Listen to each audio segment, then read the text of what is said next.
The story begins in an abandoned construction place in the middle of the night. We see a boy being surrounded by a group of evil people who are armed with dangerous weapons while hanging above a cage full of zombies who are eager to eat the boy. We learn that the boy's name is Jiang Zioyong. The woman asks if life is meaningless for him now because all of his friends are dead while she asks that. The cold sweat drips all over his face, and Jiang remembers the good times he had in the past with his friends, and says to himself that it is all my fault that you guys ended up like that, and regrets that things went that way. Jiang gets mad and screams at the evil woman that she deserves a miserable death, and that how a person can do something like that to fellow humans. The evil woman with a satisfied face is clinging to a man with a good build, and while she does so she says that Jiang is angry at her again. The man suggests to torture him slowly so she can vent her anger at him for having such a foul mouth. The man thanks Jiang for the supplies, and because of the supplies they can live a comfortably live for a few more months before the supplies run out. But while he does so he clicks a button, and so because of that Jiang falls with full force to the ground in the cage full of zombies who immediately get alerted by his presence.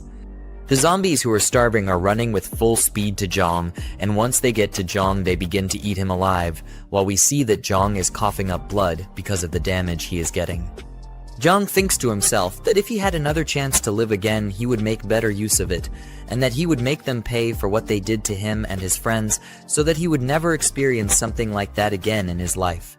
Jiang, who wakes up again after experiencing something terrible, gets called upon by the same evil woman who betrayed him in his previous life, and while the woman screams that he didn't put her name to the house deed he couldn't grasp the situation he is in right now because he thought to himself that he had died just a second ago. Jiang looks around and thinks to himself that could it be that I have been reborn before the time of the apocalypse and that they gave me a chain to redo life. He says that in his last life he has been deceived by Jiang. We learn that she stole the inheritance left by his parents and made him homeless, and because of that he had to sleep on the streets in the cold weather. We also learn that later that time a global catastrophe occurred, so because of that most people were turned into zombies and plunging the world into chaos. With the help of friends he survived and built a safe zone to survive the apocalypse until it is safe to walk around again. But he couldn't have known that the deceitful Jiang pretended to be a desperate person seeking his refuge and sympathy. In the end, she betrayed him and let the enemy inside to destroy him and his friends. We move back to his house where Jiang is screaming at him while saying 400,000 yuan and not a penny less. Jiang, with a serious face expression, stays silent while looking at her.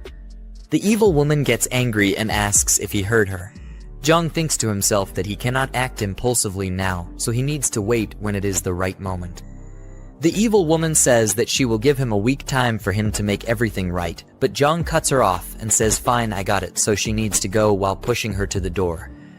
This shocked the evil woman a bit and thinks to herself that when did Jiang become so assertive, and asks if he wasn't her lackey before.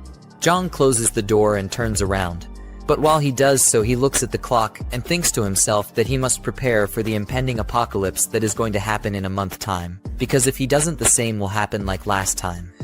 Jiang gets shocked and we see a system alert saying the apocalypse system is now active. We also see several system missions saying own a piece of land to get 10 points as system rewards for completing the mission.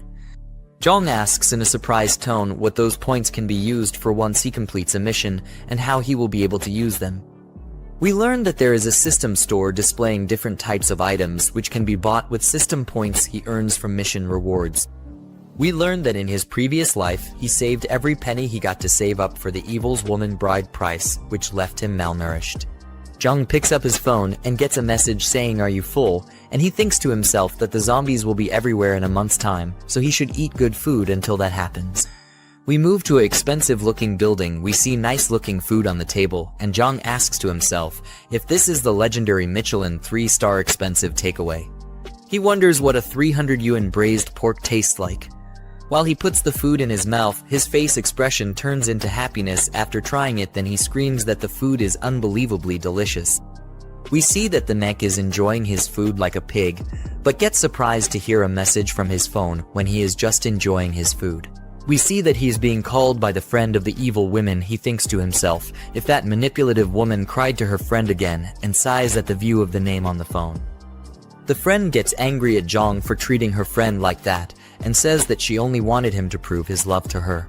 She also says that if you can't give her property, how can you love her, which is the stupidest thing I have ever heard. She says that Jiang was testing him a little and that he failed miserable, but if he brings 1 million by the end of the day in cash to them, she might help him to get her back to him. Jiang gets angry at her and says, "Who do you think you are for testing me like that?" and that she needs to get lost. The friend is trying to respond, but Jiang ends the call before she can do so. Jiang lays back on the couch and thinks to himself that he will build the strongest fortress on this land where no one dares to come, but not only is it becoming defensive, it is also built next to a water source and forest, so he will not run out of water that easily. We move to a hall full of people who are walking where the Mig gets greeted by a woman while she asks what he is looking for. The Mig tries to respond to the woman, but gets cut off by a man who we learn is the real estate manager of this place. The real estate manager asks the woman to help the others move boxes in the back because they have a lot of toilet paper that needs to be dealt with. The woman tries to respond to her boss, but gets cut off before she could do so. The real estate manager asks if she has forgotten who taught her everything in this field of work, and with an angry tone sends her to the back to help. The manager turns around and says to the Mick that a broke loser in cheap clothes can't even afford a toilet, let alone a house to life in. The Mick, his face expression turns dark and gets angry, so he asks the real estate manager if he is looking down on people or if he is just an evil person. The real estate manager says that he looks down on dogs like him, and he further says that if the Mick can afford a toilet, he will live stream himself eating shit. Jiang says to the real estate manager that he will find some fresh, hot, steaming ones for him later to eat on stream. Jiang comes back to business and tells the lady worker that he is not here to buy a house, but to buy land for himself, saying this with a confident face. The real estate manager and the lady worker can't believe their eyes when Jiang pulls out a black pay card, and cold sweat drips from their faces. Every customer in the building is shocked beyond belief, so they are asking what Jiang means by buying land, and if he knows how much money it will take to purchase a piece of land. Another customer explains that he has never seen anyone buy land so easily.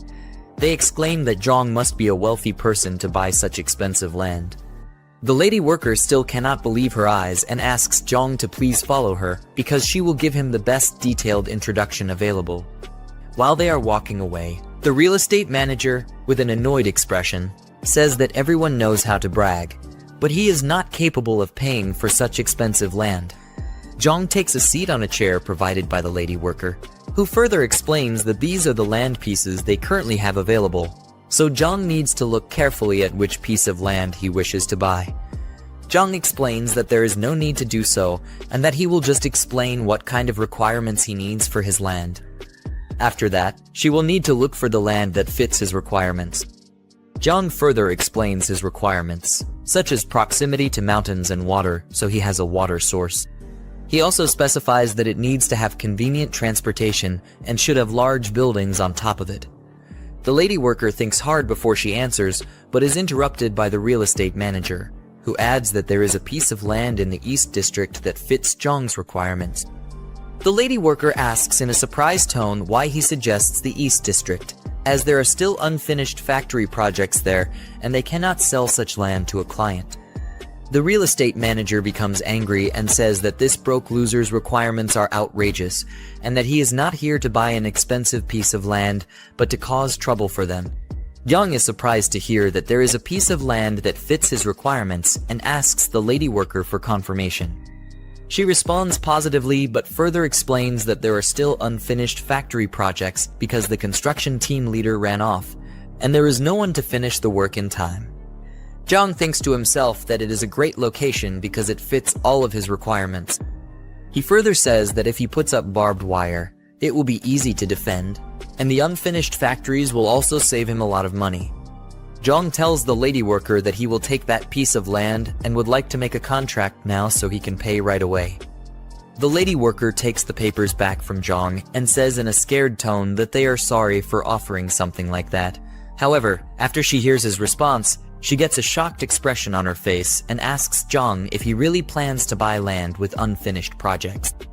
Jiang confirms that he does and says that someone is waiting to eat some fresh poop later, so they should hurry with the contract and down payment, while the real estate manager is sweating cold drops of sweat.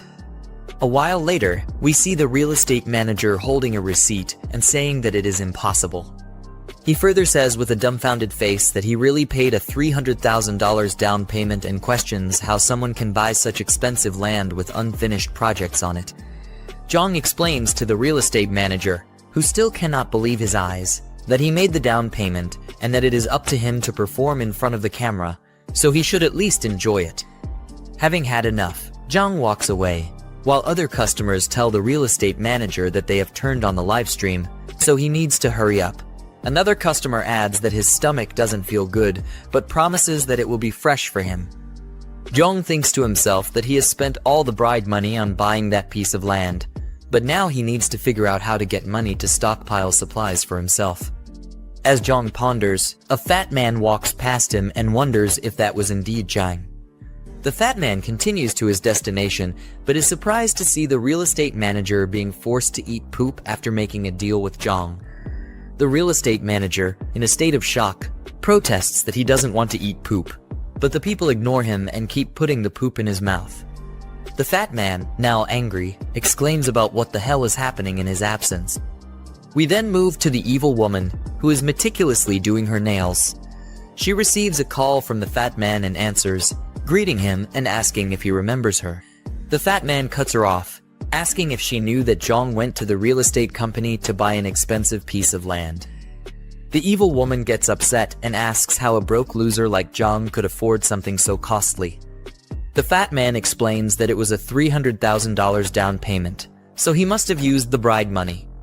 The evil woman becomes even more upset, fuming about how Jiang could use her money, but the fat man calms her down and tells her she needs to figure out what's going on with him. The evil woman says that she will expose Jiang online for using her money, and for doing so behind her back. We then return to Jiang, who thinks to himself that buying supplies and building a base requires a lot of money, and he doesn't know where he can get such an amount when he's broke. Suddenly, there's a loud bang on the door, which surprises Jiang. It turns out to be the evil woman with her friend. Jiang asks what they are doing there, but the evil woman cuts him off, accusing him of spending her money behind her back. Jiang is dumbfounded and asks what she means, but the evil woman insists that she knows everything, including how he used her bride money to buy a piece of land, and since it was her money, the land now belongs to her. Jiang becomes angry and asks if she has suddenly gone crazy. He explains that he has plenty of money while slapping her with a stack of cash. As the evil woman looks on in disbelief, Jiang makes it clear that he will never give her anything and asks if he's dumb for knowing that she has been having an affair with the fat man for a long time. The evil woman begins to sweat coldly, wondering how Jiang found out about the affair. Her friend jumps in, saying that it's just a misunderstanding between a couple and that they need to take it easy. Jiang interrupts, stating that there is no misunderstanding and that a cheating woman like her is not his girlfriend.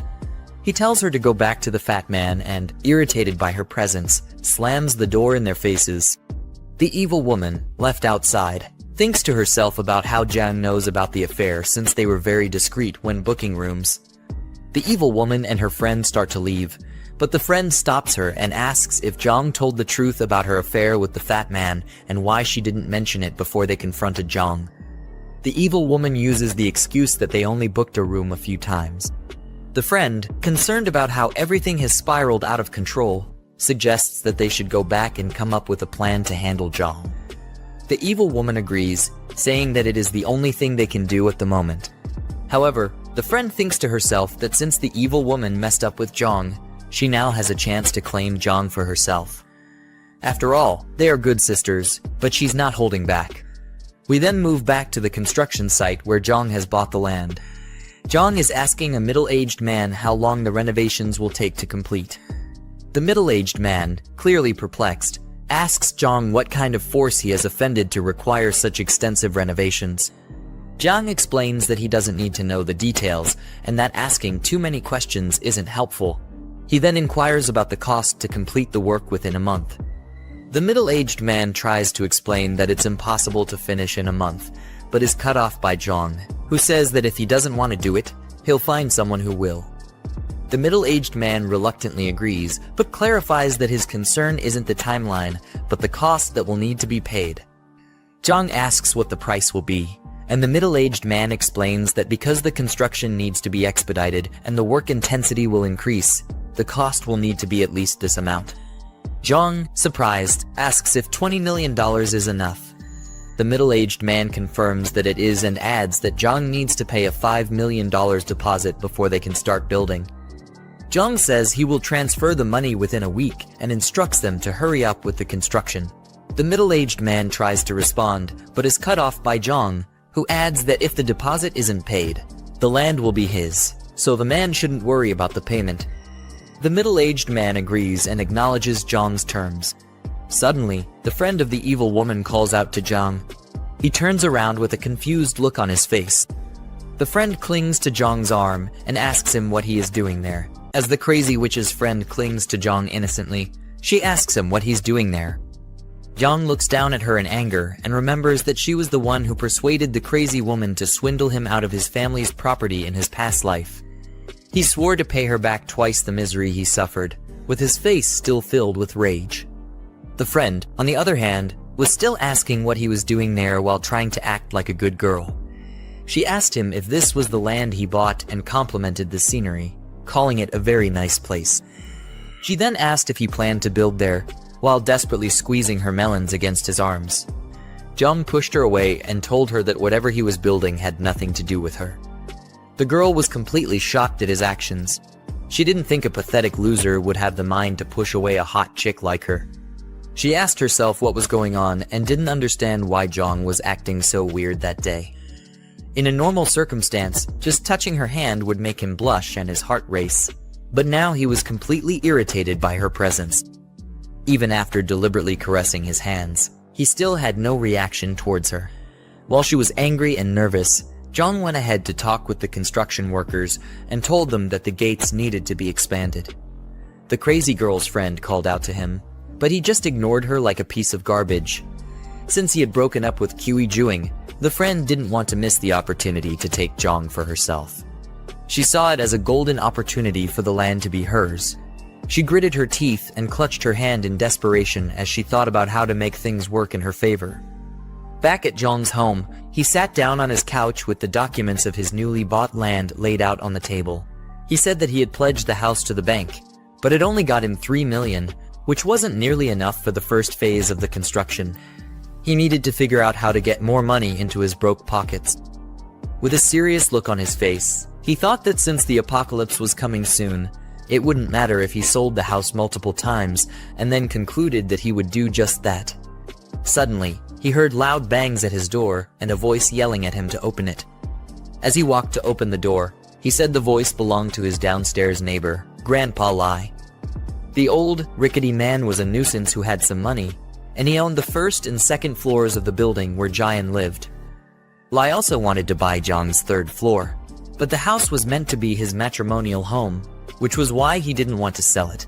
As Jiang grabbed the door handle, he said that the old man was always causing a ruckus, splashing paint, dumping garbage, placing funeral wreaths, and jamming the locks.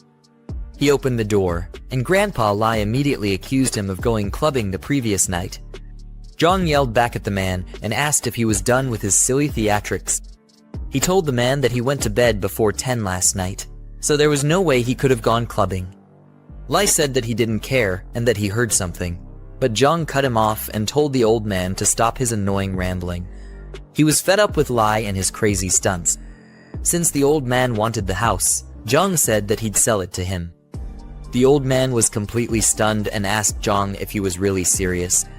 Jiang looked down at the monkey-faced old man and said that he'd sell it on one condition, and Lai asked what it was.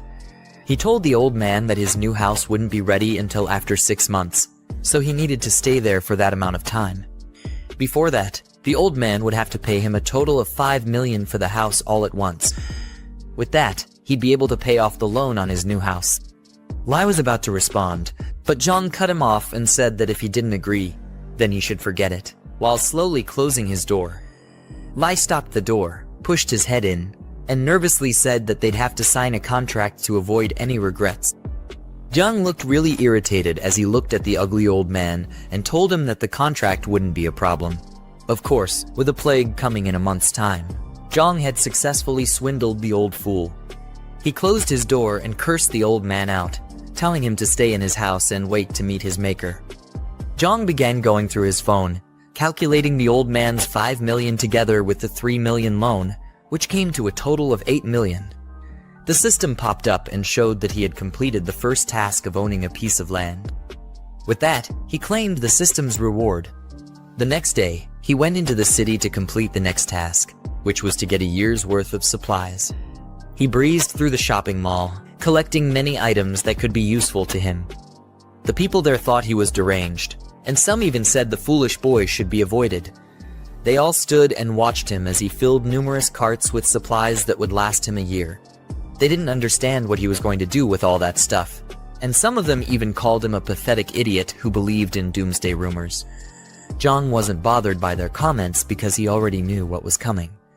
By the time he had gathered all the items, the task was completed, and the system rewarded him with 10 points. As he looked through the system store, he thought about how enhancing attributes would be useful during the apocalypse, but he was too broke for that. The protagonist's supply box was the best thing for him to get with his 10 points. Jiang had a pumped-up look on his face as he convinced himself to get the protagonist's supply box and expand his advantage immediately. He bought the box, and his 10 points were deducted. The supply box popped out with an infinity symbol on the top of it and question marks around its body. When the box gets unlocked, we see the system information pop up and tell him that he got a level 1 space ring. The ring had a huge spatial space of 500 cubic meters, and time in the space was static. Jiang knew the first item he was going to get would be a gold one. With the time-static properties of the ring, it meant that fresh food wouldn't spoil. Jiang was happy about this information because he was a good-for-nothing idiot who didn't know how to cook for himself. After that, the system brought up his next task and told him to get supplies for 10 years, with the reward for that being 20 points. As that happened, the store manager walked out with some guards and asked who was causing trouble in his store. He looked like a mangy mutt as he asked Jiang to identify himself. Jiang recognized him as Yang Tao, his middle school classmate, and a dumb lackey of the school bully, Zhang Shengzhi. Yang always liked to bully weaker people, but couldn't stand up to those stronger than him. We see that in the past, Yang and a couple of other dumb-looking idiots bullied Jiang and asked him for a protection fee. During that encounter, Jiang told them to screw off, and that Sheng should come collect the money if he wants it. Anyway, he was surprised to run into the same blockhead at the store, much less as a manager. Yang told him to return all the items he put in his cart or else. Jiang cut him off and mocked him for still bullying weak people and acting like a useless wimp in front of those stronger than him. He told Yang that he was there to make a purchase and asked if that was how Hurenfa treated its customers. Yang thought he was crazy for actually saying he was going to purchase all those items. He told Jiang to pay for them immediately or else he would get rough-handled. An hour later, all his items were scanned, and the cashier printed out the total. As Yang was told the total price by the cashier, he handed out the payment terminal to Jiang and yelled at him to pay immediately. With a spark of confidence in his eyes, Jiang swiped his card as if he were in a battle. The transfer was successful, but Yang didn't look too happy about that. As he walked away with his guards, Jiang called him back. Yang was already pissed off enough, and he asked Jiang what he was doing. Jiang told him to apologize for his rude behavior, or else he would return all the goods that he just purchased. The store manager felt insulted and told Jiang not to push his luck, but the other customers interrupted him and told him to apologize. They told the blockhead that an apology wasn't much, and if he didn't, they wouldn't let it go. One of them had even started recording and was ready to make Yang a famous piece of shit. Jiang told him again to apologize, and if he did, Jiang said he would buy 10 times the amount of items he had already bought. Yang didn't believe his words, so Jiang told him to bring the POS machine so he could show his balance. He swiped his card on it, and Yang was shocked to see that the pathetic weakling he knew had over 7 million. It was an amount that he had never attained in his wretched life. Once again, Jiang told him to apologize. With no choice, Yang bowed down like a peasant and said he was sorry. As he bowed, Jiang patted him on the head and told him not to be so reckless in the future and to leave room for others. Yang had an utterly defeated look on his face, but he couldn't retaliate since it would only bring more trouble for him. He asked Jiang what he was doing with all the things he bought, and the mix said he was planning a big venture. Jiang told him that the supermarket's inventory wouldn't be enough for his venture, and that he needed a wholesaler. Jiang turned back his head and asked Jiang if he knew some wholesalers since he worked at the store.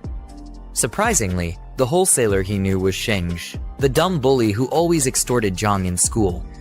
Jiang quickly called Sheng and told him that he had found a big client. Jiang looked disappointed at the fact that Jiang was still Sheng's useless slave. He wondered how much gray income the two of them could have made in the supermarket. After that, Jiang and Jiang went to a warehouse. A badass car swiftly drove in and nearly turned Jiang into a cadaver. Jiang was angry at how arrogant the driver was. The driver, Sheng, stepped out of the car, smoking a cigarette and puffing the smoke clouds in the air. Jiang introduced him to Jiang and asked if he remembered him from their high school days. Sheng proved that all the smoke had clogged up his ears as he made Jiang repeat himself. He finally said that he remembered who Jiang was and blew smoke on his face. He referred to Jiang as the guy with a bit of a backbone. He tugged at Jiang's hoodie drawstring and called it a fake designer brand. Sheng said he hated people like him who pretended to be rich when they weren't. Jiang replied by saying that he didn't know if it was a designer brand and that he just bought it from a random store. Sheng grabbed Jiang's head and yelled at him for bringing such a useless guy as a client. He told Jiang that his time was wasted with Jiang's presence and kicked him in the butt. Jiang tried to explain that his client was a really big one, but Sheng didn't believe the idiot's words. He said that he could tell who was rich, and he wasn't because he had been in the business for many years. But it was obvious that his brain and eyes were also clogged up from his rubbish cigarettes. Jiang felt his aura wasn't working and said that he couldn't intimate illiterates like Sheng, who looked down on people. Sheng arrogantly grabbed him by the collar and told him to repeat what he just said.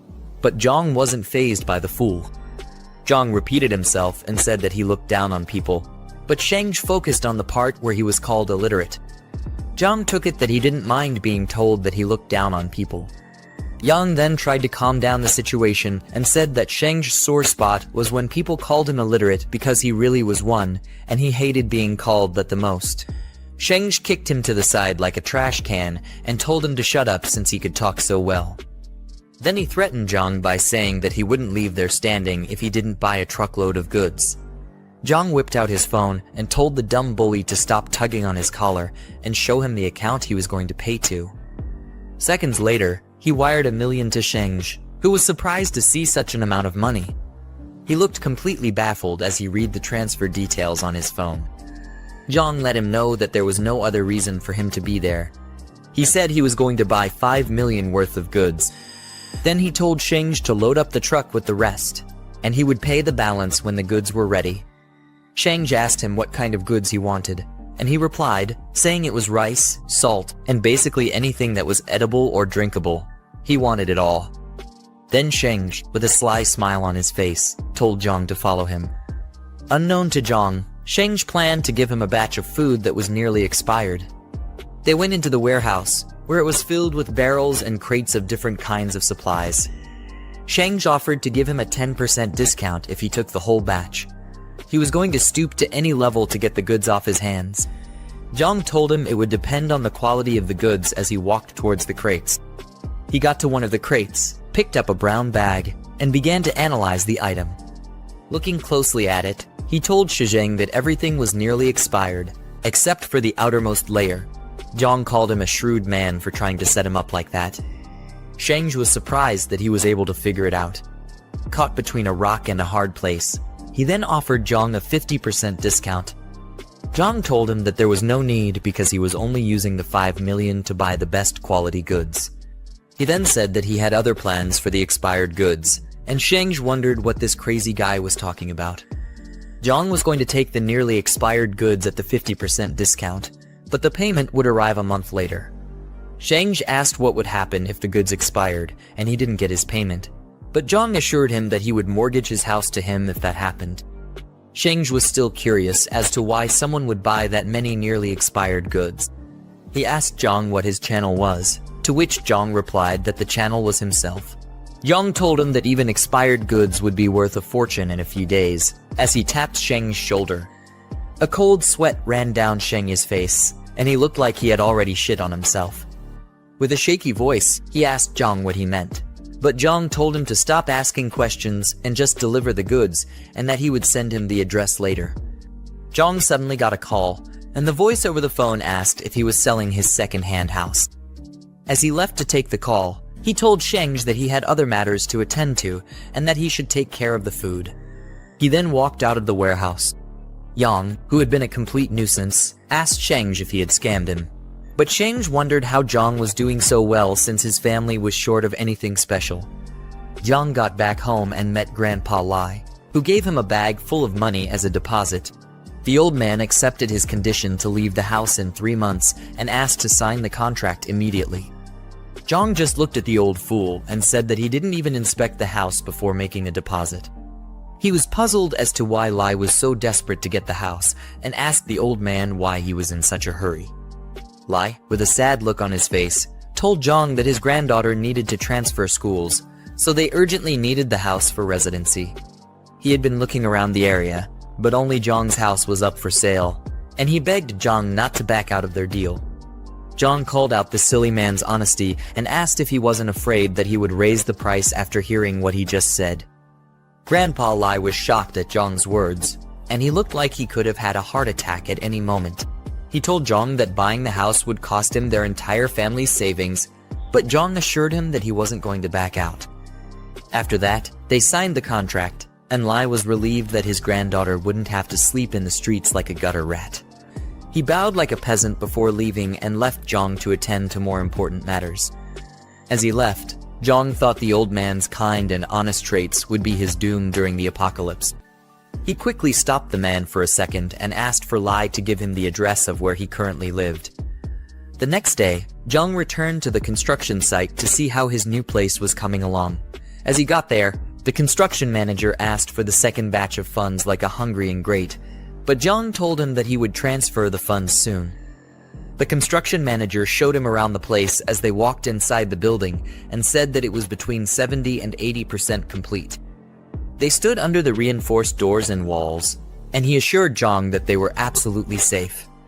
Jiang asked about the warehouse and was told that it had already been cleaned up and was ready to be used. With that information, he called Sheng with a happy look on his face and told the dumb bully to bring the goods. Moments later, workers began to fill up the warehouse with boxes of supplies. They happily did their work because their boss was paying each person a lot of money. They were a bunch of broke fools, and they needed some way to sustain themselves in their miserable lives, which was about to be cut short by the apocalypse. They commented on how the place looked like a shelter and said that rich people really valued their lives. Jiang directed them and told them to make sure that the perishable goods were stored separately. After a work-filled day, the underpaid interns started leaving the warehouse when night came. As they left, Jiang stood in front of his tower of supplies and was happy to be done with that task. The system showed that he completed the task of acquiring 10 years' worth of supplies and rewarded him with 20 points. As Jiang looked through the system's store, he noticed that there was a new box item there. It was a box that would give him an awakening ability. Jiang was happy at the fact that he would be able to gain abilities before the dawn of the apocalypse since he was a good-for-nothing weakling. He quickly purchased the box, and it gave him the ability known as the Mind's Eye. It would help to detect if another party was hostile or had harmful intentions. Jiang said that it was one of the most useful abilities in the early days of the apocalypse. He would easily be able to tell friends from foe and deal with them accordingly. After that, the system popped his next mission, which was to arm himself. Jiang had a mischievous look on his face as he said that was what he had in mind. It was nighttime at the market, and all sorts of vendors and customers could be seen prancing about, looking for the next best rare item to purchase. For a bunch of fools who were clueless about the apocalypse, everyone there seemed to be eager to get something important. Jiang walked through the streets of the market as he listened to the idle chatter of everyone around. Customers were trying to determine if items were real or fake, and the vendors were tired of dealing with annoying idiots. They all had stern looks on their faces, as if they were all trying not to be intimidated. Jiang's attention was caught by someone who was trying to haggle like a thief. The customer wanted an item for $300, but the vendor couldn't believe the sheer stupidity and asked who did business like that. When he turned back, he saw that the idiotic customer was none other than Lai Shuxing. The fat piece of shit was trying to bring the price of an item from 2,000 to 300. He threatened to leave if the vendor wasn't going to sell it to him at that price. The vendor, trying his best not to punch the idiotic fool in the throat, was trying to calm things down so that they could come to an agreeable price. Eventually, he agreed to sell it to Shuxing at that ridiculous price, just to get him to stop yelling. One of the random people on the streets looked at the vendor as if he were a complete noob who had no spine to stand his ground. Jiang was curious as to why Shuxing was buying fake bracelets on the black market. For someone who likes to brag a lot, Shuxing was nothing but a cheapskate and a silly one at that. He called his crazy ex-girlfriend, Kiwi Jing, a fool for falling for a scam. The way he stared at Shuxing showed that he was irritated by the guy's presence. He went back to looking for more items and saw a display of fine swords and machetes. Each blade looked like it could take anyone's head off with ease, but it wasn't just him who stared at the blades with such intent. There were other people passing by who seemed to like slicing and dicing things. Jiang smiled and was happy that he found what he was looking for. He met with the vendor and began examining the blades. With the way he held one of the blades, you'd think this nincompoop actually had experience as a swordsman. Jiang asked the vendor if he had any hard stuff there, and by hard stuff, I'm pretty sure he wasn't talking about their sausages.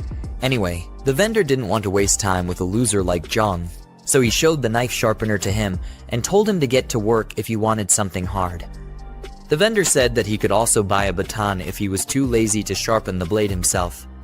Jiang, with a mean look on his face, still insisted that it wasn't hard enough and he needed something harder. Yeah, this whole conversation was getting really sus. The vendor felt annoyed by Jiang's words and questioned if he was there to cause trouble. He had a camouflage jacket on, which gave the impression that he was a veteran who was skilled in taking care of wastes like Jiang. His facial expression changed when he suddenly got a credit alert on his phone. Jiang had transferred a substantial amount of money to the vendor, and this calmed him down. The vendor was shocked to see how much an ugly kid sent to him, and he couldn't believe it. Jiang, with a happy expression, showed that it was he who transferred the money and told the vendor to pipe down. He was serious about getting something hard to satisfy himself. You know what I mean? After that, the vendor told his assistant, Xiaoxiang, to watch the stall, while he directed Jiang to somewhere private where he could get the hard stuff he'd been craving. He said that talking outside was inconvenient and pointed the way to Jiang. Rather than a warehouse, they went to what looked like a casual person's home. I guess he was serious about giving Jiang that hard stuff. I'm just joking. When they got inside the building, the vendor showed him different kinds of homemade guns enough to at least kill chickens, and they were quite cheap too. The ammo and gunpowder were also cheap, but Jiang said it still wasn't good enough for him. At this point, the vendor thought Jiang was just an annoying crackhead. The look on his face said he was tired of dealing with such an annoying customer. He then showed Jiang a replica revolver, and its performance was almost the same as an active-duty handgun. Regardless, it was still stupidly cheap. It was obvious he was trying to sell cheap stuff and keep a huge amount of change for himself. Jiang was furious as he looked down on the vendor and told him that it still wasn't acceptable. He had paid the vendor a lot of money, so all this cheap stuff only got him irritated and upset. He told the vendor that the 200,000 that was sent was just a prepayment. The vendor thought this sick kid had lost his mind, but Jiang, with a stone look on his face, said he was buying weapons worth 2 million. What kind of apocalypse could this loser possibly be preparing for? The vendor had to ask what he did for a living because no normal person would come to purchase that much heavy weaponry. He was probably scared for his meager life as well and didn't want to get on Jiang's bad side. Jiang basically threw his question aside, saying that it was his subordinates who usually handled trivial matters and the vendor didn't need to ask many questions.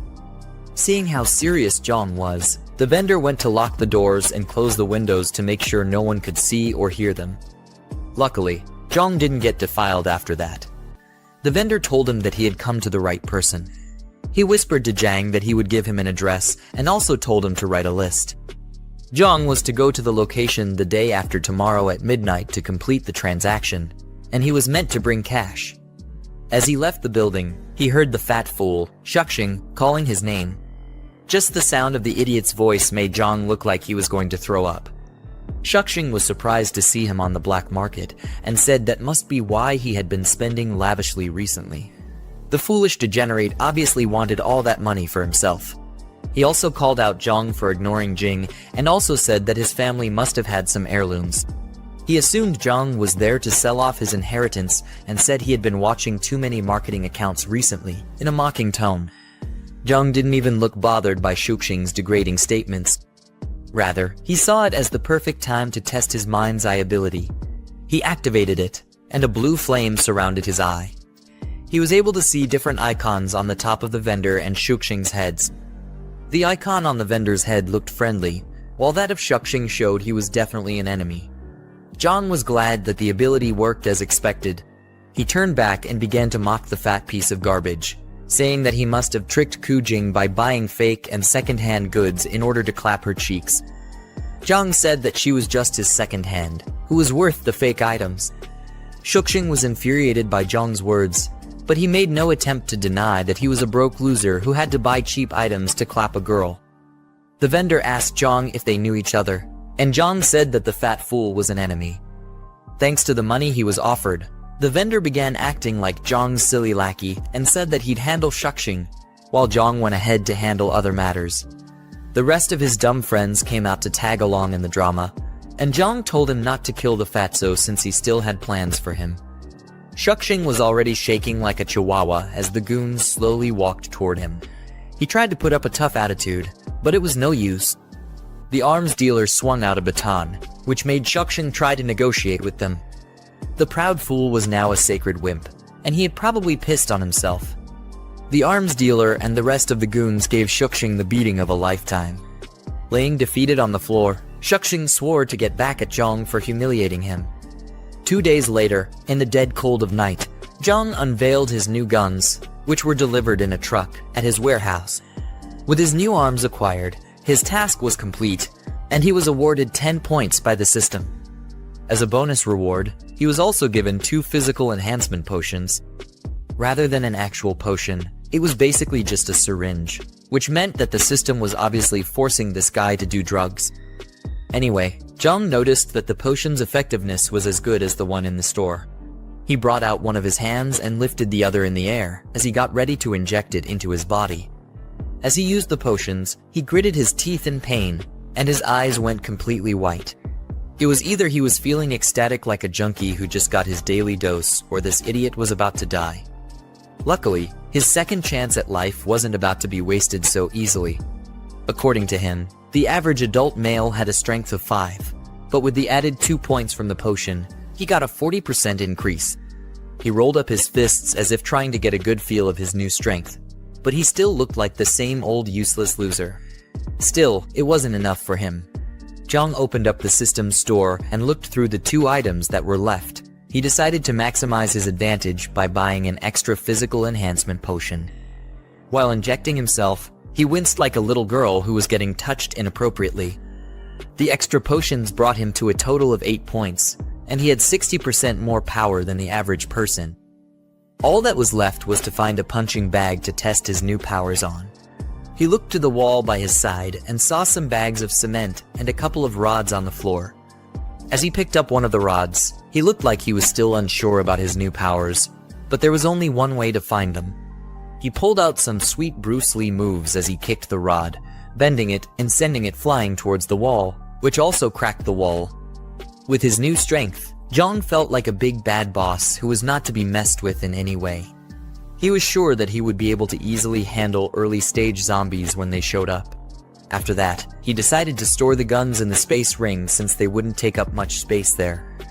The weapon crates shrunk and flew into the ring as if they were being sucked in by a black hole. The day after tomorrow was going to be the first day of the apocalypse, so Jiang was trying to make sure that there was nothing else he had to do. Flashing through his mind was the memory of Grandpa Lai, telling him about his granddaughter and how they needed his house for residency.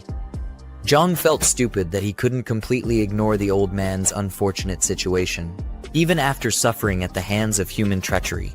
He decided to send the man some essential supplies for the apocalypse, but it was up to the old fool to survive or become a tombstone. Jiang said it was going to be his repayment to the old man for funding his apocalypse plan. The next day, a black car pulled into what looked like an abandoned neighborhood. Jiang stepped out of the car and said that whoever was going to look for this filthy slum definitely needed some kind of GPS. He had to walk all the way to the top floor where Grandpa Lai was staying so that he could deliver the supplies. From the looks of it, the old man was a broke fool, and Jiang said he had a screw loose in his head for living in such a cheap place. Before knocking on the door, he remembered to take out the supplies from the space ring first, so he wouldn't have to get into a long explanation with the old man. After setting out all the boxes, he knocked on the door, and Lai crawled with his rickety legs to open it.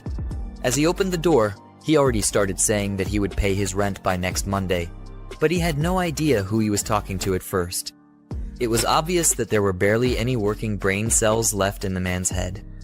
Seconds later, his eyes sparked open, and he recognized that the person in front of him was Jiang.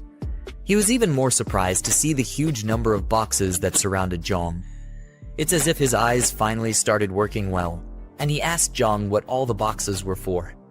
Jiang said he'd explain later and asked the man to help move all the boxes into his home. They had to be discreet about it so that the nosy neighbors wouldn't think they were doing something illegal. Jiang ended up doing most of the moving because the old man was an incompetent piece of garbage. Lai wished he was like the young folk because of how much stamina they had. He said young folk like Jiang could move so much stuff in one go without being out of breath. But I'm pretty sure moving just one box nearly sent him 6 feet under.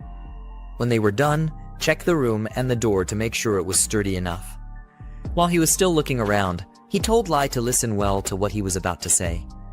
The old man's eyes and memory were barely working well. He was definitely expecting too much if thought that Lai's ears would be working normally.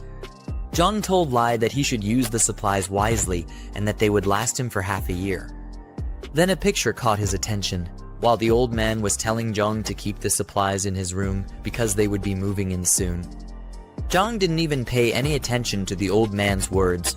He had given him the supplies, so if the old man wanted to continue being a fool, Jiang wasn't going to be bothered. The photo that caught his attention showed Grandpa Lai and a very beautiful, brown-haired young lady. He immediately recognized the pretty girl as Shanshan, probably one of the girls he had clapped in his previous life. Jiang didn't think she'd be the crazy old man's granddaughter. He asked Lai if his granddaughter was named Meng Shanshan, and Lai was surprised that he knew who his granddaughter was. He asked Jiang how he knew, considering that he had never mentioned her name to him before. Jiang's face suddenly turned very cold and serious as he asked Lai where Shanshan was. Now that his hot chick was in the picture, he couldn't possibly abandon her and her grandfather. Lai told him that she was still studying back in their hometown. But once they were able to move into Jiang's house, she would come around. In a flashback, we see Jiang and Shanshan sitting together, while she puts her head down and cries like an annoying brat. She complained about being the one who caused trouble for her grandfather. Jiang had a sad look on his face as the scenes flashed through his mind. He remembered that in his past life, Shanshan said her grandfather risked his life to rescue her from the captured high school.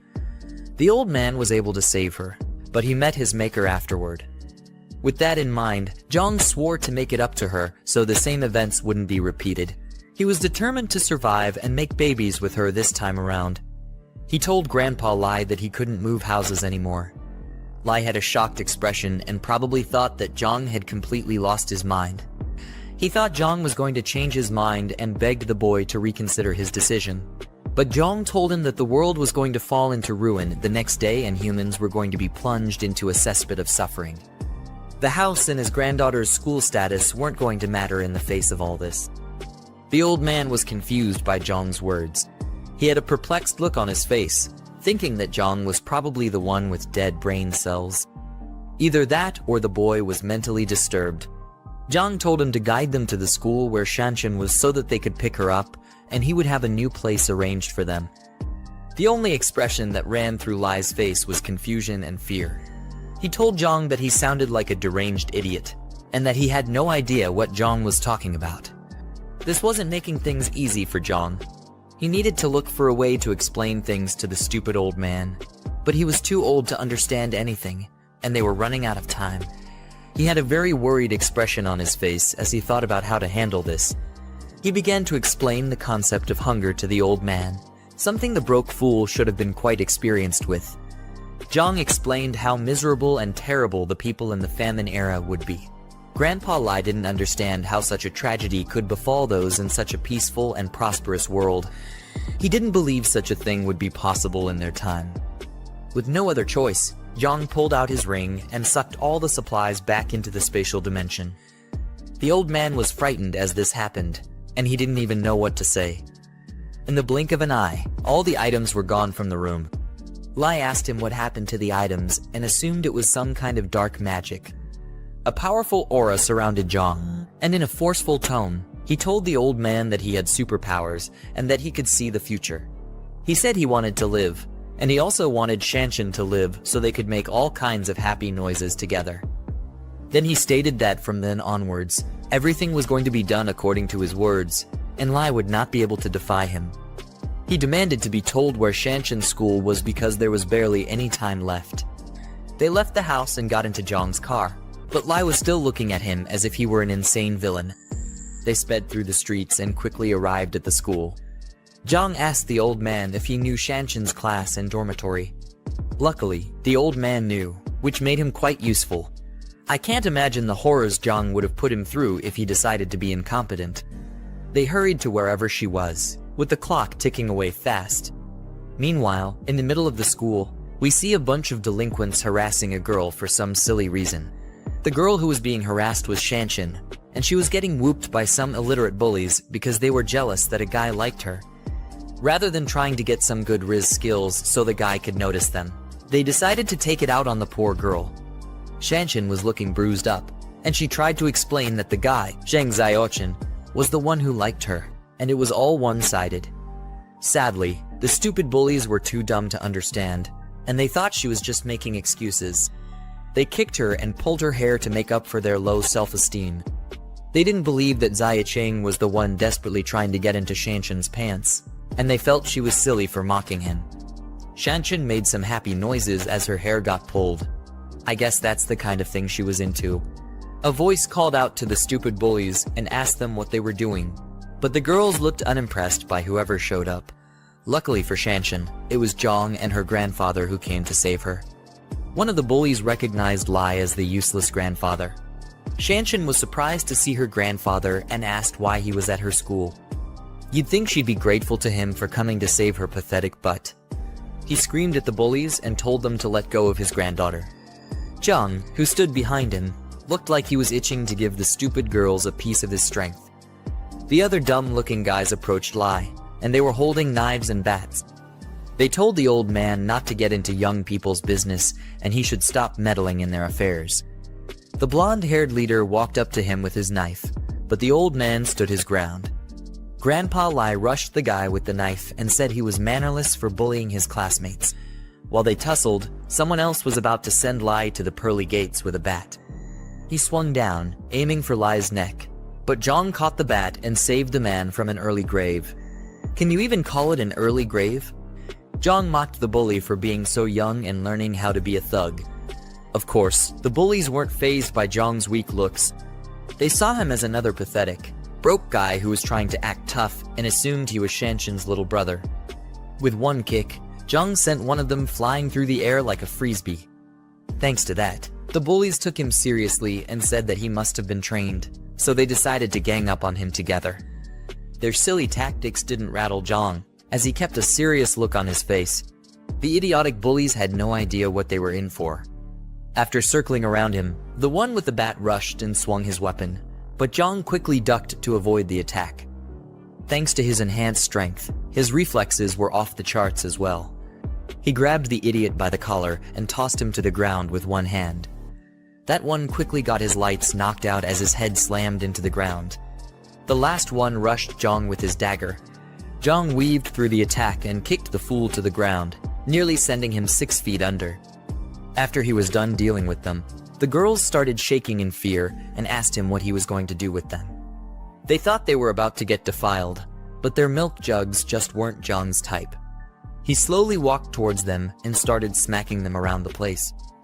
He slapped one of them, and she couldn't believe that he would raise his hands on a woman, but to Jiang, she wasn't a woman. She was just an ugly gorilla who liked to bully others. The other one got her hair pulled, and she screamed for Jiang to let go of her. He suddenly pulled out a knife and held it to her neck. Tears filled her eyes, and in a shaky tone, she asked him what he was about to do. He quickly swiped the blade across her neck and gave her a befitting end. Jiang had a devilish look in his eyes after what he had just done. Shanshan and the other bullies couldn't believe their eyes. They didn't think he could have done something so horrid. Anyway, just to let you guys know that he didn't actually kill her. Yeah, I got you with that one. The girl knelt on the ground and cried out because Jiang had cut her hair. Any more cuts, and she would have been looking like a bald freak. To her, it was the worst possible fate she could have imagined. She yelled out in a thundering rage at Jiang, cursing him out and saying that she wouldn't forgive him for daring to cut her hair. Jiang looked down at the fool as if he were her god and told her that long hair would only drag her down. She didn't understand his words, and she was too angry to comprehend anything at the time. He told her that she would understand in a few days and that short hair might actually save her life. Just like that, he killed all hair-pulling fantasies she probably wanted to satisfy in her miserable life. With the girls dealt with, he called Shanshan and her grandfather and said that they were leaving. Shanshan was confused and asked where they were going. Moments later, they got into the car and left. In the car, Shanshan was shocked to hear that she wouldn't be going to school anymore. Her grandfather explained that there was going to be a huge famine soon, and because of that, there was no need for her to sit and listen to boring lectures anymore. They had to do their best to survive. While Shanshan was trying to understand Lai's crazy words, Jiang had a sly smirk on his face as he drove. He was most likely happy that he had secured someone he could feed his chocolate to, and he couldn't get the fantasies out of his head. On the other hand, Shanshan told Lai that he shouldn't be listening to scam calls because she thought the old man had completely lost his mind. Considering his age, she wouldn't be wrong. She argued with him and asked how much he got scammed for, and Lai tried to explain that he was telling the truth. While the two continued arguing, Jiang was just happy to have Shanshan and promised himself to protect her this time around. Then he butted into their conversation and told Shanshan that he was the one who informed her grandfather about the famine and it wasn't a scam. She was just surprised that the idiot could actually talk. Then she nervously asked who he was. Jiang introduced himself and told her that she could call him Brother Yang. Shanshan then thanked him for dealing with the bully, Sun Y, and teaching her silly bunch of stupid lackeys a lesson.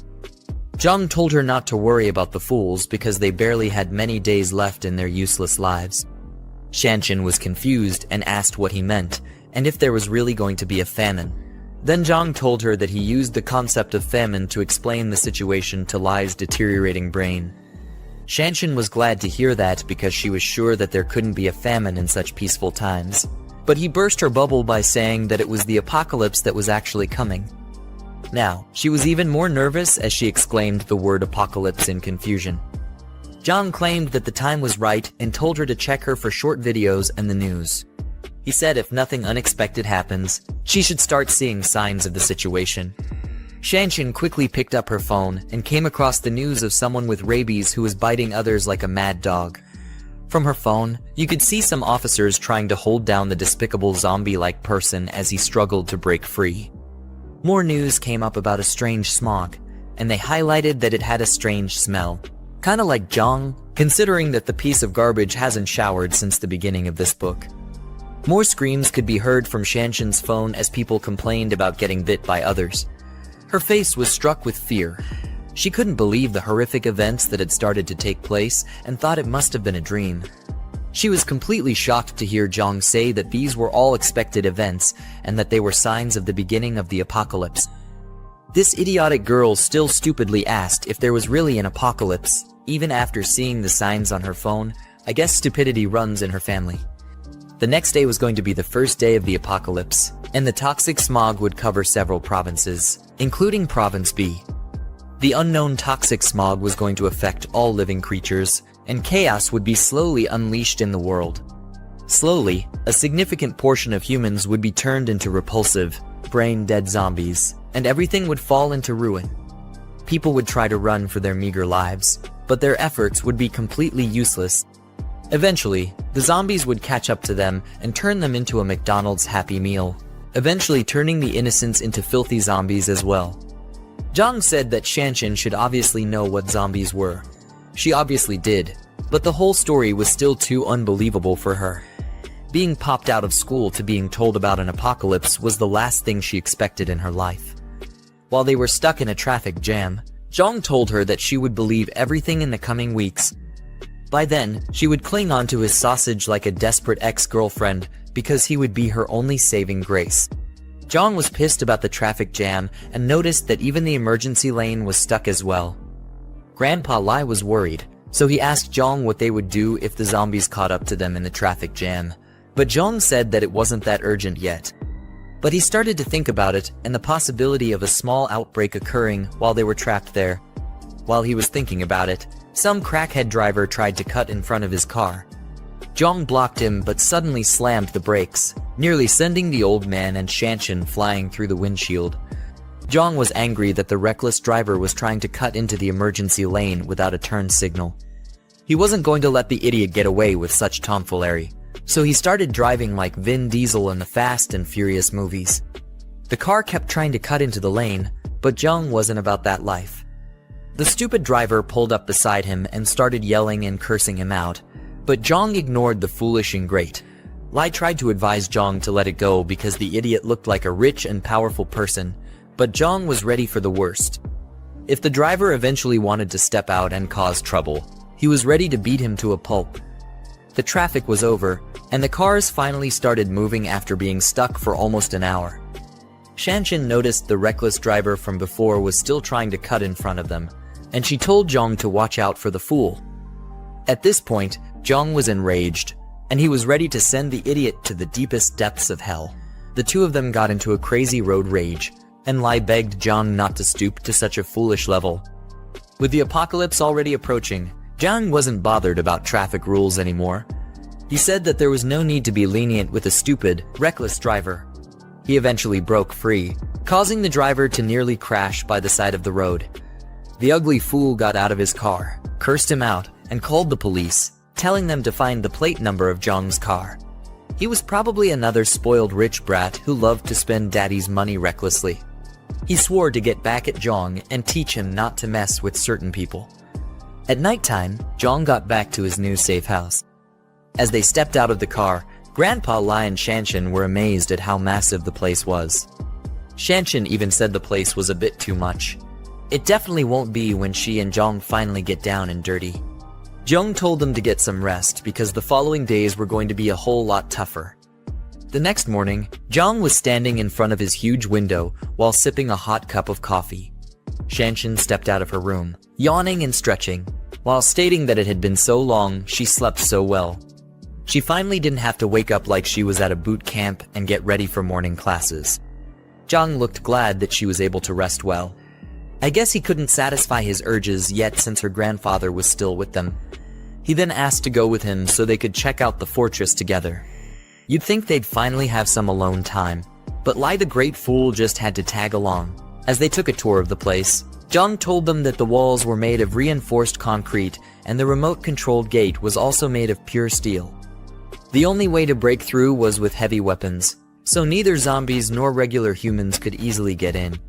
He reminded them that without his permission, no other person was allowed into the fortress except the three of them. Shanshan asked whether they were going to let survivors who made it to the fortress just die like a bunch of wastes.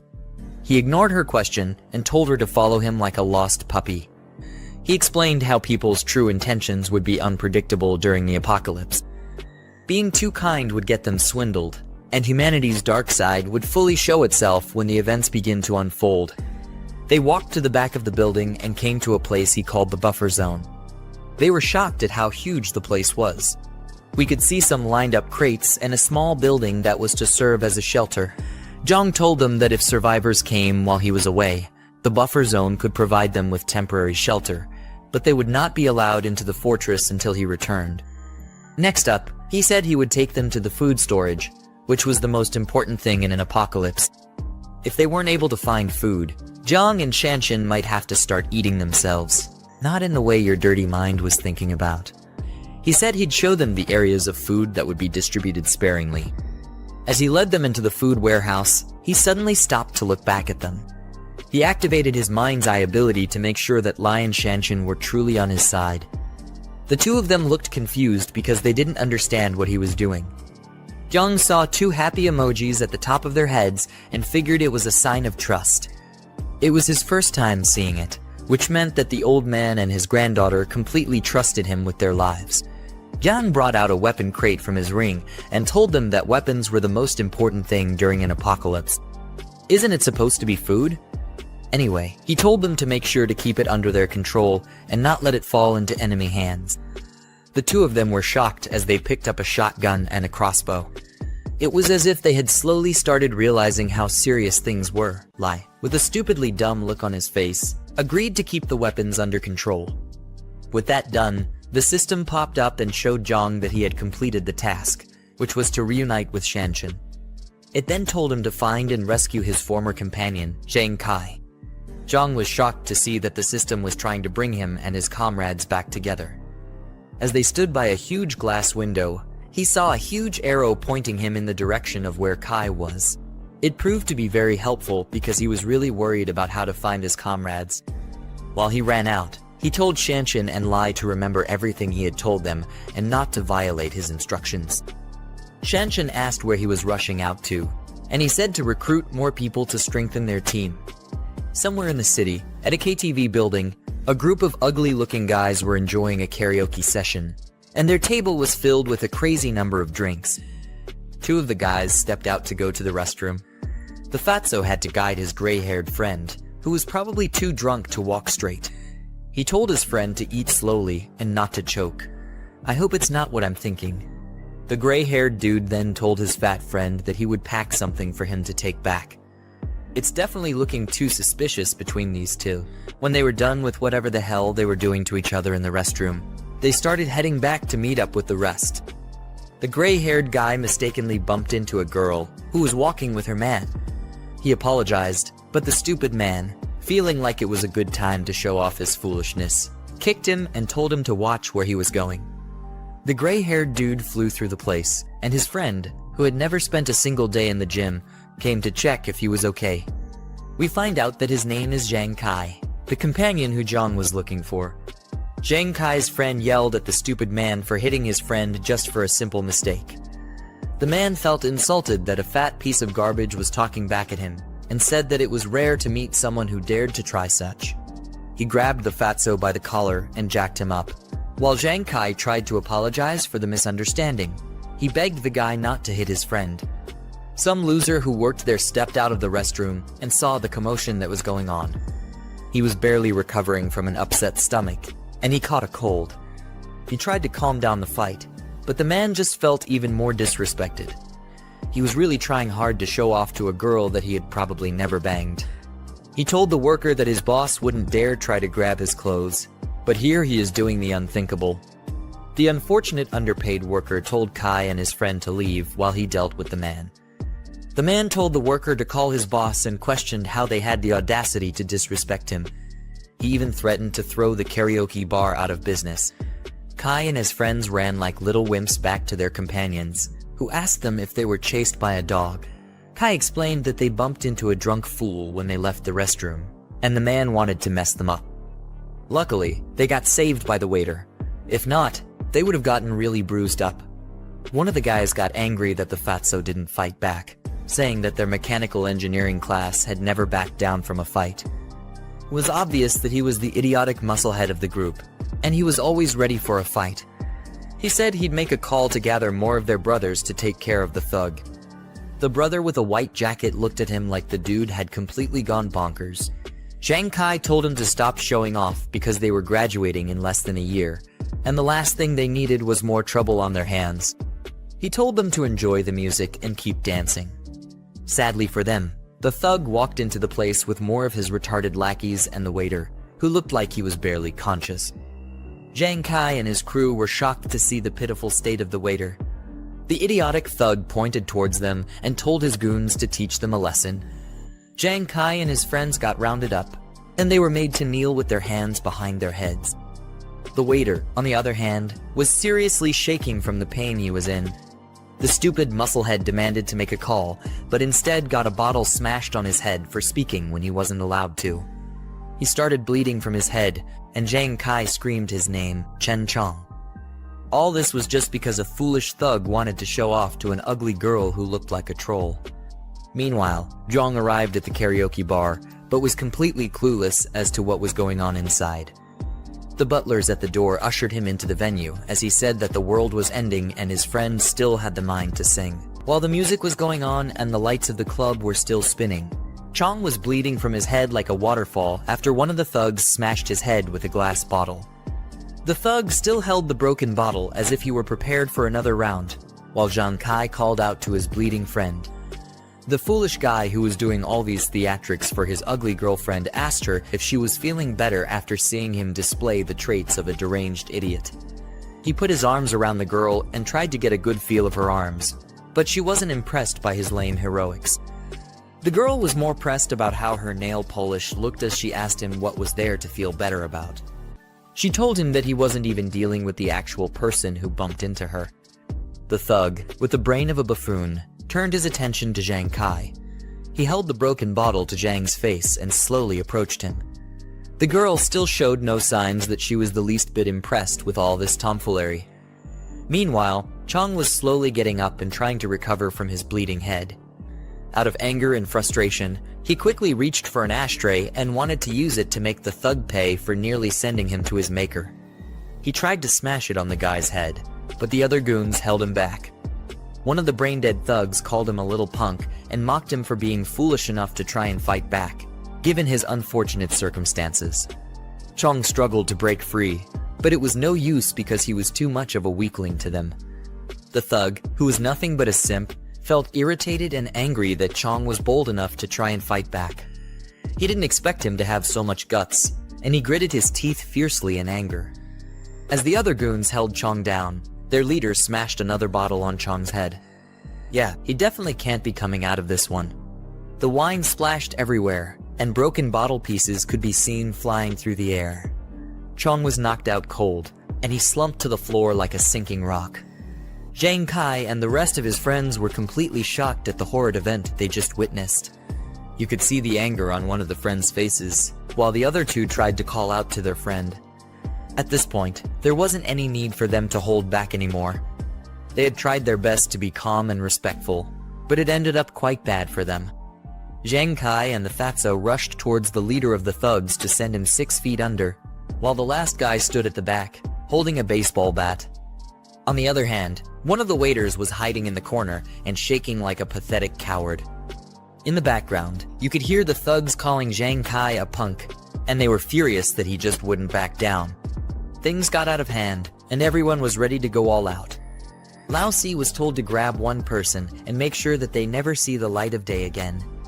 While everyone was brawling and being a nuisance to the club, the waiter was in a lot of pain, and he groaned as a lot of cold sweat ran down his body. His body was shaking a lot, and you could see some purple veins pop out from his back and his forehead. It was like he was slowly having a bad mutation of the Hulk. At the same time, Jiang Kai was dishing out knuckle sandwiches to all the idiots who tried to mess with him and his friends. He swung hard at one of the goons, but the guy was quick enough to dodge, while another person was coming at him from behind. The waiter, who was shaking like a junkie earlier, now looked completely possessed, with blood dripping from his eyes. His eyes had gone completely white, he was sweating profusely, and he was drooling like a hungry beast. As he looked at the bunch of fools who were fighting, all that ran through his mind was how good they would taste once he got a bite. He roared out like a filthy beast and rushed to join the fray. Whatever caused him to mutate made him run at an inhuman speed, but it was probably at the cost of whatever was left of his brain. The waiter, who was now a mindless zombie, quickly grabbed one of the thugs and forcefully held onto him. The thug tried to break free, but the zombie displayed a terrifying level of inhuman strength. The filthy thing quickly took a bite of the thug, who was now in agonizing pain. The dumb girl, who was the cause of all this mayhem, screamed in shock as she saw the zombie take a large bite out of the guy. The thug called the waiter a dog and tried to get him to let go, but it was hopeless for him. He then called out to his guys so that they could help him. A man who was watching the whole thing couldn't believe his eyes. It was as if he had been thrown into those horror movies, and he was the side character who was completely useless. All he could do was put his hands behind his head. He opened his mouth wide and screamed, hoping for it to all be a dream. Meanwhile, the thugs were trying to hold down the zombie, but his crazy strength left them shocked. They still had yet to clock that they weren't dealing with an average human being. The zombie let go of the person he was clinging to before and went ahead to bite the other unfortunate soul. The guy called him a good-for-nothing and was surprised to see that he was really acting like a deranged dog. As the thug struggled to break free, the zombie knocked him down to the ground, while his teeth were still firmly planted into his arms. The thug was baffled at how insane the zombie's strength was because his arm was about to be completely ripped off. As the struggle continued, a hand suddenly popped out and grabbed the neck of the zombie from behind. As the person lifted the zombie into the air, we saw that it was Jiang performing such crazy feats with his physical enhancements. Everyone else in the room was surprised that he could lift up a fellow human with such ease, and even with one hand. Jiang slowly squeezed the zombie's neck, and his face didn't look too happy about what was going on. With blazing anger, he smashed the zombie onto the glass wall and held his face to it so that the shards could cut him up slowly. Then he turned to the rest of the idiots who had been causing a ruckus and told them to stop. Everyone else there was still freaked out by Jiang's crazy strength. The man who was a snack for the zombie looked beyond frightened as he looked up at Jiang. He said that the deranged zombie was as strong as a bully, but he didn't understand how Jiang was able to pin him to the wall with one hand. It was as if he was also angry at himself for being a pitiful weakling. The stupid thug leader screamed out and asked Jiang who he was. Rather than thank the protagonist for saving their miserable lives, this brickhead thought it was wise to yell and act like he had some use. The other pathetic goon beside him was in a lot of pain because the zombie had taken a chunk of his shoulder for dinner, and it looked like the wound had become infected. Jiang ignored the idiot's question and turned to Zhang Kai. He wanted to make sure that his friend had been bitten by the monster and also make sure that he was alright. Zhang Kai told Jiang that he was fine, but with a perplexed look on his face, he asked Jiang why he was worried about him being bitten. Jiang ignored that foolish question as well and, with a mean look, told his friend to come with him. There wasn't any time to waste, and he needed to assemble his past comrades as fast as possible. While Zhang Kai stood up to go, that idiotic simp pulled him back and said that they weren't done. A literal zombie just wreaked havoc in their midst, and his men were severely wounded, but he was more bothered about how much he had to impress some ugly girl, who he had probably never laid before. Anyway, as he was being stupid, one of his goons, who got bit on his shoulder, suddenly started coughing and complaining about his spinning head. His boss asked him what was wrong, and he thought it was just a cold, but he was about to find out how his foolishness would be the end of him. Jiang had a look on his face that said he already figured out what was happening to the thug. He wasn't fazed at all, but just kept his composure and waited for the worst to happen. The purple veins began to break out of the thug's neck and head. He gritted his teeth in pain and held onto his wound, but it was already too late for him. He tried to explain that he just had a runny nose in the afternoon, but got interrupted by Jiang. The protagonist asked him if his shoulder was bitten by the zombie while still holding onto the monster's neck. The zombie was still fighting to break free, but Jiang had that dog in him, so he wasn't breaking free anytime soon. The thug was confused and wondered how the zombie's bite had anything to do with the way he was feeling. While still fighting the pain, he told Jiang that he was bitten and asked what that had to do with anything. You could see as the purple filthy mutation was slowly creeping up from his back to his face. The fact that no one else in the room could figure out what was going on showed why they must have died like fools in Jiang's past life. Jiang started to analyze the whole situation and thought to himself that the thug was probably already infected before he got bitten. Now that he was bitten close to his head, he was likely going to mutate soon, since the signs had begun to show themselves. Jiang dragged the already deranged zombie and was heading out, while the H-Tug leader asked him what he was doing. The others were staring at him, and they hoped that he would give a reasonable explanation for all his strange questions and actions. Jiang got to the door and tossed out the mutated filth like he was a pile of trash. Then, he quickly shut the door. The zombie started to bang and claw at the door, trying to force himself back inside. Jiang, on the other hand, was glad that zombies were too dumb to figure out how to open doors yet. Because of this, they were all safe in the meantime. As he dusted off his palms, he turned to the others and saw that they were all looking at him weirdly. It was obvious that they were waiting for him to start explaining himself, but Jiang was taking his sweet time. I mean, it's his show, so you can't really blame the guy. His mood shifted, and you could see the killing intent spilling from his eyes. At this point, the demons of hell were scared of what this idiot was about to do. He cracked his knuckles and asked Jiang Kai which one of the stupid thugs he needed to take out first. However, Jiang Kai had no idea who this crazy kid was, and he asked him if they knew each other. The leader of those thugs was looking completely pissed off because he was being threatened. He rushed towards Jiang, telling him that he was getting cocky, and he attempted to land a punch on the pretty boy's face. That punch looked like it was taking years just to hit, and Jiang wasn't the least bit bothered by the idiotic simp. Before the guy's hand could halfway through, Jiang swiftly grabbed his head and shut him up before he spewed any more rubbish from his mouth. With his Hulk-like strength, he smashed the man to the ground, knocking him out in the process. The other foolish goon who was bitten on his shoulder rushed towards Jiang in an attempt to attack him. He cursed out Jiang and said that he was definitely asking for it. Sadly, he was no match for Jiang's Bruce Lee moves. Jiang gave him a hefty punch to the nose. Now the idiot's nose wasn't only runny but bleeding as well. Jiang barely used his true power, but he was able to send the guy falling straight to the ground. As the guy got knocked to the ground, Jiang maintained his fighting stance like he was a character in a fighting game. Meanwhile, the goon was knocked out cold and was foaming at his mouth. His partner rushed to his side and asked why he was acting so pathetic after just one punch. His body began to shake and wiggle, which showed that the mutation had begun, but his partner had no idea what was about to go down.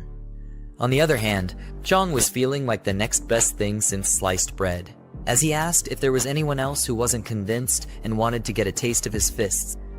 He said that they were welcome to try. After everything, he told Jiang Kai to take his friend and wait for him outside the private room. Jiang Kai wiped his chin and proceeded to do as he was ordered. He and the fatso slowly lifted Jiang and carried the pathetic guy out of the room. The thug leader and his goons attempted to leave as well.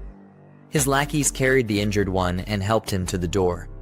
As they got to the door, Jiang told them to hold it, and he blocked their way. The leader stupidly asked him what he was doing, and the girl, who the leader was trying so much to clap her cheeks, was shocked as well when Jiang stopped them. Jiang told him that all the drinks must have gone to his head and made him forget his own name. He told the man that he almost got his brother killed, but the leader only looked more irritated and scared at the same time. The leader told Jiang to stop spouting nonsense and ordered him to get out of his way. Jiang was fed up with the buffoon's arrogance, and he pushed him back. His eyes were blank, making it look like he had gone into feral mode. The leader cursed him out and said that he was going to die after what he just did. I guess the drink really did clog his head because he quickly forgot that Jiang held up someone by their neck with just one hand. Before he could get up, Jiang quickly left the room and locked the door behind him. The guy got up and demanded for the door to be opened, saying he was going to skin Jiang alive for being a punk. Unknown to him, he was about to face a more deadly and disgusting opponent. The goon who was bitten on the shoulder earlier had been completely consumed by the mutation. His eyes were red, and his senses were no longer with him. You could have possibly searched his eyes for a sign of himself, but there was no humanity left in him any longer. The mutated thug let out a feral roar and began looking for the closest person to feast on. His other comrades couldn't hold him down, and they were confused as to why he was acting so feral. They called out his name, Hat, and asked him what he was doing. Obviously, they were too blind to see that Hat was hungry and looking for the next best meat to devour. Jiang stood on the other side of the door and listened to the chaos that ensued inside the room. The guys banged on the door and struggled to get their zombie friend off their leader, but it was only a matter of time before they became mindless monsters like him. Voices could be heard screaming for help, but Jiang wasn't bothered about them. One of the workers approached Jiang and nervously asked what was going on and if he needed help. Jiang told the man to lock the door completely and not let a single soul inside if he knew what was good for him. He then told him to call the police and the hospital to inform them that there was a patient with the rabid flu inside the room. The worker either had his ears clogged up or he was just shocked that Jiang mentioned the rabid flu. Jiang's words left him frozen and frightened on the spot, and he didn't know how to process it. While he was still spacing out like a fool, Jiang yelled at him to get to it immediately. The worker responded and hurriedly brought the door keys. His hands were nervously shaking as he tried to get the key into the lock and lock the door. While he was struggling with that, Jiang left with Zhang Kai and the rest of his friends. Chong was still unconscious as they carried him and followed Jiang. The worker who was supposed to be locking the door stopped what he was meant to do because he felt troubled by the sound coming from the other side. His colleague approached him and asked why there was so much chaos going on. The worker told his colleague that Jiang told him about a guest who had the rabid flu, but the colleague didn't believe that there was actually a rabid flu. On the other hand, the worker was surprised that his silly colleague even knew about the disease. Then the two of them headed to the security room so they could check the live surveillance and see what was really going on. They ran through the hallway as quickly as they could, but when they got to the room, they saw the horrors that had been unleashed. The security man who was watching over the cameras couldn't even believe what he was witnessing. Their ugly faces showed that they couldn't stomach whatever the hell they saw on the screens. The security footage showed that the thug leader and his goons had all been turned into brainless zombies. They feasted on each other, and the leader was finally able to get a taste of his girlfriend. The girl lay dead on the floor, and her eyes looked like she had also gotten infected with the disease. The workers quickly called for the police, but I wondered if they were calling them to become part of the feast. Meanwhile, Jiang and his friends had finally gotten outside to where he parked his car.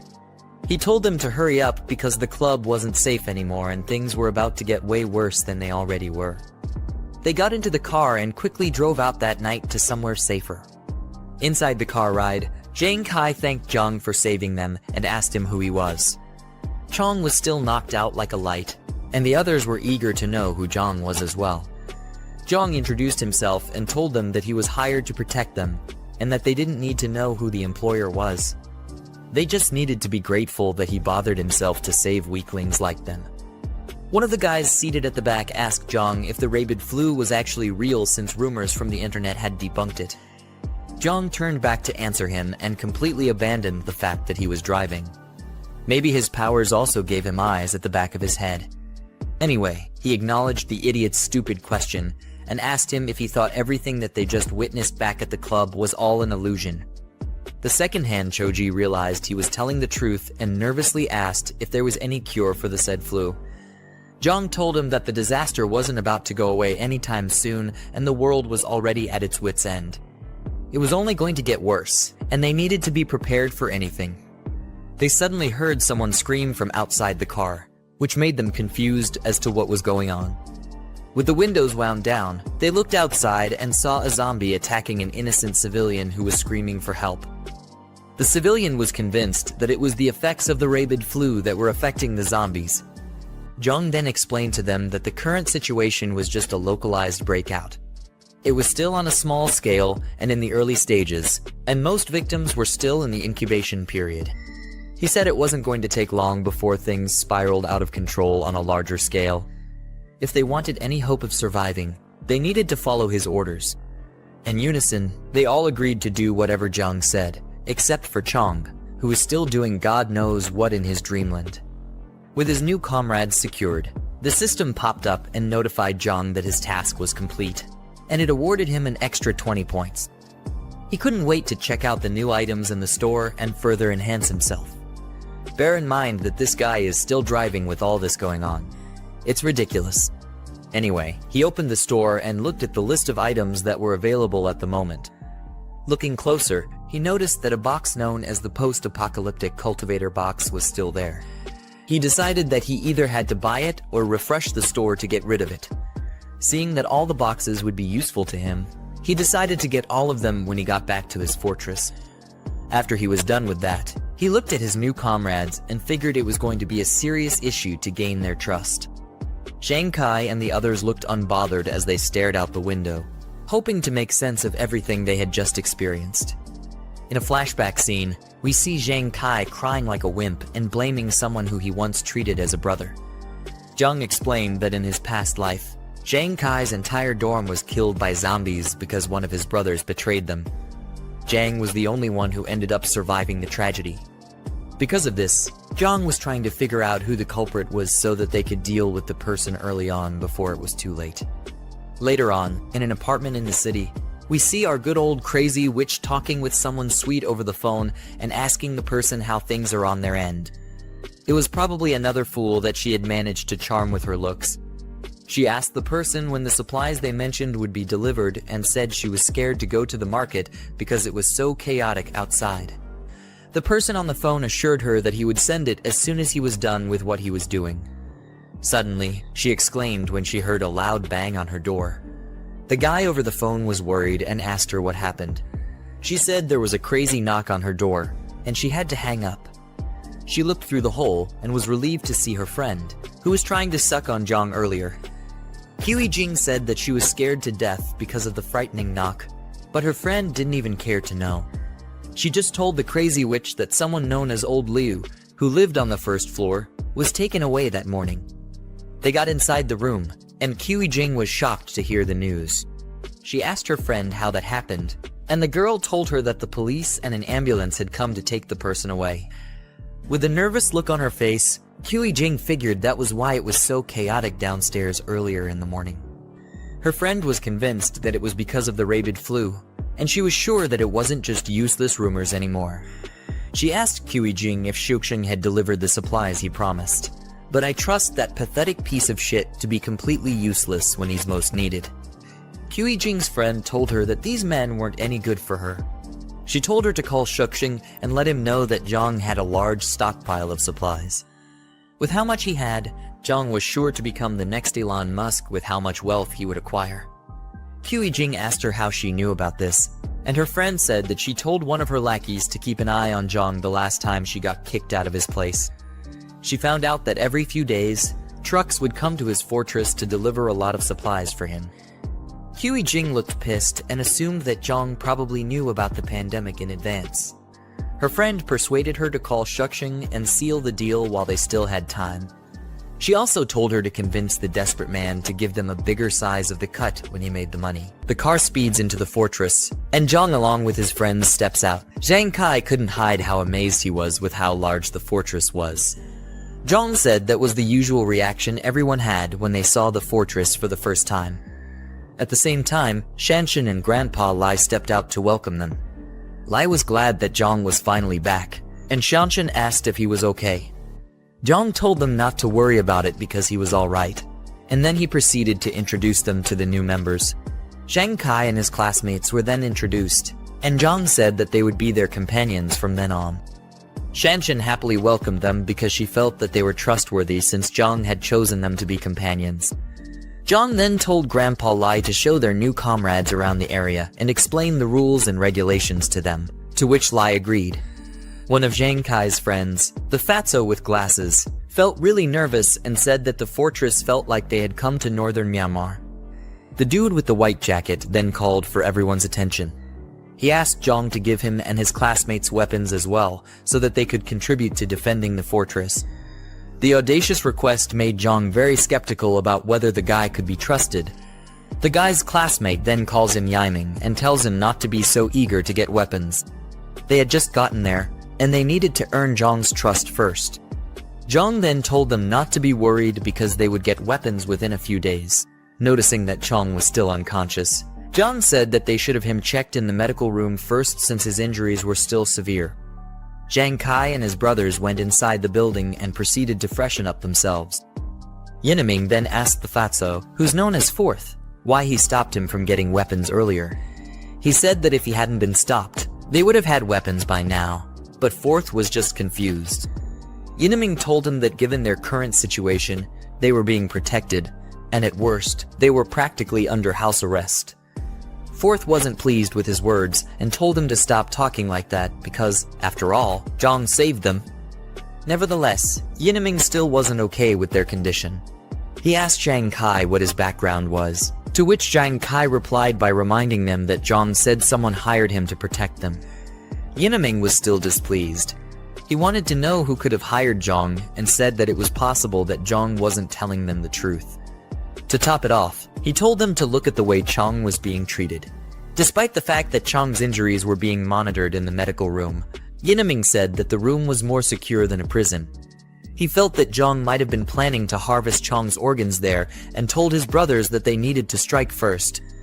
Fourth tried to reason with him by asking what would happen if they were wrong about Jiang, and if that wouldn't be like betraying their savior. Yineming told him that he would rather betray the world than let the world betray him. If what Jiang told them was true, he planned to take over the fortress and seize control. Yineming was too far gone in his head, and there was no going back for him. He had a sinister look on his face, while he said that besides them and Jiang, the only other people in the fortress were Grandpa Lai and Shanshan. If Jiang happened to be away, he planned to use the opportunity to capture Shanshan and her grandfather. He also said that the girl was cute and suggested that they could have their fun with her. Jiang Kai and Fourth couldn't even believe the words that were coming out of this guy's mouth. They just stood and stared nervously at him and couldn't come up with what to say. Yineming then tried to play off his sinister plans by telling them to relax because he was just playing with them. He told them not to take it seriously, but they would be wise if they did. Jiang Kai was relieved to hear that he was joking and told Yineming not to scare him like that. The apocalypse hadn't even started yet, and he was already thinking about lawless deeds. Fourth also told him that if Jiang really wanted to harvest their organs, he would have locked them up already, especially since he had guns.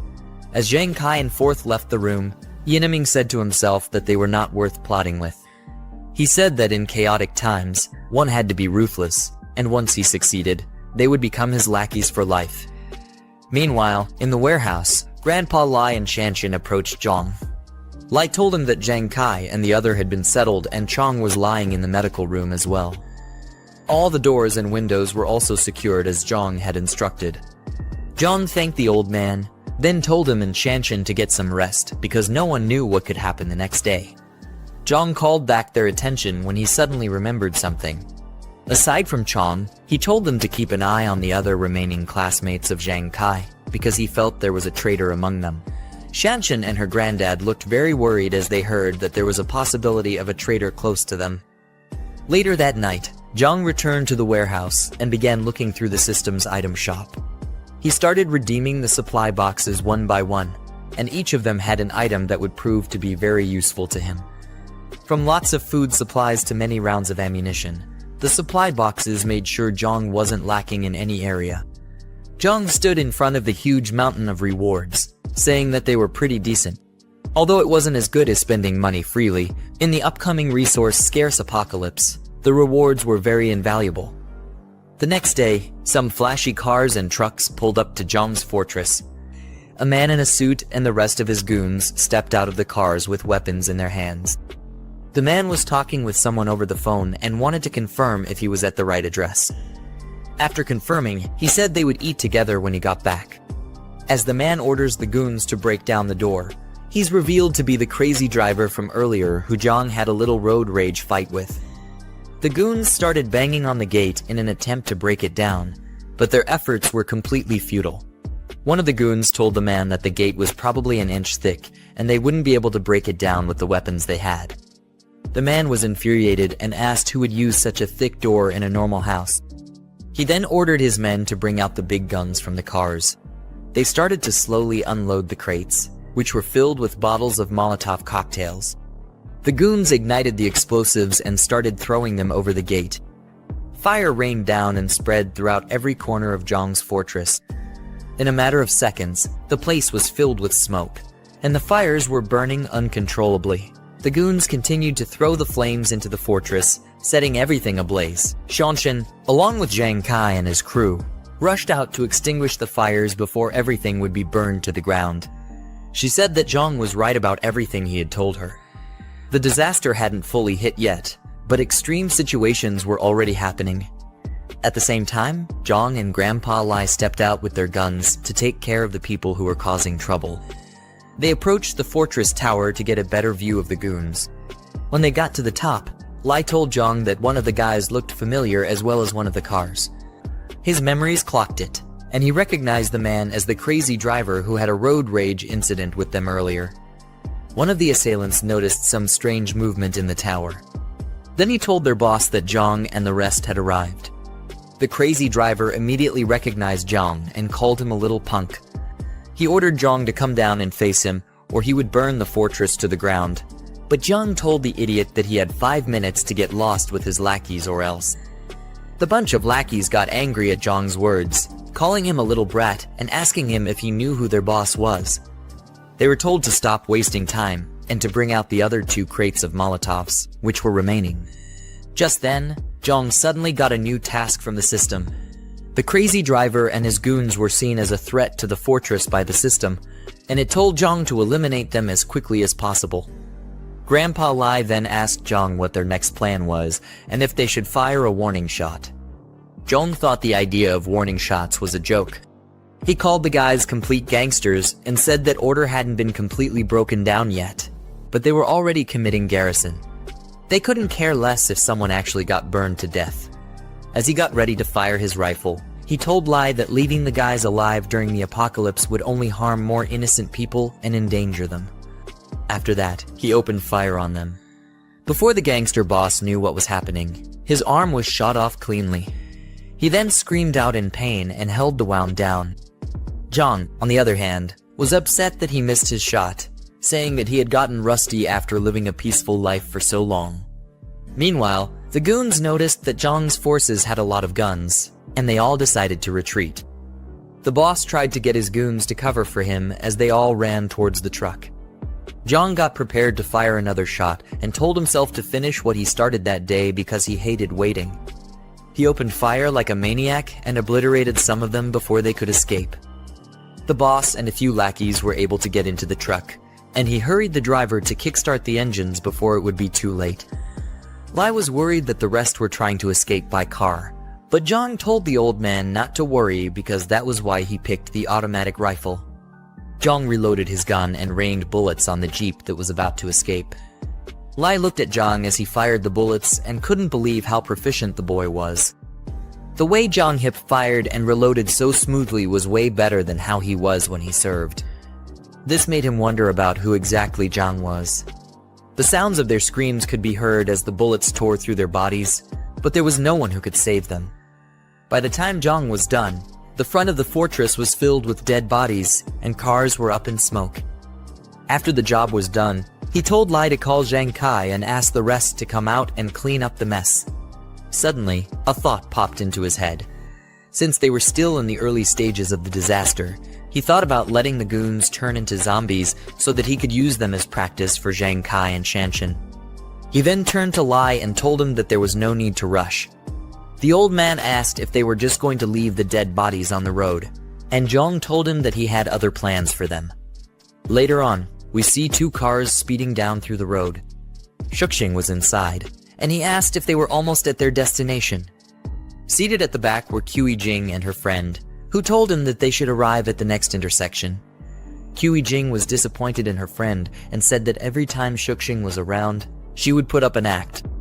She knew what her friend was up to but decided to play it cool. When they got to the fortress, Shuxing said he would park outside and then told Jing to message him once she got inside. As Jing stepped out, she told Zioya to tag along with her. Zioya was surprised that she had to follow her friend as well. Jing told her that she was obviously coming and asked how else she would know the factory to go to. Zioya told her just to walk straight ahead, and she'll recognize it right away. Her shoes were killing her, and if she walked 2 more blocks, she would be done for. Nevertheless, Jing wasn't listening to her silly excuses. High heels or not, she told Zioya that she was coming along as she dragged her out of the car. Zioya screamed that her phone was in the bag, but Jing told her to leave it in the car because she already had her own phone with her. As the 2 girls walked, Shuxing looked at them until they got far enough. Then he picked up his phone and told the person on the line to get everyone ready. He told them to follow him as soon as he started his car. The car behind him was filled up with a lot of thugs, waiting for the right moment to give Jiang hell. Their leader confirmed Shuxing's orders and waited for the signal. Meanwhile, Zioya asked Jing why she dragged her into this. Jing told her that she was an old fox and asked if she really thought that she would fall for her silly tricks. Zioya tried to play innocent by saying that Jing got it all wrong. She got all dressed up to make sure that she could hook Jiang since he already knew about Jing and Shuxing. Jing noticed something off and got nervous as she asked what was going on up ahead. As they got closer, they saw the dead bodies and wrecked cars in front of the fortress. Zioya wondered if a shootout happened there or something crazier. The girls got scared when they noticed that the bodies were dead. Zioya suggested that they go back, but Jing was still analyzing the scene. She said that, judging by the blood, the guys had been dead for a while. Then she wondered if two groups were fighting over Jiang's supplies. She thought that Jiang didn't make it out alive, but his death didn't matter to her. All she wanted were the supplies, and she wondered if they were still there. Unknown to the girls, the trunk of the car behind them opened up, and that crazy driver was slowly crawling out. They decided to head back and let Shuxing's people handle the situation, but they were completely clueless about the guy who was slowly mutating into a zombie. Jing and Zioya walked up to the huge gates of the fortress and thought about how they would get in. They were really nervous because of how exposed they were in the open. Zioya said that they couldn't see anything inside because of how tightly the gate was shut. Seeing how reinforced and tight the security was, Jing wondered if Jiang was okay. While they were still fiddling with the gate, a voice called out to them, and they panicked. Looking up, they saw Shanshan with her crossbow, and she asked them who they were and how they knew about the fortress. Zioya said that they were friends with Jiang, and Jing told her that she was Jiang's girlfriend. Quite the audacious statement. Shanshan didn't trust the two girls, so she called out to Jiang and told him that there were two witches outside his gate. She also told him that one of them claimed to be his girlfriend, which she highly doubted. Jing was pissed off and felt that Jiang suddenly changed his attitude because he found a new girlfriend, whom she thought was Shanshan. Zioya told her to calm down and not to show any displeasure because they still had important matters to handle. She asked if Lai Shuxing would be able to handle the ambush, considering that Shanshan had a crossbow in her hands.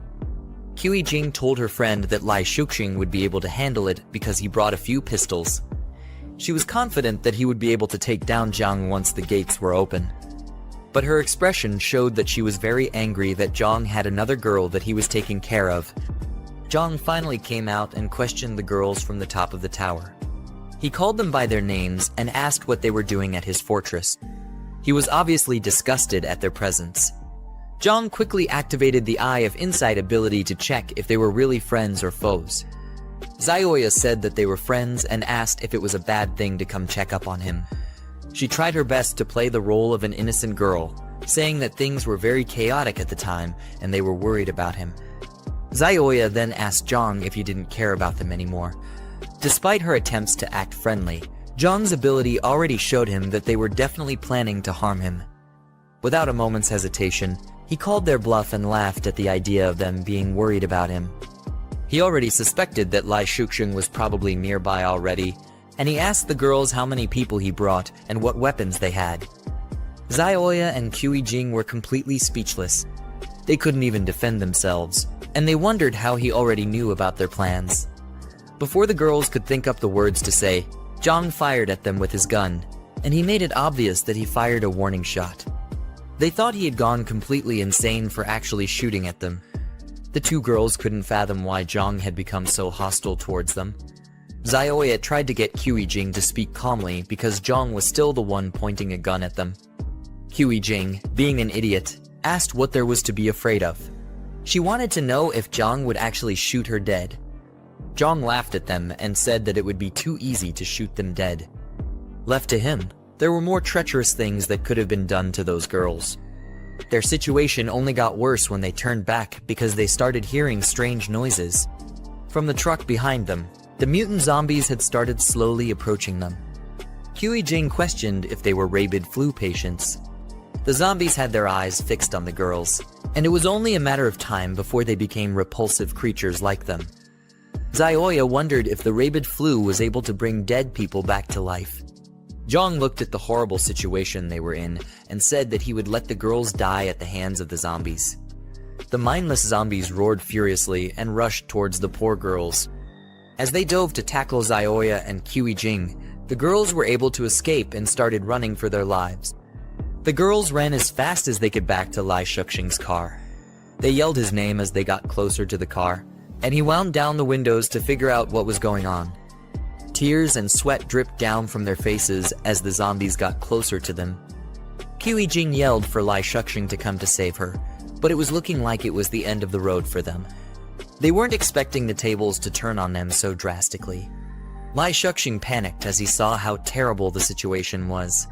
He asked how it was possible for the rabid flu patients to have been outside the fortress at that moment. He spoke to his goons over the walkie-talkie and yelled to them that she turn around as quickly as possible. He needed to move quickly before the infection would get into his body and mutate him into one of them. The cars quickly swerved around and fled the scene. Jing cursed out Lai Shuxing for abandoning her and Xiaoya to the treacherous claws of the monsters. The distance between the girls and the vehicles was far greater than the distance between them and the zombies. There was no hope for them, and the situation called for desperate measures to be taken. Just when it looked like the curtains had closed on them, Jing said that she didn't want to die as she raised her handbag. She tossed it towards Xiaoya's legs, and the poor girl's legs got entangled in the handle. You really can't trust anyone during an apocalypse. Xiaoya lost her balance and fell face flat on the ground. She screamed out in pain as her face hit the cold, rough road. That was how Xiaoya's life flashed before her eyes. She became an easy target for the vile creatures, and they quickly piled on her before she could get up. Her eyes were filled with fear, and her heart beat so fast that it could have probably broken through her rib cage at that moment. She told the zombies to wait, but she forgot that she wasn't talking to people who could be reasoned with. Her blood was spilled, and sounds of bones being crunched could be heard as the zombies feasted on her. Her vision quickly turned red, and all she saw were mindless creatures eating her up like a McDonald's Happy Meal. In her last moments of consciousness, she looked toward Jing with boiling rage and rained curses on the girl for setting her up like that. She called Jing all kinds of names, but it did little to help her already sealed fate. Choking on her blood, Xiaoya swore that Jing would never die a good death. No matter how long it would take, the crazy witch would definitely get what she deserved. Jing chose to ignore all the words hurled at her as she fled the scene. You could see the cold sweat dripping from her face and the deranged look she had. Jing told herself that Xiaoya deserved every single thing that was happening to her at that moment. She kept repeating the words to herself in order to feel better about the atrocity she had just committed. Meanwhile, Jiang and Shanshan watched the gory scene from the top of their tower. While Jiang was unfazed by what he was looking at, Shanshan was deeply disturbed, and she couldn't believe her eyes. The system then awarded Jiang 10 points for taking care of the threats that befell his fortress. With that done, it quickly gave him a new task, which was to clear the area of the infected monsters who were lurking around his base. Shanshan then turned her attention to Jiang and was shocked that all those people had mutated into zombies just like that. The thought of it caused her mind to become very troubled, and she wondered what the future would look like if this was just the beginning of the apocalypse. Jiang remained very calm and told her that the apocalypse had officially begun, with a large amount of alien infection sources in the air. The dead who were exposed outside would quickly mutate into zombies, but it didn't just stop there. Anyone who was injured and those with weak constitutions among the living were also at a high risk of getting infected. Shanshan found it hard to grasp all the information Jiang was giving her, but she eventually understood that things were like that for them. After that, Jiang told her to call everyone together for a meeting. She looked at him and was baffled at how someone could remain so calm in such trying times. Moments later, everyone in the fortress gathered in a room. Shanshan locked the door, while others sat down and waited for what Jiang had to say. Yinming, who was obviously still very hostile, refused to sit and decided to stand while the meeting went on. Jiang then told them that they had to remain indoors for the next 2 days, except it was absolutely necessary for them to step out. He said that they had to keep the doors and windows tightly shut in order to let their bodies gradually adapt to the infection source. From his words, it seems the body is able to fight it when it's introduced slowly as opposed to when the virus takes the body by full force. Anyway, Jiang said that it would greatly reduce the risk of them getting mutated if they adhered strictly to the rules he stated. Zhang Kai, on the other hand, was very worried about his friend, Chong. From the expression on his face, it didn't look like Chong's condition was getting any better. Later that night, in the infirmary, we see Chong lying on the bed, and he looks to be in a lot of pain. Part of his face and body were slowly turning purple. This was a sign that the mutation was slowly taking over his body, and if push came to shove, they might have to send the poor guy to his maker. It had spread all the way to his arms, and the veins were really bulging out. Cold sweat ran down his forehead as he gritted his teeth and tried to fight the pain, but only time would be able to tell what fate had in store for him. A chaotic scene in front of a tall skyscraper with dark smoke swirling around its facade. People in business attire are seen panicking and running away from the building, suggesting an emergency or disaster situation, as one man shouts in distress while others flee towards a yellow taxi. Shang's a worried expression looking out of a window, shouting, "It's complete chaos out there." He's observing a tumultuous or dangerous situation unfolding outside. In a tense moment, Shang's urgently tells a woman and child, "We have to go to the warehouse tonight and bring back the remaining supplies," he instructs. "Zio Lai, you and Shui stay at home. No matter what, don't open the door for anyone except me, understand?" This suggests an urgent and possibly dangerous situation, emphasizing the need for caution and safety. Shang's looking determined and tense, is preparing to leave while the woman holds the child protectively.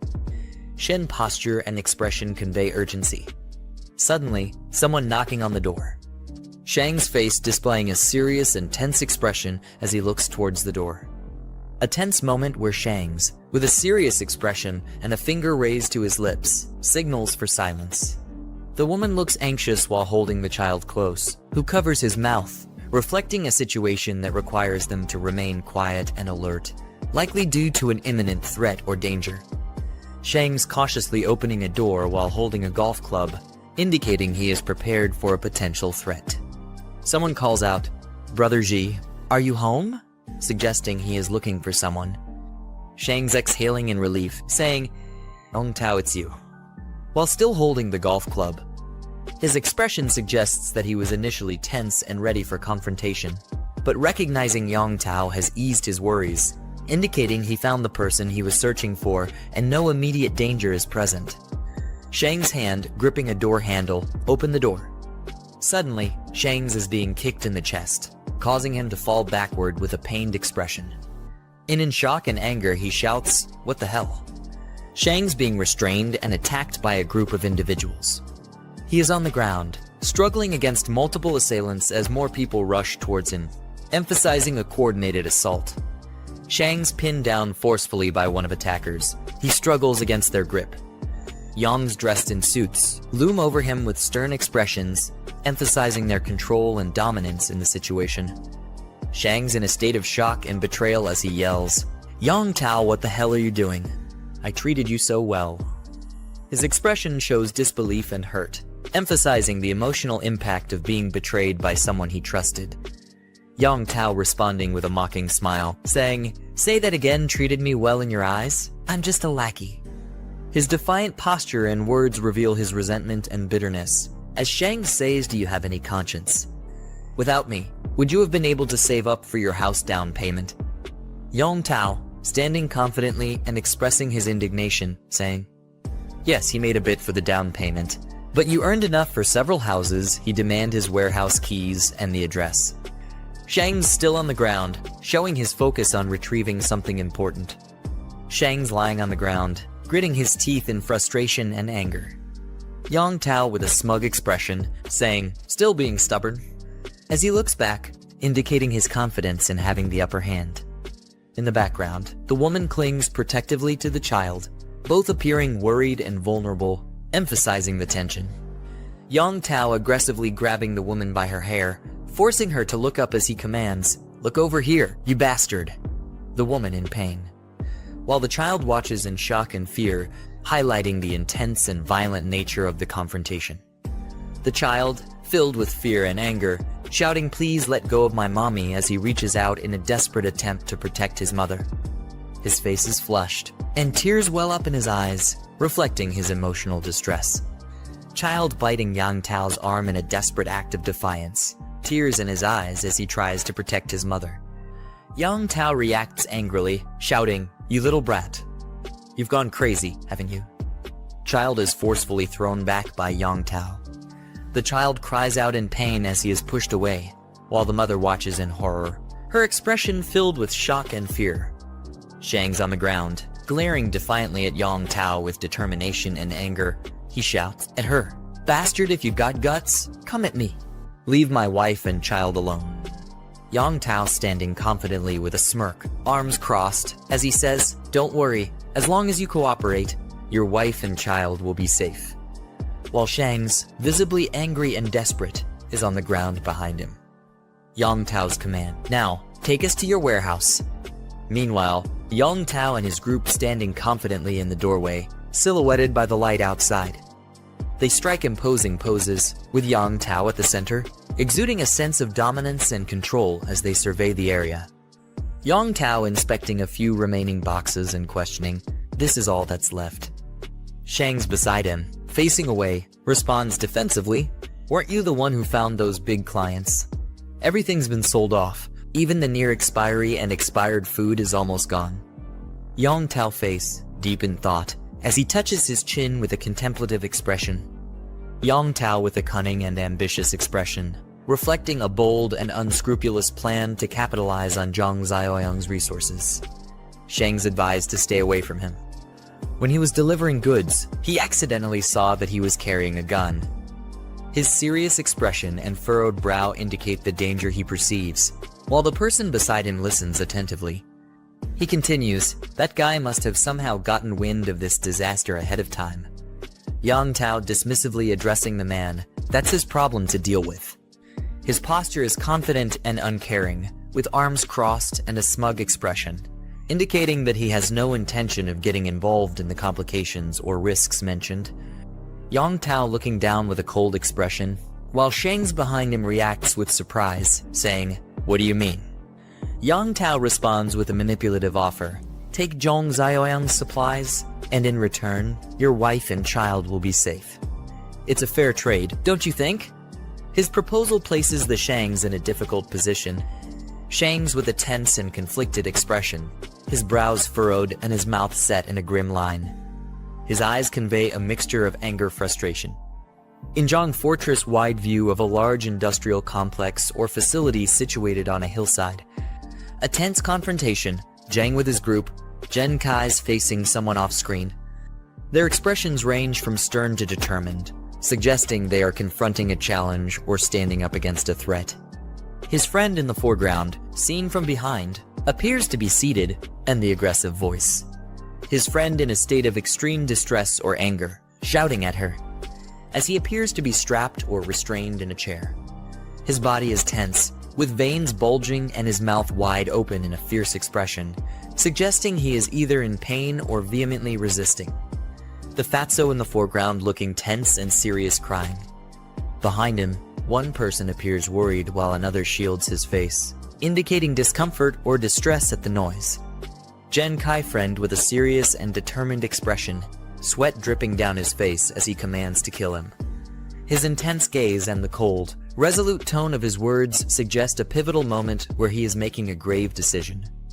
Zhang with a serious expression, looking off to the side in the background, the other man watching him closely. Jen Kai looking surprised and slightly angry, asks, "What did he says?" His expression suggests disbelief or shock at something just said. Beside him, Fatso with glasses adding to the tension in the scene. His friend states with a serious expression, "He's already dead. If you don't finish him off now, and he somehow breaks free, everyone's life will be in danger then." His tone is pragmatic but cold, reflecting his focus on the perceived threat. In contrast, the Fatso passionately argues, "He's our brother. You're giving up on him without even trying." His reaction underscores the emotional conflict. Zhang calmly states, "He's right. Once someone turns, there's almost no chance of recovery," referring to the restrained individual in the bad, who is visibly in distress or transformation. The Fatso looking troubled, with hesitation. Zhang gripping the hilt of a sheathed knife, poised and ready to draw it. The confident grip and the slight shine on the blade suggest imminent action. Zhang handing a knife to another individual, instructing him with a calm but firm, "Use this."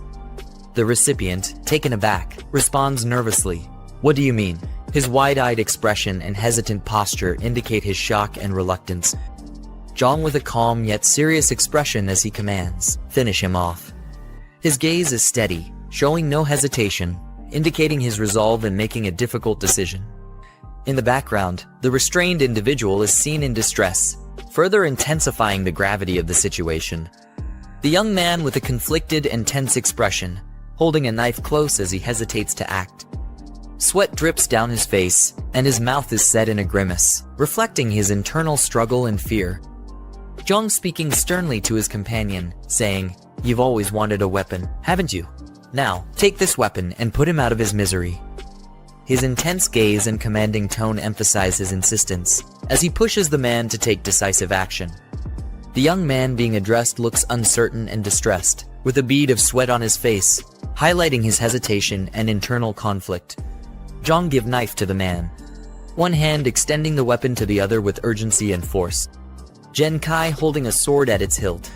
Jen Kai looks serious and determined, while the others, on either side, appear conflicted and anxious. Jen Kai gripping the knife tightly, his expression resolute as he declares, "I'll do it." His determined look and firm stance indicate that he has made up his mind, ready to take on the difficult task at hand. Jen Kai tense and uneasy as he holds a knife, his expression filled with anxiety and uncertainty. Sweat drips down his face, indicating the pressure of the moment, while he hesitantly receives the knife from Jiang. Jiang holding a knife, questions Jen Kai intensely asking if they've truly considered their actions. He hints at the possibility that everything he previously said might have been deceitful, and warns that taking this step could lead them to be seen as a murderer. He tests Jen Kai's resolve in this critical moment. Jen Kai speaks with determination, expressing his trust in brother Jiang. Behind his friend looks on with a mix of concern and unease, reflecting the high stakes and uncertainty surrounding their decision. Jiang stands with a confident, smug expression, responding with a casual, "Oh!" Behind him person appears to be in distress, lying in a hospital bed with a pained expression. Jen Kai stands over his friend who is lying in bed, visibly distressed. Jen Kai grips a knife tightly, his expression filled with determination, while the man in the bed reacts in fear, screaming as the situation escalates. Jen Kai, filled with rage, raises a knife high above his head ready to strike. His expression is fierce and determined, teeth clenched, showing his intense emotions in the moment. The other man, in a state of panic and fear, looks up in terror, eyes wide and sweating.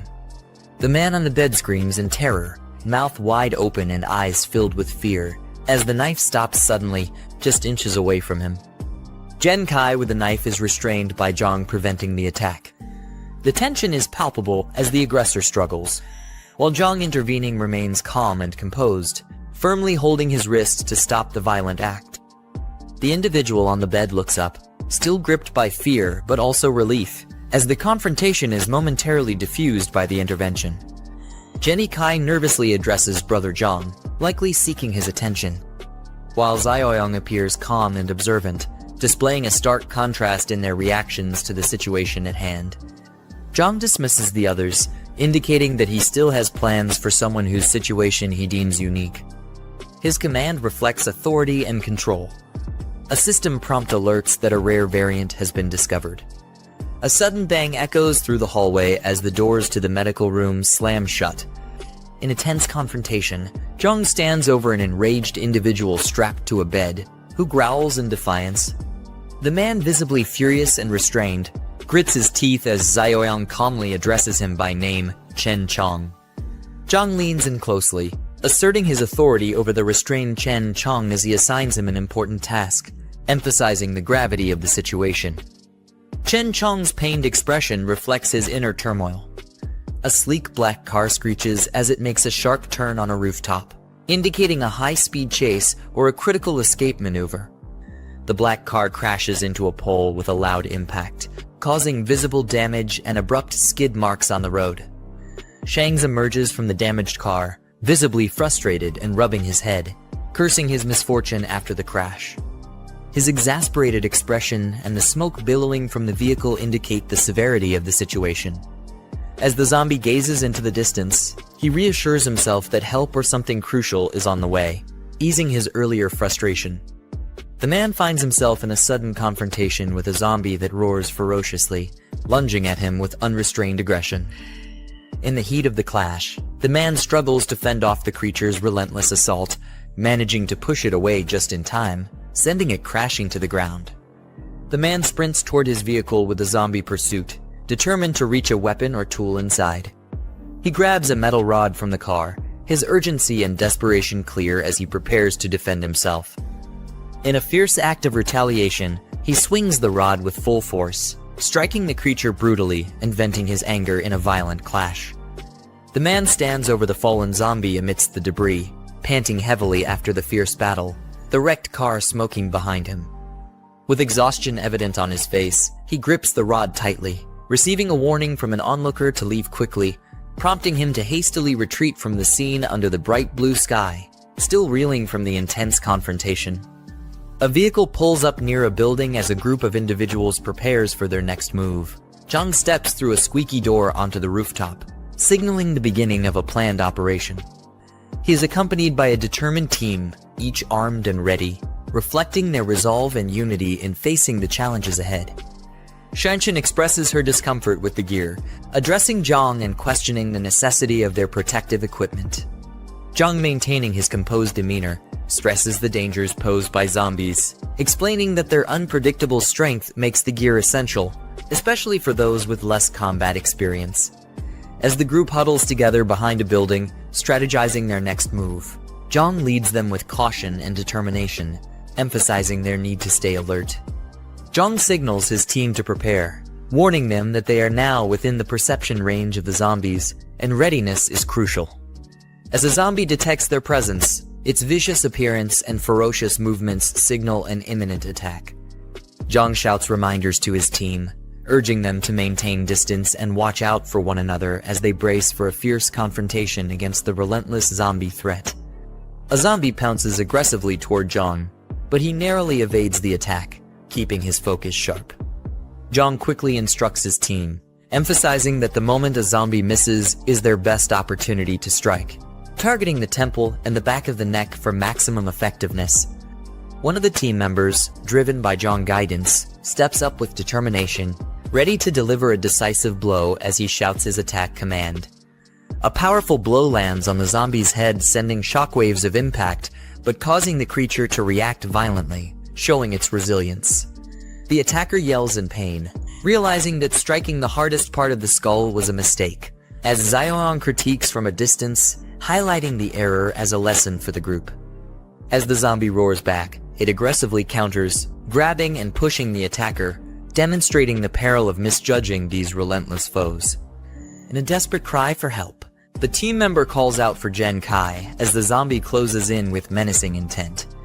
Jiang acknowledges a correct defensive move, urging Zhen Kai to step in as teammates rally to assist. With precise timing, Zhen Kai swings a bat, delivering a powerful strike to the zombie, turning the tide of the battle in their favor. The zombie takes a powerful hit to the head from the bat, staggering but still standing, showcasing its resilience. Jiang, watching the group's effort, urges them to keep attacking, emphasizing that one hit won't be enough to take the zombie down completely. One of the team members, filled with adrenaline, turns to Xiaoyang with a proud yet anxious expression, asking how they performed, eager for feedback on their teamwork and combat skills. Jiang smirks confidently, unfazed by the approaching zombie as he casually dismisses the danger with a nonchalant attitude. Zhen Kai urgently shouts a warning for Jiang to be careful, clearly alarmed by the zombie's rapid advance. The zombie lunges with a fierce snarl, closing in dangerously close, its gaping maw aimed directly at Jiang. Jiang grabs the zombie by the head with a firm grip, halting its attack effortlessly and displaying his superior strength and composure. He admonishes the zombie as if it were capable of understanding, reminding it of the crucial lesson to always be aware of one's surroundings, turning the tables with a sharp command. The rest of the team looks on in stunned silence, clearly impressed and taken aback by Jiang's cool and commanding control over the situation. Shang approaches a large reflective surface, scanning his surroundings with a cautious expression as he notices vagrants roaming nearby. Frustrated by the unexpected presence, he questions whether Jiang would have alerted them or confessed something important.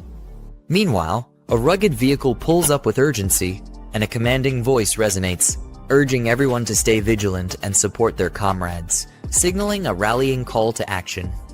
Jiang arrives to the vehicle, A voice confirms that it's Jiang, causing a stir among the scattered group below. Shang peers out from the back of the vehicle, astonished to learn that Jiang and his gang are actively hunting down someone referred to as the Madman. Meanwhile, a shadowy figure with glowing eyes emerges from beneath the vehicle. Kaijing crawls desperately on the ground, reaching out with determination despite the severe injuries, eyes filled with fear and urgency. The hand grasps tightly onto the leg of a bystander, startling him and causing a sudden reaction. The man stumbles backward in shock, yelling out in surprise as he falls, the grip of the injured person still firm, intensity of their plea for help or escape. The man's face contorts in a mix of fear and shock as he realizes the threat before him, his expression filled with dread. Suddenly, the Kaijing rises with an unearthly roar, her eyes wide and furious as she lunges toward him, embodying a terrifying transformation that catches him completely off guard. Shang is brutally attacked, his face contorted in shock and pain as he screams out in horror.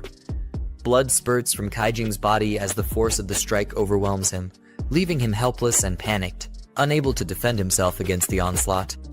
Jiang, holding a smoking gun, stands over a lifeless body while the survivor, drenched in blood, struggles to catch his breath. Desperation fills his face as he looks at the carnage around him. Jiang holds his rifle firmly, his expression serious as he confronts the situation before him.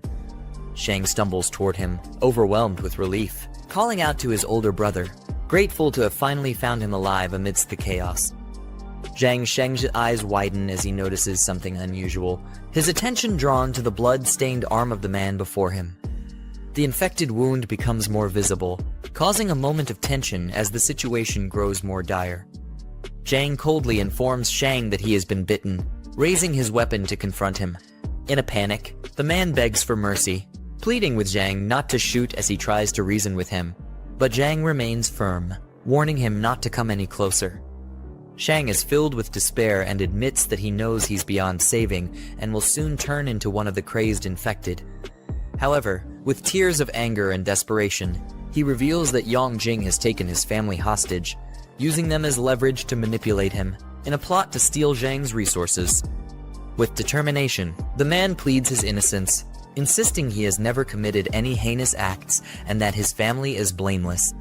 He begs Jiang to protect them from the cruel fate that awaits, leveraging the loyalty they've built and the resources he's accumulated as his final desperate attempt for mercy.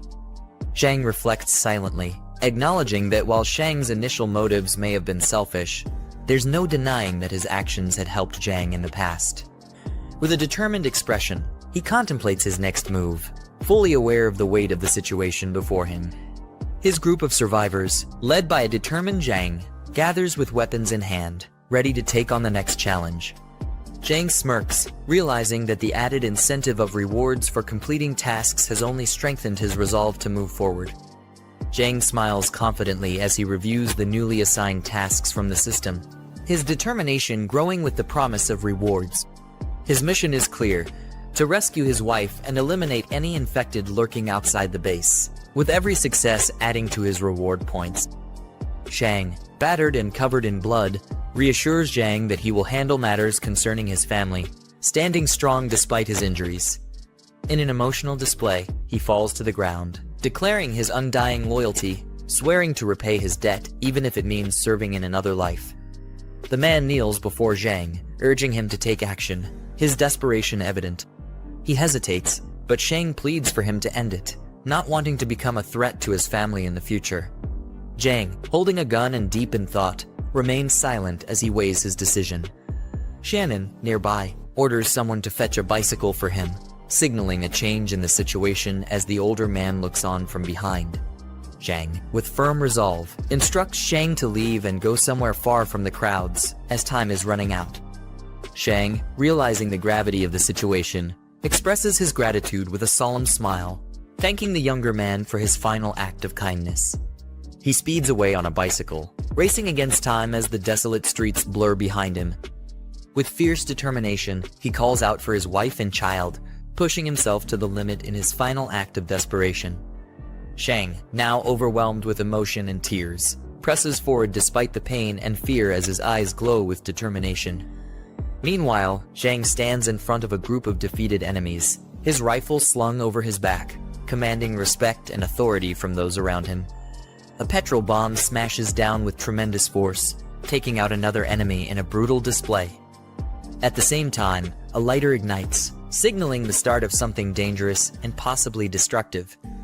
A massive fire erupts as the group of survivors stands in silence, watching the destruction unfold before them. The leader coolly evaluates their progress, reminding them that with their current skills and teamwork, future challenges should be manageable. Shannon, with sharp eyes and determination, expresses her concern about facing larger hordes, noting that their current abilities might not be enough. The group listens in silence, with the weight of her words causing them to reflect on the looming dangers ahead. Jiang, resolute, commands the group to follow him as he strides ahead with purpose. The group approaches a large, imposing door, preparing for whatever awaits them on the other side, with the tension in the air thickening as they get closer. Jiang acknowledges a man named Shenbo and informs him about the warehouse. Handing over the key, he entrusts the safety of their weapons to Shenbo, knowing he'll protect the armory while the leader heads into the city for a mission. Shenbo expresses concern about the chaos in the city, questioning whether it's wise for Jiang to venture out alone. However, Zhen Kai enthusiastically volunteers to accompany him, rallying the others to join the mission. Jiang insists that his companions stay behind, as they are not yet ready to face the dangers ahead, entrusting Shenbo with the responsibility of their safety. As he drives off, determined and focused, his weapons rest beside him, ready for the challenges awaiting him in the city. The system display shows empty options, frustrating the young leader as he notices that the marketplace hasn't been updated with anything useful. Annoyed, he contemplates spending points to refresh the system, hoping for better supplies for the mission ahead. With no other choice, Jiang presses the refresh button, knowing the difficulty of the upcoming mission. After spending his points, the system reveals several supply crates that might give him the edge he needs to succeed. He notices that the cost of manual refresh has increased, making him realize he'll need to be more cautious with his points. Satisfied with the rare item he obtained from the refresh, he contemplates the value of his decision as he prepares for the challenges ahead. The system confirms the successful exchange of points for the black tech supply crate, reducing his score significantly. Jiang speeds off in his car. The streets are quiet, but the tension lingers in the air as he drives toward his destination. The black tech crate reveals a powerful energy-enhancing serum, boosting the leader's physical strength. With a smirk, he consumes the serum, feeling its effects immediately as a bright surge of power courses through his body. Jiang is surprised by the strength of the +5 energy serum, realizing its significant impact. Without hesitation, he injects the serum into his arm, immediately feeling its powerful effects surging through his body. He feels an intense surge of power, clenching his fists as his body is pushed to its limits. The system displays his new stats, showing his attributes boosted to an extraordinary level, far beyond that of an ordinary person. The scene shifts to a tall residential building, identified as the home of Jiang. A mother comforts her scared child, reassuring him that his father will handle everything and keep them safe. Meanwhile, two menacing figures burst into the room, their serious expressions signaling trouble as they confront the family. The mother, alarmed, demands to know what the intruders plan to do. One of the men cruelly grabs her, mocking her fear and implying that they're there to cause serious harm. The mother struggles against the intruders, pleading for them to stop as they begin to assault her, terror filling her face. Despite her resistance, the men continue their attack, leaving her defenseless. A woman is forcefully grabbed by two men, her cries for help ringing out as she struggles to break free. Behind, a young boy watches in fear, unable to intervene in the escalating confrontation. A figure steps into the room, towering over the scene as one man is thrown to the ground. A confident man enters the scene, his expression stern as he questions the chaos unfolding before him. His calm but commanding presence immediately shifts the atmosphere, as if he holds control over the situation. The man with a stern expression is approached by an accomplice, who calls him over with a sly grin, seemingly unfazed by the situation. Despite the apparent lightheartedness, there's an underlying tension as they exchange words about how to handle the woman. The man smirks, his expression showing confidence as he dismisses the situation, hinting that this isn't the first time he's dealt with such matters. The man with the ponytail expresses frustration, warning his accomplices about the potential consequences if things go wrong with the woman. He asserts his authority, making it clear that they need to handle the situation carefully if they want to avoid drawing unwanted attention. The man grins with a confident smirk, taunting his targets as if he's toying with them, showing no fear of the situation. Meanwhile, in the shadows, the woman clutches the young boy tightly, both trembling in fear as they brace for whatever danger might come next. Under the eerie glow of the crescent moon, chaos unfolds in the city streets as shadowy figures scramble in panic, surrounded by wrecked vehicles. Jiang calmly grips the steering wheel, his enhanced abilities sharpening his focus and reaction time. With double the physical capacity of an average person, he's fully in control, prepared for whatever lies ahead on the road. Jiang speeds through a crowded highway, effortlessly dodging cars as flames trail behind, leaving chaos in his wake. Moments later, under the ominous night sky, the city is in disarray, with zombies scattered across the road, unsure of what just tore through the streets. He's stepping out of the car as its headlights illuminate the deserted road ahead. With the city just beyond, he realizes it's time to leave the car behind and continue the mission on foot, his gaze sharp and determined under the moonlight. Jiang senses something off, his eyes narrowing as he scans the darkened forest around him. Suddenly, a zombie charges at him, screaming wildly with terrifying speed, catching him off guard.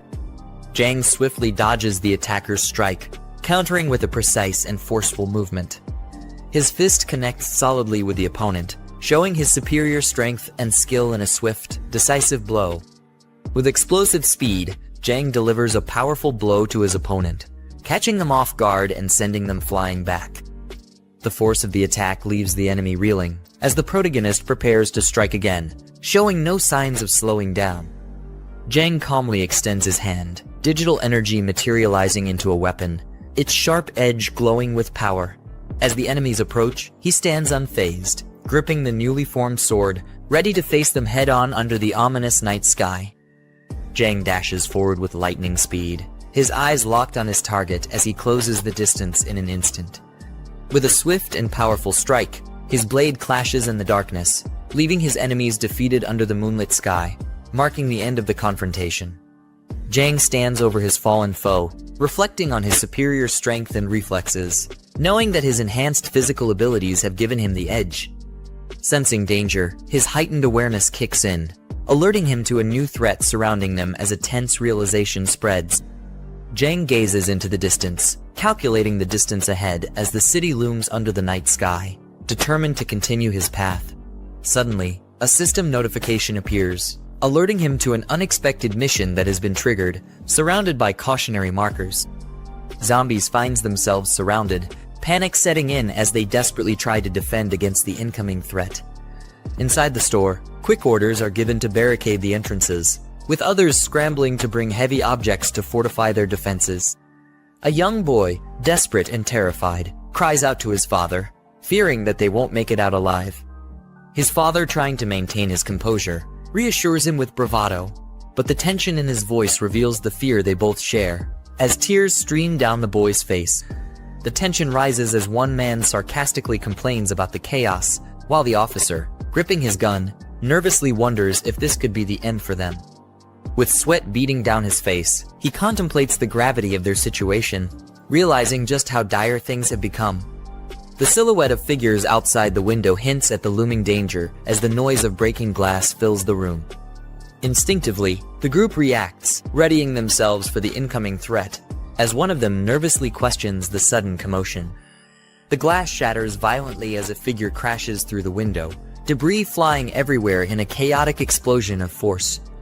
Panic sets in as one man screams in shock, while another stands frozen, horrified by the sudden intrusion.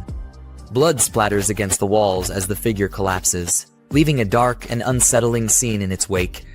The room falls eerily silent, with the shattered window and bloodstains serving as grim reminders of the chaos that just unfolded.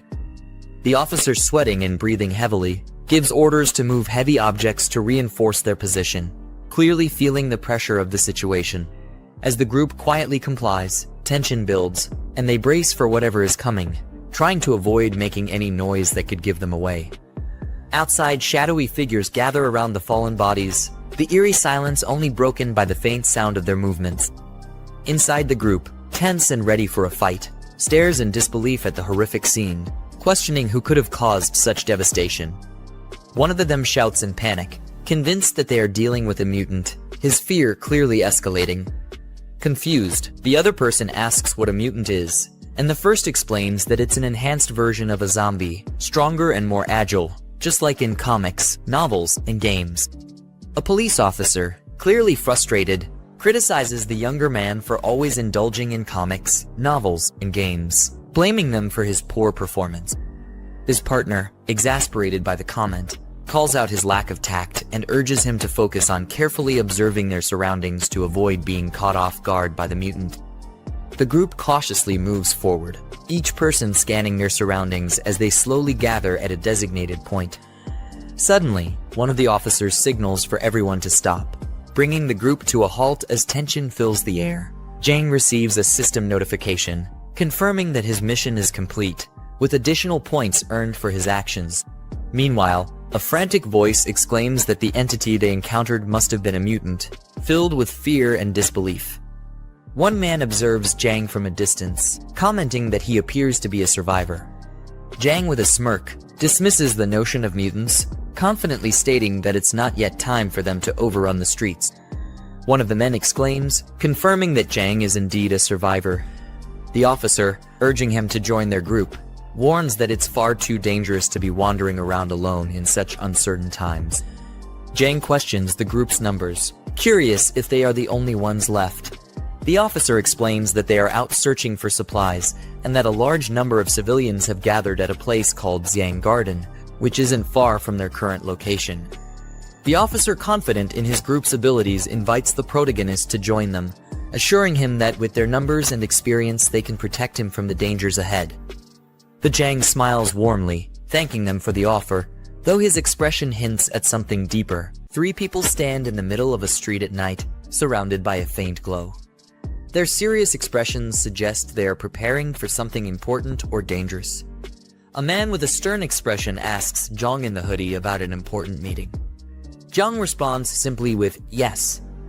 The man with a stern expression turns back, asking if Jiang they're talking about is a relative or a girlfriend, implying that their relationship with the missing person might be important. The man confronts Jiang, reminding him that this is the apocalypse, and whoever he's looking for is probably already dead. He tells him to prepare himself mentally for that reality. The man angrily explains that even if someone isn't killed by the crazed attackers, they could still run into a dangerous crowd of survivors. His frustration and concern are evident as he warns about the different threats in their world. Jiang looks surprised and repeats the phrase, dangerous crowd of survivors? He's either confused or concerned. The man explains with a serious expression that a brutal group in the eastern part of the region will do anything to survive, even attacking other survivors without hesitation. He recalls that they encountered this group once before, losing companions to their violent actions. The man smirks and warns that whenever you come across other survivors, you should always stay alert and cautious, no matter what. A younger man yells in shock, warning, "Uncle Lai, watch out," as he sees something dangerous approaching the older man. The man engages in a struggle with a zombie, both of them fighting over a gun as the man tries to defend himself from the attack. The man fires the gun at the zombie, neutralizing the threat in the midst of the struggle. The man stands over the defeated zombie, breathing heavily, and curses out loud in frustration, relieved that the danger has passed. A group of zombies turns their attention toward the man, drawn by the sound of the gunfire. Their aggressive expressions show they are ready to attack. The man realizes the danger and tries to stay calm, gripping his gun tightly while quickly assessing his next move as more enemies approach. The man spots something in the distance and shouts, "I've got it," as he notices a bus that could be their means of escape. The group runs toward the bus with urgency, as the man yells for everyone to get inside quickly to avoid the approaching danger. Jiang reflects on their decision, noting that while running might attract more zombies, the bus is an ideal place to defend themselves. He also realizes that once they're inside, there will be no turning back. Calmly assessing the situation, he gives himself a score of 70 for his quick judgment in this crisis. The man urgently calls out to Jiang, telling him to hurry up as he runs toward the bus while a zombie chases him closely. Jiang barely makes it onto the bus, jumping inside just as the man helps pull him in. The man quickly closes the bus doors and warns Jiang to carefully check every seat to make sure no zombies are hiding inside. The boy responds, panicking as he notices that the zombies haven't given up and are still outside, crowding near the bus. The man, frustrated and panicked, yells, "Damn, were we too slow?" as zombies start banging on the bus window, trying to break in. A group of zombie hands reaches for the bus, aggressively pounding on the side as they try to get inside. The zombies crowded around the bus desperately reach out, as one of them mumbles something ominous, indicating their relentless desire to attack. The man struggles to keep the door closed as a zombie tries to force its way in, shouting that he's losing control of the situation. The man looks surprised as Jiang places his hand on his shoulder, signaling something urgent while a zombie continues to try and break in from behind. Jiang pushes the man back with sudden force, surprising him as he reacts quickly to the dangerous situation. The man, startled by Jiang's strength and decisive action, questions just how strong Jiang is in disbelief. Jiang calmly tells the man that he can no longer hold the door closed. He suggests they rally the team and break the windows to counterattack the incoming threat. The man coughs and gathers his strength while Jiang stands ready, as both prepare to fight back against the incoming zombies. The zombies start breaking through the windows of the bus, shattering the glass as they move closer to attacking the group inside. A crowd of zombies reaches for the bus, trying to climb inside through the broken windows. One of the zombies screams as it makes its way toward the bus, the darkness of the situation closing in. The man fiercely attacks a zombie, yelling, "Die," as he drives his weapon forward in a life or death struggle. A couple of survivors help pull someone inside the bus as the man keeps his gun ready, protecting the group.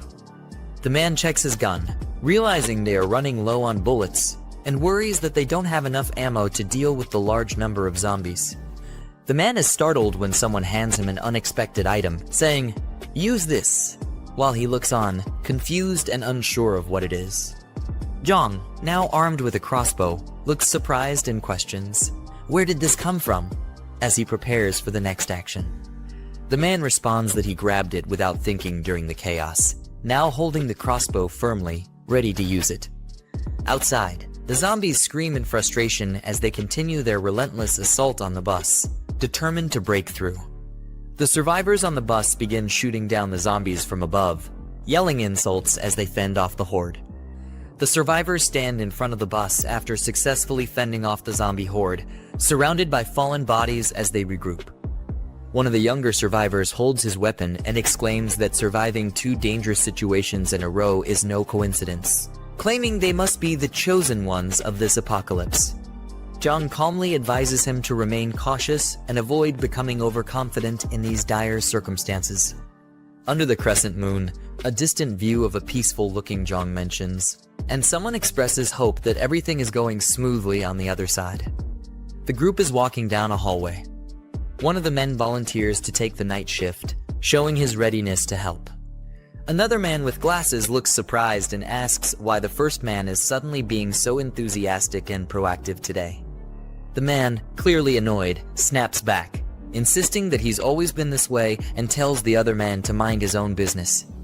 The man with glasses, now confused and a bit nervous, wonders why the first man is overreacting so much to his question. An old man instructs the group to rest, telling the man to be cautious and wake everyone up if there's any trouble during his watch. The man assures him confidently, "Don't worry." The man sits outside at night, gazing up at the moon, and remarks that it's already late, and everyone must be asleep by now. The man stands on a balcony, deep in thought, mentioning that things could get worse and they need to resolve the situation before Jiang returns. The older man is shown peacefully asleep, unaware of what's happening, with his radio communicator resting on the pillow beside him. The older man continues to sleep soundly, unaware of any disturbances or the situation around him. The man stands in the doorway, watching intently, with a serious and focused expression, possibly checking on the older man or thinking about his next steps. Yiming sneaks into Grandpa Sheng's room, making his way toward the armor key. However, Grandpa Sheng wakes up and questions what he's doing. As Yiming punches him, he quickly retreats from the room. Grandpa Sheng shouts, cursing at him and demanding to know what he's trying to accomplish, then orders him to return the key. Shanshan and the others, awakened by the commotion, ask what happened. Grandpa Sheng informs them that Yiming has stolen the armor keys and that they must hurry to stop him. The others chase after Yiming, demanding to know what he's doing. In response, Yiming throws various objects into their path to block their way. Jiang Kai curses, calling him one sneaky bastard, as Yiming rushes through the infirmary. Yiming thinks he might as well go all the way now. Entering the medical room, he cautiously approaches his infected friend, only to be shocked when Chen Chong roars. Yiming wonders why one of Chen Chong's bindings is loose, thinking it's strange, as it had been tightly secured before. He then realizes it's perfect since it saves him the trouble of untying his friend himself. As Zhang Kai and the others arrive near the infirmary, they realize that Yiming let Chen Chong out of the medical room.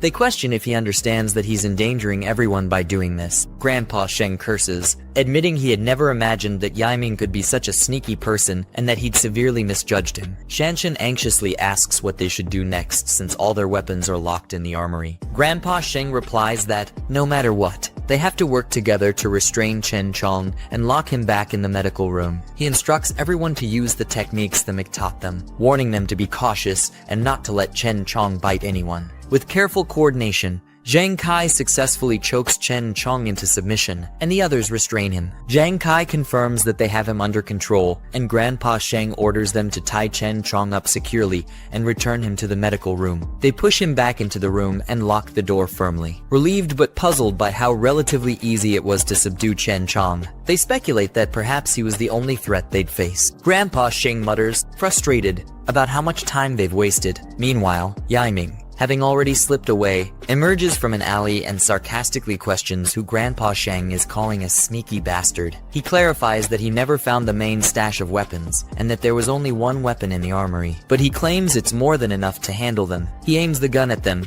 ordering them to move to the back room. Jiang Kai, shocked, asks why he's doing this, reminding him that the Mick is their savior. Yiming retorts that a big favor can easily turn into a huge burden, declaring that the Mick saved them once, but now they're practically slaves for life. Grandpa Sheng shakes his head, commenting that some people are simply ingrates by nature and never learn. Yiming barks at them to shut up, but from the window, Chen Chong, holding a key in his hand, watches the exchange and prepares to attack. The scene shifts to the MC, who is being briefed by a policeman. The officer informs him that they're just one more intersection away from the Jinyu mansion. He warns that the area is a maze-like complex, ideal for mutants to hide in, so they'll need to be extremely careful. The Mick nods, listening closely. The policeman adds that once the Mick finds his people, he should head to Rongxiang Garden to meet him. He specifies that the MC's group is located in Building 8, and instructs him to enter through the side gate, not the main entrance. The Mick gives a thumbs up in response, thanking him for the advice. After the Mick departs, someone beside the policeman suggests they should help the MC,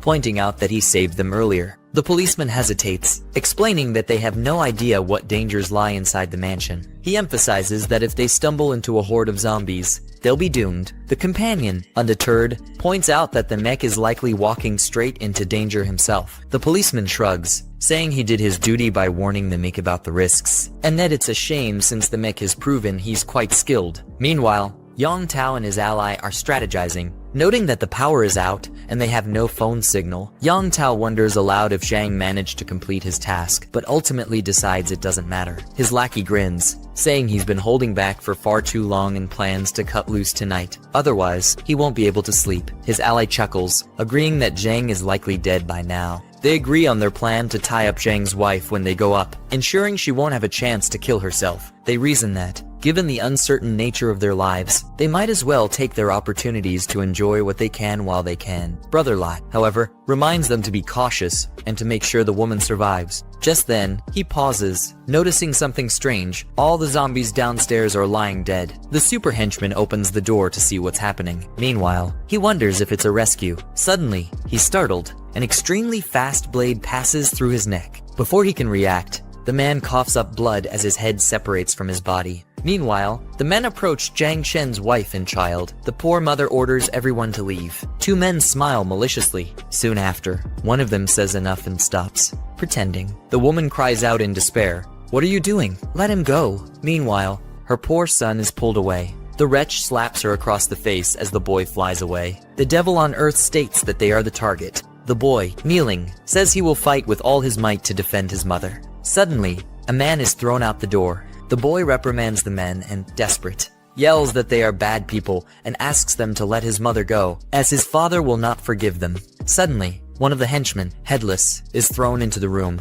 The boy screams in fear as he observes the mangled body. The boy continues to be afraid and, staring at a shadow in the doorway, asks, "Who is it?" Then Jiang Ziyang finally appears and asks the boy if Jiang Ziyan is his father. The frightened boy murmurs. The woman despairs and shrinks back. Suddenly, Ling slaps the woman and, furious, yells at her, asking if she's afraid her son will hear. He threatens her, saying that if she doesn't talk, they will have their fun. One of the henchmen says that since there's no sound, he'll go first. He strokes the woman's head as she cries. Then the bedroom door bursts open. One of the henchmen sneeringly comments that the boy has quite a bit of strength. Suddenly, one of their necks is swiftly cut. Ling turns and, looking towards the door, asks why they haven't gotten rid of the boy yet. Then, against all their expectations, one of his henchmen falls in front of them, headless. Lush Zhang wonders what's going on. Then, in the blink of an eye, Jiang Ziyang crushes the wretch's head. The wretch flies backward until he hits the wall. Luch Chong, as he receives the impact of our protagonist's blow, spits up blood. One of the henchmen asks our hero who he is. Well, our hero delivers the best kick this guy has ever received in his life. Now at the fortress, Ying holds his pistol and threatens to shoot if they don't get out of there. Shangbo orders the others to do as he says and go to the room he mentioned. He states that the wretch has a gun, and therefore, for now, they will do what he says as they need to think of something. Yiming smiles maliciously and says they think they can plan something, but if he doesn't show some cruelty that day, he will never establish his dominance. The traitor, smiling, says that old Dong will die first. Then he points the gun at the old man. Shan Shan and Zheng Chai cry out desperately. "Grandpa!" Ying observes the infirmary door. Meanwhile, he asks what that sound was. Surprised, he asks what's happening and how the infirmary was unlocked. The doorknob keeps turning. He wonders who's there. Suddenly, a zombified Chen Chong appears. They wonder if Chen Chong unlocked the door himself, but they state that it's impossible. Ying observes Chen Chong and, surprised, asks what's happening. Chen Chong, with glowing red eyes, advances towards Ying, drool dripping from his mouth. Ying points the gun at him. Then he says he can't let him live since a zombie used a key to unlock the door. Then he shoots. But to his surprise, the gun misfires. Ying despairs and exclaims that the gun is jammed. Chen Chong advances. Yiming, terrified, asks how this can be happening. The idiot cries for help as he is chewed on by Chen Chong. Then Chen Chong stands up after tearing Ying apart. Chen Chong carries him away in his own hands. The group wonders what's happening there. Zhengyi states that Chen Chong was so calm moments before. Everyone stares at Chen Chong in astonishment. Shangbo, seeing the absurd amount of blood, puts his hand over his mouth. Then the zombie approaches the doorknob with the key. Suddenly, he throws the key to the group. The key falls in front of them, and the zombie simply returns to the infirmary as if nothing had happened. Everyone looks at each other, dumbfounded. Jiang, in the foreground, wields a gun and opens fire with intense focus as he aims upward. Multiple men scatter and dodge in the background, caught off guard, with one lying dead on the ground. A man, gripping his gun tightly, lets out a loud, intense scream, his eyes wide open as a bullet hits his head, causing him to bleed. Another man hides behind a rock, peering out in surprise. In the background, yet another man is thrown backward, struck by a bullet. A man lunges forward, his face twisted in anger as he shouts, firing his gun with fierce determination. Jiang walks through an open area under the night sky as bullets hit the ground nearby. He stares ahead with a smug expression, his piercing blue eyes reflecting calm determination. A man, gripping his gun tightly, beads of sweat on his face, looks around in frustration. Behind him, Jiang aims his gun from a distance.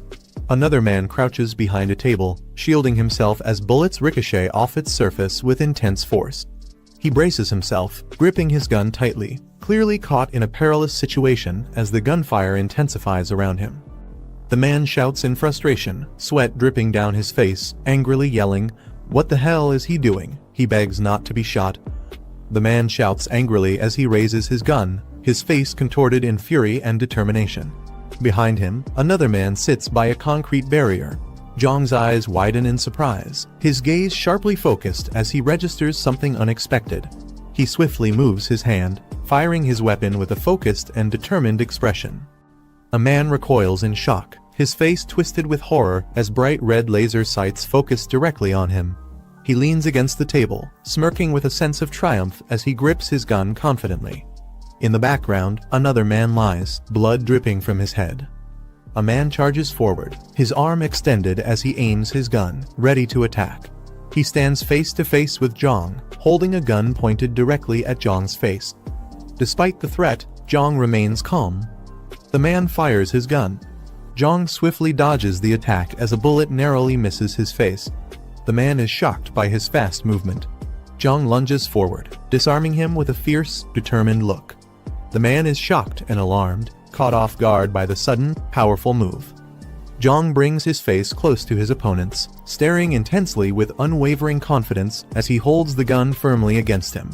The man is shocked, sweat dripping down his face. Jiang delivers a final shot with his gun. The man's face contorts in pain, his mouth open in a scream, blood dripping from his head.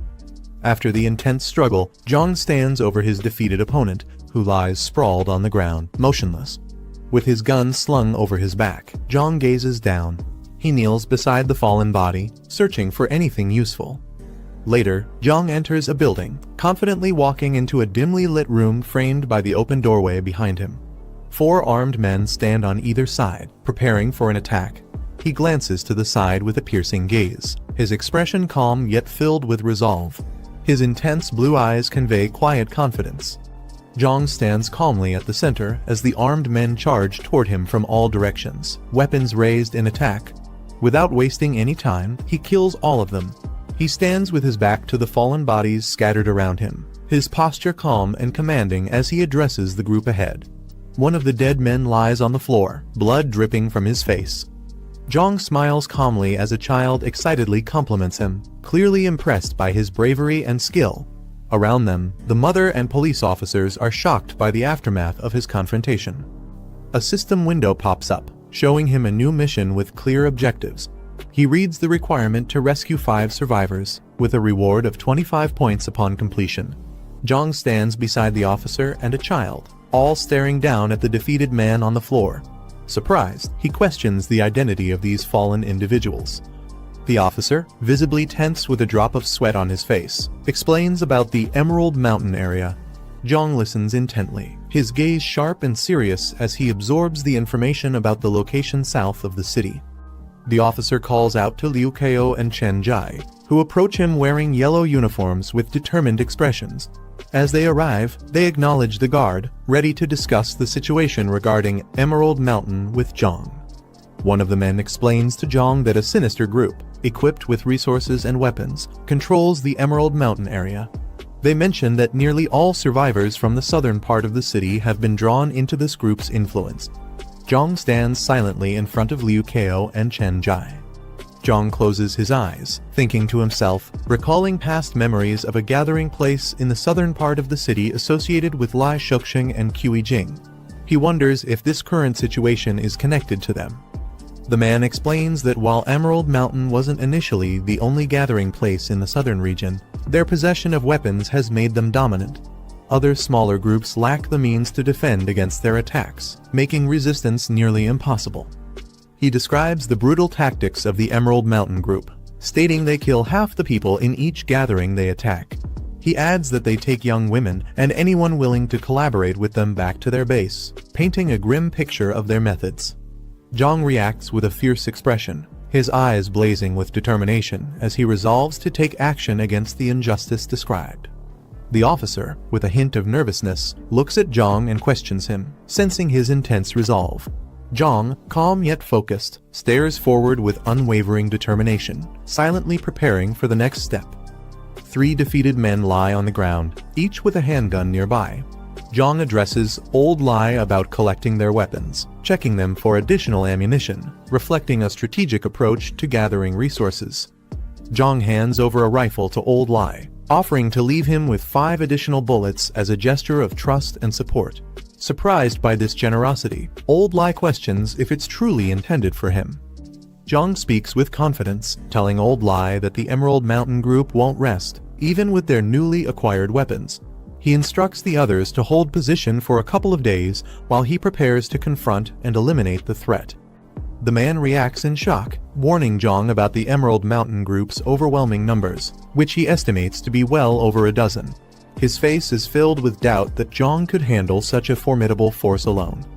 Old Lai urges Jiang to reconsider, suggesting that it's not worth risking his life for them and proposing that they find a safer location instead. He rationalizes that the Emerald Mountain Group is a few kilometers away and unlikely to search the entire city for them. Jiang reassures the others, explaining that his conflict with the Emerald Mountain Group is personal. He adds that in a few days, he will bring a larger vehicle to transport them safely to the eastern part of the city. Old Lai, surprised, questions Jiang about the eastern city. Jiang turns around, explaining that he's established a secure base in the Laocha Leaf District and is currently in need of manpower to help manage it. Old Lai and the others bid farewell to Jiang, urging him and his companions to stay safe. Jiang waves his hand in acknowledgement as he departs with a woman and child, heading into the unknown. 1 hour later, a man sits calmly on a rooftop, shaded by a hat, with his weapon in hand, overlooking a quiet, empty street. 3 lifeless zombies hang grimly in front of a building labeled Emerald Mountain, their forms battered and broken. 4 individuals sit around a large conference table, engaged in a serious discussion. A man with reddish hair and glasses, smoking a cigarette, asks about the unresolved supply issues at Golden Blaze Entertainment City. His expression is calm yet probing. Xiao Lai responds with a confident smile, assuring the man that he has already sent people to handle the situation at Golden Blaze Entertainment City. He says they should be returning with results soon. Another man with a relaxed demeanor points out to Wen Ji that the Golden Blaze area houses many high-end foreign residents, implying the importance of maintaining appearances and resources there. He jokingly suggests they can't just focus on Entertainment City's supplies alone, hinting at a broader responsibility. Xiao Lai grins broadly, addressing Kai Ji and suggesting there's no need to worry, as he has already arranged everything. He assures them that his people will return not only with supplies, but also with any live individuals they encounter. Wen Ji, cigarette in hand, addresses Xiao Lai with a casual yet condescending tone. He remarks that, despite all the tasks given, Xiao Lai has yet to successfully complete even one. Xiao Lai enthusiastically assures Wen Ji that he will definitely handle the task this time, promising his utmost commitment. In the background, Kai Ji, with dark hair, watches with an amused smile, observing his confidence. After the meeting, Xiao Lai and another man stand outside a building, Xiao panting heavily as he tries to catch his breath. The other man, concerned, asks if he is alright, clearly worried about Xiao Lai's condition. Brother Lai, with a tense expression, asks if the 7 individuals have returned. His companion, coughing weakly, informs him that he sent people to check an hour ago, but brings bad news, adding to the growing concern. Under the moonlit sky, Brother Lai reacts in shock upon hearing that all 7 were killed.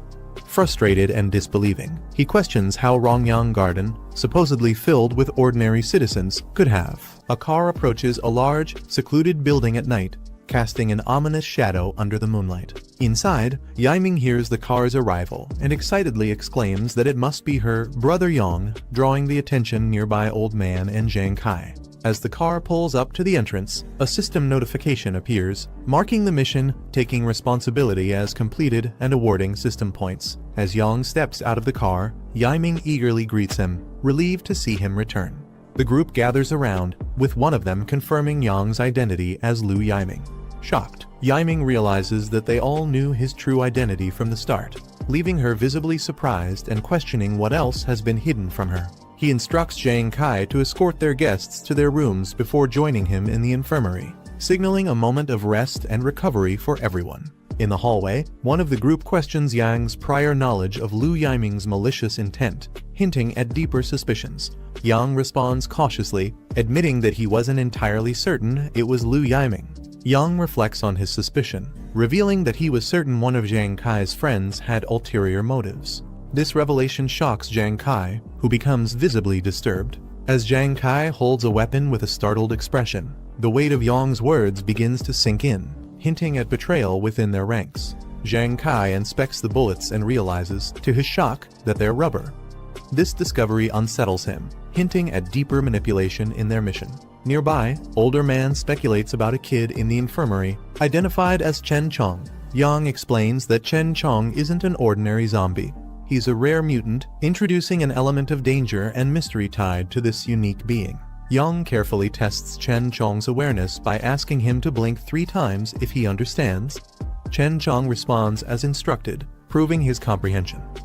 Yang continues the test with a simple math question, and Chen Chong blinks in response, confirming his ability to process commands and indicating a retained level of cognition despite his condition. The nature of rare mutants that emerged after the apocalypse. Unlike typical zombies, these mutants possess heightened intelligence, unique abilities, and sometimes fragments of their past memories. Their transformation, triggered by exposure to otherworldly sources, grants them greater potential, making them far more formidable than regular infected beings. Yang remarks on Chen Chong's unique status, acknowledging that he is an exceptionally rare mutant, even among others of his kind. The group stares in shock as they come upon a gruesome scene. A body lies on the ground, lifeless, with blood pooling around it. Chen Chong, now fully alert, lets out a curious sound as he observes the group with a menacing stare, his body covered in injuries yet standing tall. The group watches him in silence, tense and uncertain about his next move, sensing the potential danger he poses even in his weakened state. Yang, displaying a calm yet cold resolve, instructs the others to end Chen Chong's threat without restraint. As Chen Chong stands, one of the group members desperately holds him back but struggles against his strength, while the others watch, visibly tense and bracing for the worst. One of the group members, filled with hope, calls out to Chen Chong, wondering if he still remembers him as a brother. Chen Chong, visibly agitated, responds only with a low growl, hinting at the internal struggle between his past identity and his current mutated state, leaving his former friend in tense uncertainty.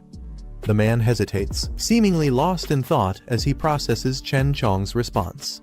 Suddenly, with a burst of frustration and desperation, he lunges at Chen Chong, shouting in disbelief. Chen Chong reacts with confusion, caught off guard by his former friend's aggressive approach. Frustrated, the man exclaims that Chen Chong, even in his zombie state, seems to remember his old habits of not keeping his hands to himself. Upon receiving a notification, Yang realizes he's unlocked a hidden achievement for acquiring a mutant companion, an unexpected bonus that rewards him with extra system points. Lying back with a satisfied grin, he muses on his newfound points and decides to explore the shop for potential upgrades. As he browses, he's pleasantly surprised to see the inventory includes various supply boxes, each with unique attributes and costs. His eyes widen in astonishment when he spots a level 2 supply box, a rarity he's never encountered before. This discovery excites him, knowing that such a high-tier item could provide him with substantial resources or gear, likely giving him a considerable edge in his journey ahead. Enthusiastic about this fortuitous upgrade, he contemplates his next steps, eager to maximize the potential of his newly acquired achievement and resources. Yang examines the high-priced level 2 supply box, realizing that at 50 points, it's a significant investment, one he isn't quite ready to make yet. Deciding to be cautious with his resources, he opts to redeem the more affordable level 1 boxes first to conserve space and points. He selects the Lifesaver and Armed Deterrent supply boxes, each costing only 5 points. As he successfully redeems them, his remaining points decrease, but he feels reassured by his wise choice. The items materialize, their glow filling the room, hinting at the potential advantages they'll provide. Satisfied with his decision, Yang prepares to inspect his new gear, knowing that every resource counts as he advances in his unpredictable journey. Yang opens the Lifesaver and Armed Deterrent supply boxes, eagerly examining their contents.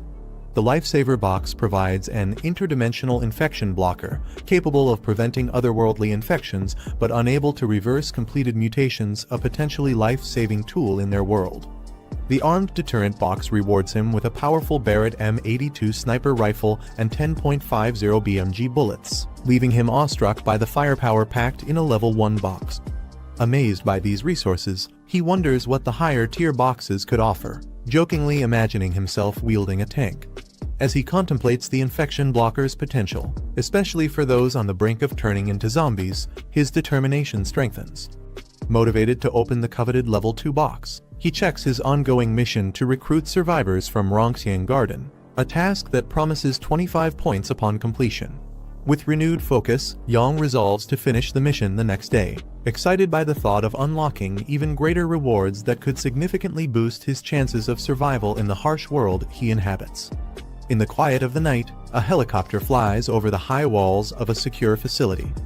As morning breaks, a group of individuals gathers in the open courtyard of a heavily fortified building under the clear blue sky.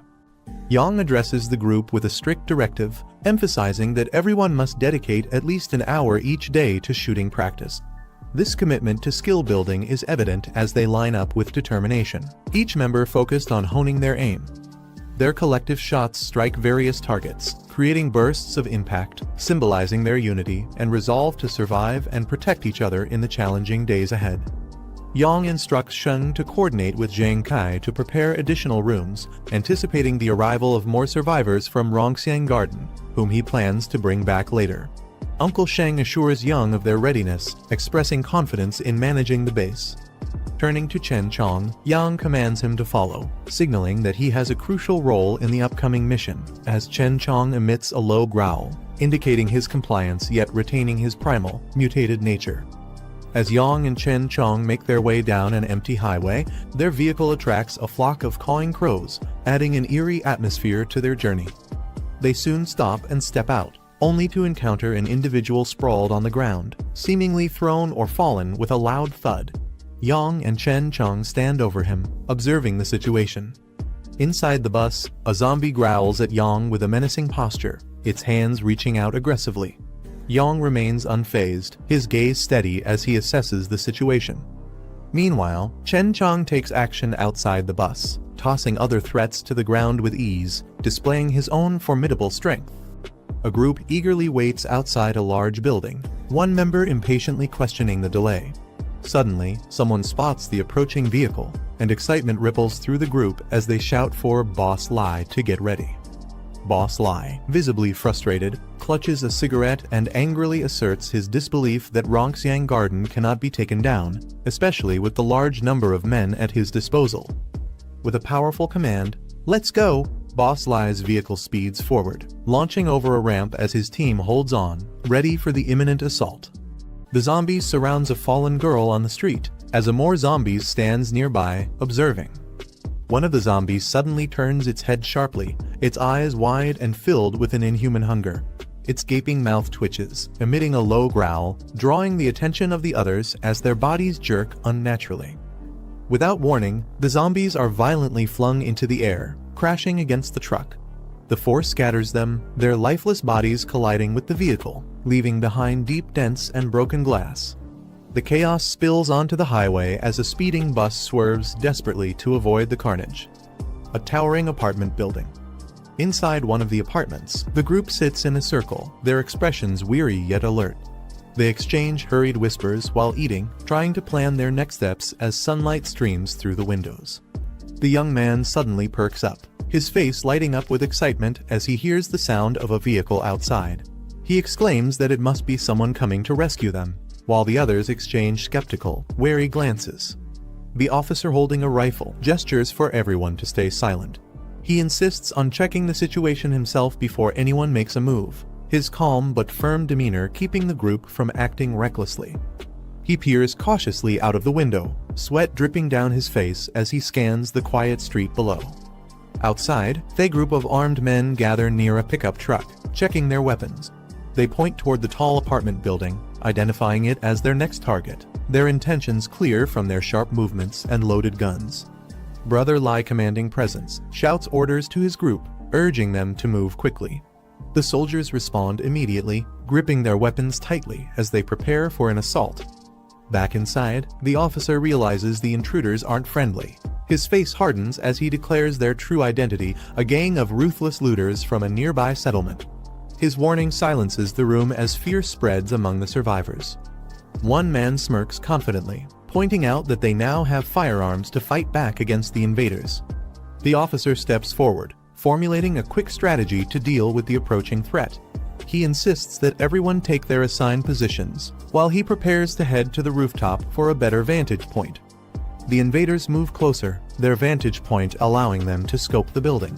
One of them points out the distance, ensuring they are just within range to strike their targets effectively. With a commanding gesture, Brother Lai raises his firearm, signaling the group to prepare for an assault. The team aligns behind him, their faces devoid of hesitation as they aim their weapons at the building. Inside the apartment, the survivors spot the attackers from the window. Shouting in alarm, they quickly duck, narrowly avoiding the barrage of bullets that rains down on their position.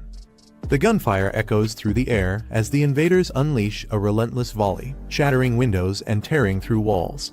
Their precision and firepower force the survivors into a desperate scramble for cover. The man invaders charges ahead, shouting commands as he dodges the shattered glass. His determination is evident as he leads the offensive, undeterred by the chaos around him. Moments later, he halts and issues new orders. He instructs his team to surround the building, warning them to fire at anyone who dares to show themselves. Standing in front of his crew, he raises a megaphone, preparing to deliver a chilling ultimatum to the survivors. As the leader speaks through the megaphone, a sudden gunshot pierces the air, striking one of his men in the head. The group is caught off guard, panic spreading as they realize they're under fire. Chaos ensues as one of the attackers collapses to the ground, his weapon falling from his hand. Brother Lai and his subordinates react quickly, scanning their surroundings for the sniper. Another shot rings out, hitting Brother Lai in the leg, and he stumbles backward in agony. His cries echo through the courtyard, urging his team to find cover as the sniper continues their assault. The officer retreat, their weapons still drawn, while the survivors inside the building press their advantage.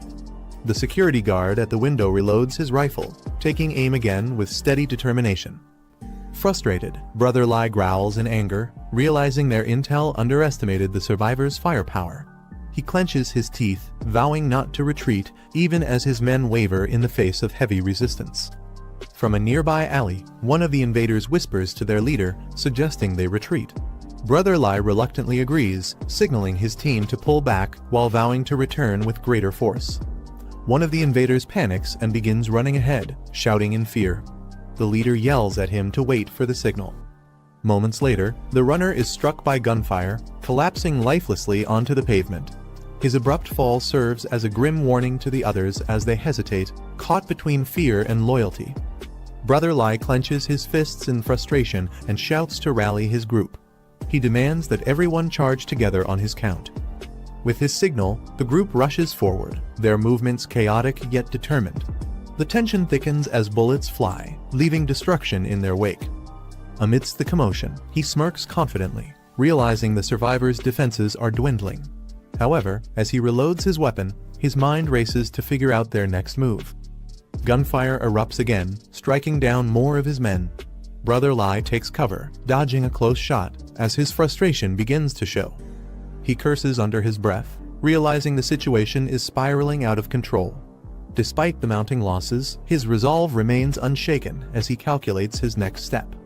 The officer reloads his rifle calmly, keeping a sharp eye on the fleeing invaders. His composed demeanor contrasts with the chaos unfolding below. The invaders rush to their vehicle, shouting for the driver to start the engine. Their desperation is evident as they scramble to escape the hail of bullets from the survivors. One of the attackers, left behind, waves frantically as the truck speeds off. He yells for them to stop, but his pleas are drowned out by the sound of gunfire. A bullet whizzes past, knocking off his cap as he stumbles in shock. His expression turns to fear as more shots close in, forcing him to sprint for cover. The fleeing truck weaves through the street while bullets rain down on it. The attackers inside huddle low, trying to shield themselves from the relentless assault. A bus speeds through the highway, weaving between cars with precision. Inside the bus, Jiang sits behind the wheel, his sharp gaze fixed ahead. He mutters something under his breath. From an overhead view, another vehicle crosses paths with the bus at an intersection. The tension rises as the two vehicles barely avoid colliding. He grips the steering wheel tightly, his expression turning serious. He mutters about finishing the task at hand, prioritizing the mission over everything else. The bus comes to a halt near a residential complex, its engine rumbling softly in the silence. Stepping out of the bus, Jiang observes the area with a calm but calculating demeanor. He notices a fallen figure nearby, their cap and weapons scattered on the ground, suggesting they were fleeing. His companion stands silently beside him. The tension builds as their focus shifts to the lifeless body, contemplating their next move. A chilling grin spreads across the companion's face, their expression sending a shiver through the air. The unsettling sound of laughter escapes their lips, breaking the silence. Jiang smirks and teasingly asks his companion if he wants to eat. With a devilish grin, he permits his companion to feed, remarking that it's better than letting others take advantage of them later. The companion's eyes glow menacingly, his expression twisted with hunger and anticipation. He casually instructs his companion to meet him at the base of Building 8 after finishing the task. The companion lunges at the lifeless body on the ground, ready to devour it. He calmly enjoys his meal. Jiang stands in the courtyard, two bodies sprawled on the ground near him. He comments that Lai Hongli was ruthless in the killings. Above, the kid peers out of a broken window, calling out in shock and recognition, "Brother Jiang," as Jiang turning his head slightly as the voice continues to echo from the balcony. The group approaches the Jiang, with officer calling out to Jiang and asking if he had defeated all the enemies. He man confidently claims credit, saying it was thanks to the rifle Jiang provided and boasting about his skills as a retired marksman.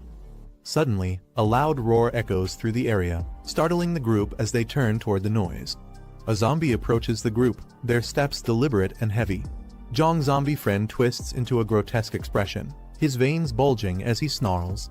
The group reacts immediately, with officer shouting a warning about zombies while raising his rifle, readying for action. Panic spreads as the threat becomes clear. Jiang steps forward, holding a broken weapon and telling the group to relax, assuring them the approaching friend is one of theirs. The officer questions his statement, nervously eyeing the snarling man. He calmly directs his friend to another body nearby, instructing it to eat. The zombie roars in response, drawing all attention toward it. The officer, sweating nervously, asks Jiang if he can communicate with zombies. Jiang, remaining calm, explains that the zombie isn't ordinary and assures them it's complicated. He directs the group to get on the bus, promising to explain further. As they prepare to leave, Jiang tells the zombie to finish eating quickly and join them back at the bus. The creature gives a faint gesture in acknowledgement while continuing to feed. The zombie adjusts a muzzle over its face, securing it tightly. It then approaches the bus where the group is waiting. The kid, gripping a pole nervously, remarks in disbelief about the zombie's act of muzzling itself, his voice filled with both shock and confusion. Jiang comments on the muzzle remark, cautiously warned that the zombie might retaliate if it overhears. Amused, Jiang reassures him, encouraging the comment. The zombie steps onto the bus as the doors close, and the vehicle pulls away, leaving the city behind as the group watches from inside. The officer notices the bus tilting slightly, his expression shifting to concern. Meanwhile, the zombie begins to make slurred, broken sounds as it tries to communicate. Jiang turns to it in surprise, questioning if it can now talk. The zombie continues attempting to articulate words, albeit clumsily, leaving the group astonished. He observes that after consuming 6 corpses, Chen Chang, the zombie, seems to have started evolving. Determined to use this growth, he declares they must return to the settlement quickly to convert these advancements into strength. The bus speeds down the road as the passengers brace themselves, still amazed at the reality of traveling with a functioning zombie. Meanwhile, a man berates Brother Lai for failing a mission, criticizing his incompetence in front of others at a meeting table. Brother Lai, sweating profusely, tries to defend himself, explaining to Boss Lin that the opponents had automatic rifles. Lin dismisses the excuse, questioning the plausibility of small-town cops wielding such advanced weaponry and accusing the man of lying. Brother Lai insists on his claim, pleading for someone to verify the truth of his statement. One of the men suddenly strikes the Brother Lai, sending him sprawling to the ground. He clutches his arm in pain, gritting his teeth as he tries to recover. The man glares at him, muttering that he's been fed up with this useless idiot for a long time. The man suggests exploiting the heavy losses suffered by their rival, telling at an opportunity to seize control. Another man smirks, accusing him of being more interested in the woman accompanying their rival. The accused laughs nervously, denying the claim, But the conversation takes a darker turn as they propose treating the woman as shared property. Lin smiles slyly, instructing his subordinate not to rush and promising to find the right opportunity. In the hallway outside the room, Brother Lai lingers, listening intently. His face darkens as he clenches his teeth, clearly distressed by the conversation he overhears. Meanwhile, on to the luxurious estate under a bright sky. Inside, Brother Lai angrily kicks over a chair, cursing in frustration. Kai Jing, startled, asks what's wrong. But he brushes off her concern, hastily instructing her to pack her belongings as they need to leave immediately. Despite his agitation, she tries to calm him with a reassuring. He urgently explains that the place will soon become unsafe, insisting they need to leave and plan ahead. He calls out to someone for assistance. Another subordinate enters, addressing him as Boss Lai and asking for orders. Brother Lai commands him to gather the remaining members, preparing for a crucial action to take place at midnight. Kijing stands quietly in the background, listening intently. His expression shifts to one of suspicion and concern, silently processing the urgency of the situation.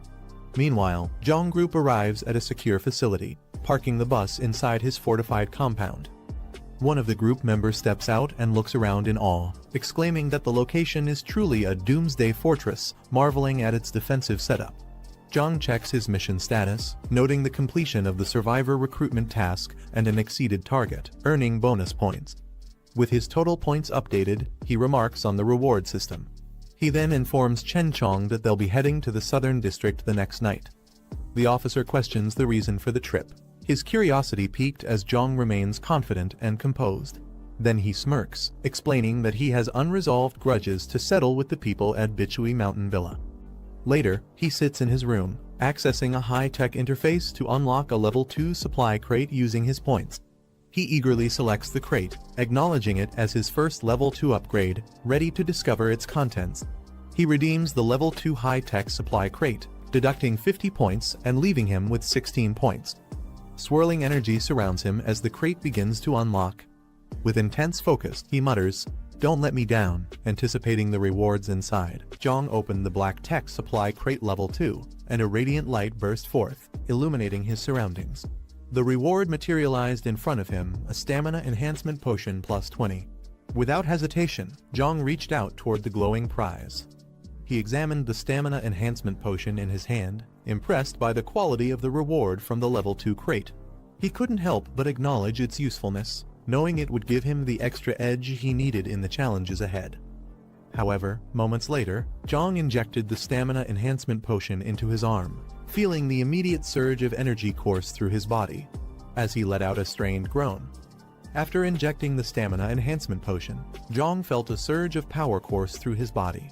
Glancing at his hands, he realized his stamina had reached an impressive 33 points, over 6 times the average person's full body capacity. A faint smile appeared on his face as he marveled at the sensation of his newfound strength. As Jiang adjusted to his enhanced stamina, a faint buzzing sound caught his attention. He turned, narrowing his eyes as a mosquito hovered near him. Without hesitation, Jiang swiftly pinched it between his fingers, crushing the insect effortlessly. Jiang froze as mosquito buzzed aggressively near his face, its reflection visible in his eye. Moments later, he casually flicked it away with precision, causing the insect to fall to the ground. Sitting comfortably, he glanced at twitching body with a confident smirk. As the sun set over the horizon, the fortress stood tall against the vibrant sky. Outside, Jiang and his group stood alert, with weapons ready and their focus unwavering. They prepared for the challenges that lay ahead. The officer turned to Jiang, confirming his assignment to head toward the south side of the city. Jiang nodded slightly. He was ready for the task ahead as the evening light cast long shadows across the fortress. Jiang handed over the task of training the group to Zai, recognizing his exceptional shooting skills. Jiang requested Zai to prepare the team for the upcoming challenges, trusting his expertise to strengthen their combat readiness. With a confident smile, Zai assured Jiang that training was his specialty and promised to handle it without any issues. He signaled to Chen Chong as they prepared to head out for their mission. Without wasting a moment, they boarded the vehicle, ready to face whatever challenges awaited them.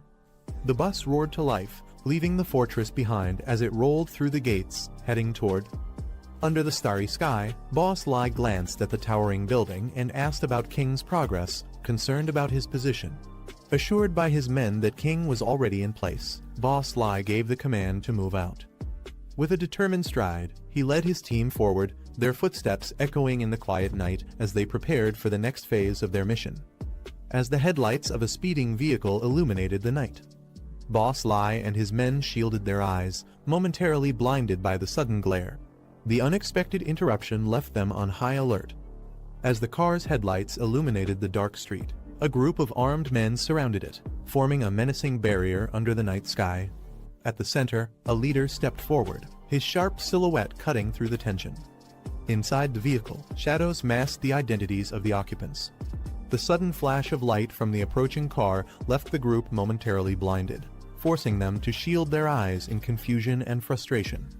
Before they could regroup, a commanding with a sharp mustache stepped forward, holding a gun and demanding sternly, "Where are you guys going?"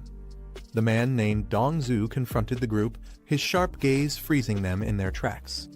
Boss Lai, trembling slightly, quickly tried to explain, stating they had planned to use the cover of darkness to scout out Rongxiang Garden. Jiang immediately asked Boss Zhu's sharp gaze fixated on Rongxiang Garden, questioning the unexpected plan. Before anyone could respond, one of the men collapsed to the ground under a brutal strike, highlighting the harsh and unforgiving environment they were navigating. As the unconscious man lay on the ground, the group was thrown into panic. One of them shouted King's name in a desperate attempt to get a response. Boss Lai met with silence. Boss Lai, in a fit of frustration and fear, slapped his companion, yelling at him to open his eyes and focus on the situation at hand.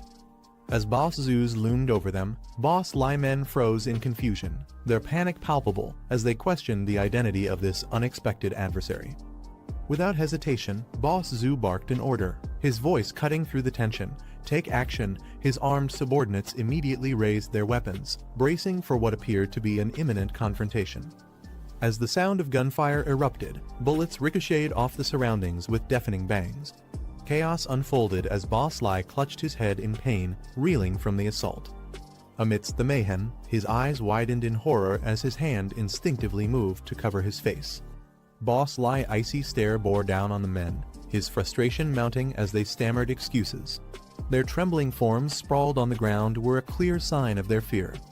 Instead of wasting words, he pointed firmly, a clear demand in his actions, urging Boss Lai to look at the car, pushing them to confront the truth of who might be inside.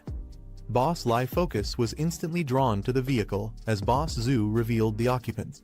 The moment Boss Lai laid eyes on them, his expression shifted from disbelief to rage. Among the individuals seated in the car, a familiar face sent a shockwave through him. It was Qi Jing.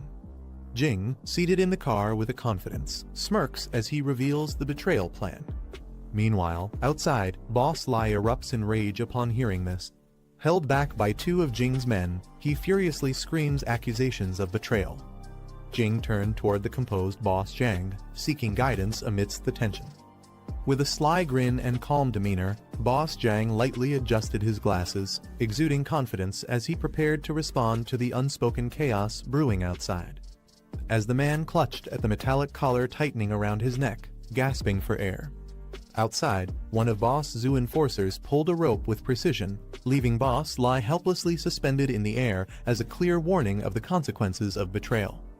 As Boss Lai is hoisted by a rope outside the gates of a luxurious estate. Struggling and coughing, his helplessness is accentuated by the imposing backdrop of the grand building and the serene night sky. Jiang and his team began moving in silence. The bus stopped a short distance from their target, a large, heavily guarded mansion.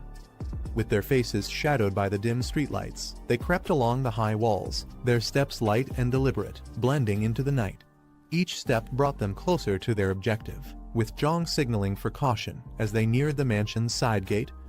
As Jiang and his companion quietly advanced along the dimly lit street, they suddenly noticed Boss Lai towering over them. Jiang, sensing the tension, subtly raised his hand, his eyes narrowing in silent anticipation. As Boss Lai hung there gasping, his body shaking with fear and humiliation, Jiang stood beneath him, his cold eyes gleaming. Jiang looked up at Boss Lai with an air of dominance.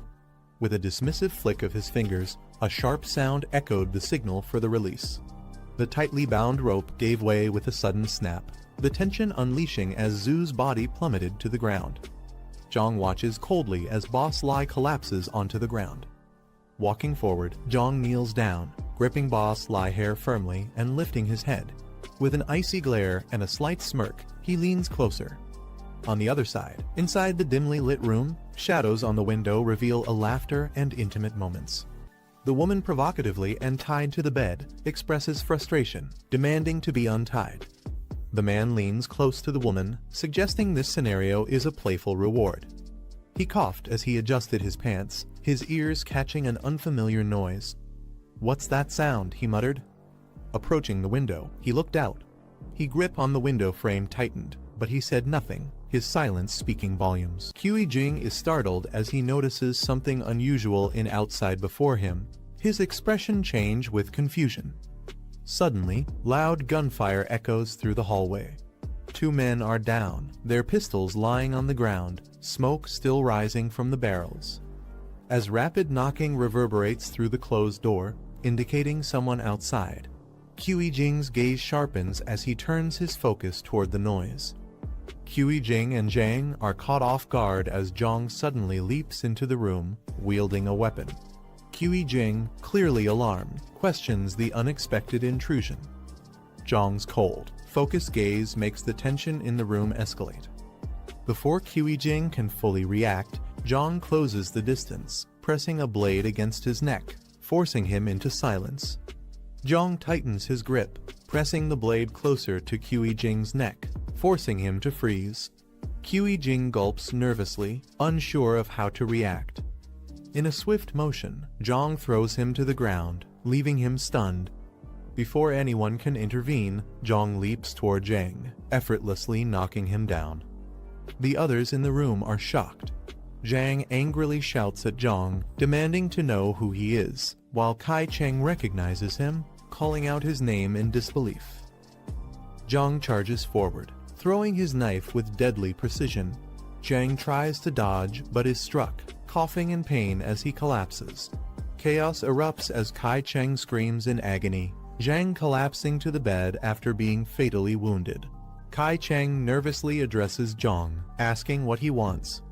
Jiang smirks, mocking the situation and sarcastically commenting on their predicament. He then taunts them further, mentioning how someone named Lai Shuxing would react if he saw them in this state. Jiang leaves the room as he moves toward the door. Kai Cheng panics as Jiang mentions Lai Shuxing as she repeats the name. Suddenly, Brother Lai roaring with rage. Jiang steps back calmly, letting the chaos unfold. He lunges toward Kai Cheng, his massive hand reaching for her as she freezes in fear, tears streaming down her face. Kai Cheng cries out in desperation, begging Brother Lai for forgiveness as his attack intensifies. Her voice fades into screams as blood splatters across the room. Moments later, the entire space falls silent. Jiang, unfazed, silently observes as he closes the door behind him. Jiang coldly orders Chen Cheng to consume the corpses, pointing at the lifeless bodies around them. Chen Cheng hesitates, responding reluctantly that he could manage one at most. Jiang glances back, and questioning as he evaluates the hesitation. Jiang adjusts his earpiece, listening intently as he observes the situation around him. The scene shifts to various survivors taking shelter in darkened corners, their faces filled with exhaustion and fear. Some sit silently behind barricaded doors, while others linger near staircases, staying alert for any signs of danger. The chef stands silently, gripping a knife. A man nearby gleefully picks out a child, calling her soft and tender, while the terrified girl cries out in fear. The chef, however, dismisses the choice, coldly stating the child is too skinny, his detached demeanor sending chills through the room as the tension rises. The chef coldly assesses the crowd and selects a child, pointing them out as the next victim. "This one's fat," he remarks, ignoring the desperate cries of the child's family. The child clings to their mother, but the chef pulls them away with a firm grip. When the mother tries to intervene, the chef strikes her down without hesitation, sending her crashing to the ground as her child screams for her. The mother collapses to the ground, pleading desperately for her son's life. Tears stream down her face as she begs for mercy, her voice trembling with fear. The crowd watches in silence, some averting their eyes, unable to help. The chef and his accomplice stand coldly, unmoved by her cries. A loud noise startles the group as someone yells, "Who's there?" One of the men exclaims in alarm, questioning who could still have such a weapon. The chef nervously replies that only the boss possesses one. Meanwhile, the mother clutches her son tightly, relief washing over her as she checks if he's unharmed. The room grows tense as the group aims their weapons at the door, unsure of what's coming. One of the men is ordered to check the situation. Hesitant and clearly nervous, he protests, but the command to move quickly shuts him down. With his gun in hand, he cautiously approaches the door, sweat dripping. As the man approaches the door, Chen Chong bursts through, grabbing him by the neck with inhuman strength. He lets out a startled cry before being thrown violently across the room. The others immediately recognize the threat, shouting, "It's a zombie," and opening fire in a panic. Gunfire erupts as the group shoots at the door, trying to fend off the threat. Shouts of "Over there" and "Careful" echo through the room. Suddenly, Chen Chong bursts through the barricade with a deafening roar, shattering the door and lunging forward with terrifying speed. The group struggles to react as the relentless attack begins. He lunges at the chef, who panics and tries to defend himself with his knife. Before he can react, Chen Chong grabs his face with a grip, silencing his screams. The force of the attack sends the chef flying across the room, shocking everyone as they scramble to avoid the chaos. The zombie rushes forward with incredible speed, knocking over everything in its path. Screams echo as people cry for help, their panic filling the night. Inside, the survivors watch in confusion as Chen Chong stands amidst the chaos. One whispers in disbelief, "It's not killing us." The survivors are baffled by Chen Chong's behavior, questioning what's different about it. Jiang casually praises Chen Chong, calling it Brother Chong, and remarks how fast it is despite its restraints. He even adds that it looks cooler this way, leaving everyone even more confused about his connection to the Chen Chong. The group stood frozen in shock as the woman, clutching the child tightly, trembled. She couldn't believe it, a zombie had talked. At the center of the room, Cheng in a gas mask stood silently. Everyone's eyes were fixed on him, uncertain of what to do. The woman holding the child and another girl nearby shook uncontrollably, overwhelmed with fear. Their bodies trembled, unable to process what was happening. Breaking the tension, Jiang stepped forward calmly.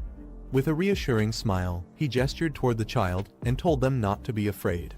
He explained that Cheng wouldn't attack, trying to ease the fear spreading among the group. The girls trembled as she described Cheng a terrifying monster capable of killing without hesitation. Tears welled up in her eyes. Jiang, standing calmly, narrowed his eyes, trying to process what she said. Something about it made him curious. Without hesitation, he asked if she had seen creatures like this before. The girl nodded hesitantly, clutching tightly onto the woman beside her. Jiang's sharp gaze fixed on her as he pressed further, demanding to know where she had seen it. With a shaky voice, the woman finally answered it was at the East City Decoration Market.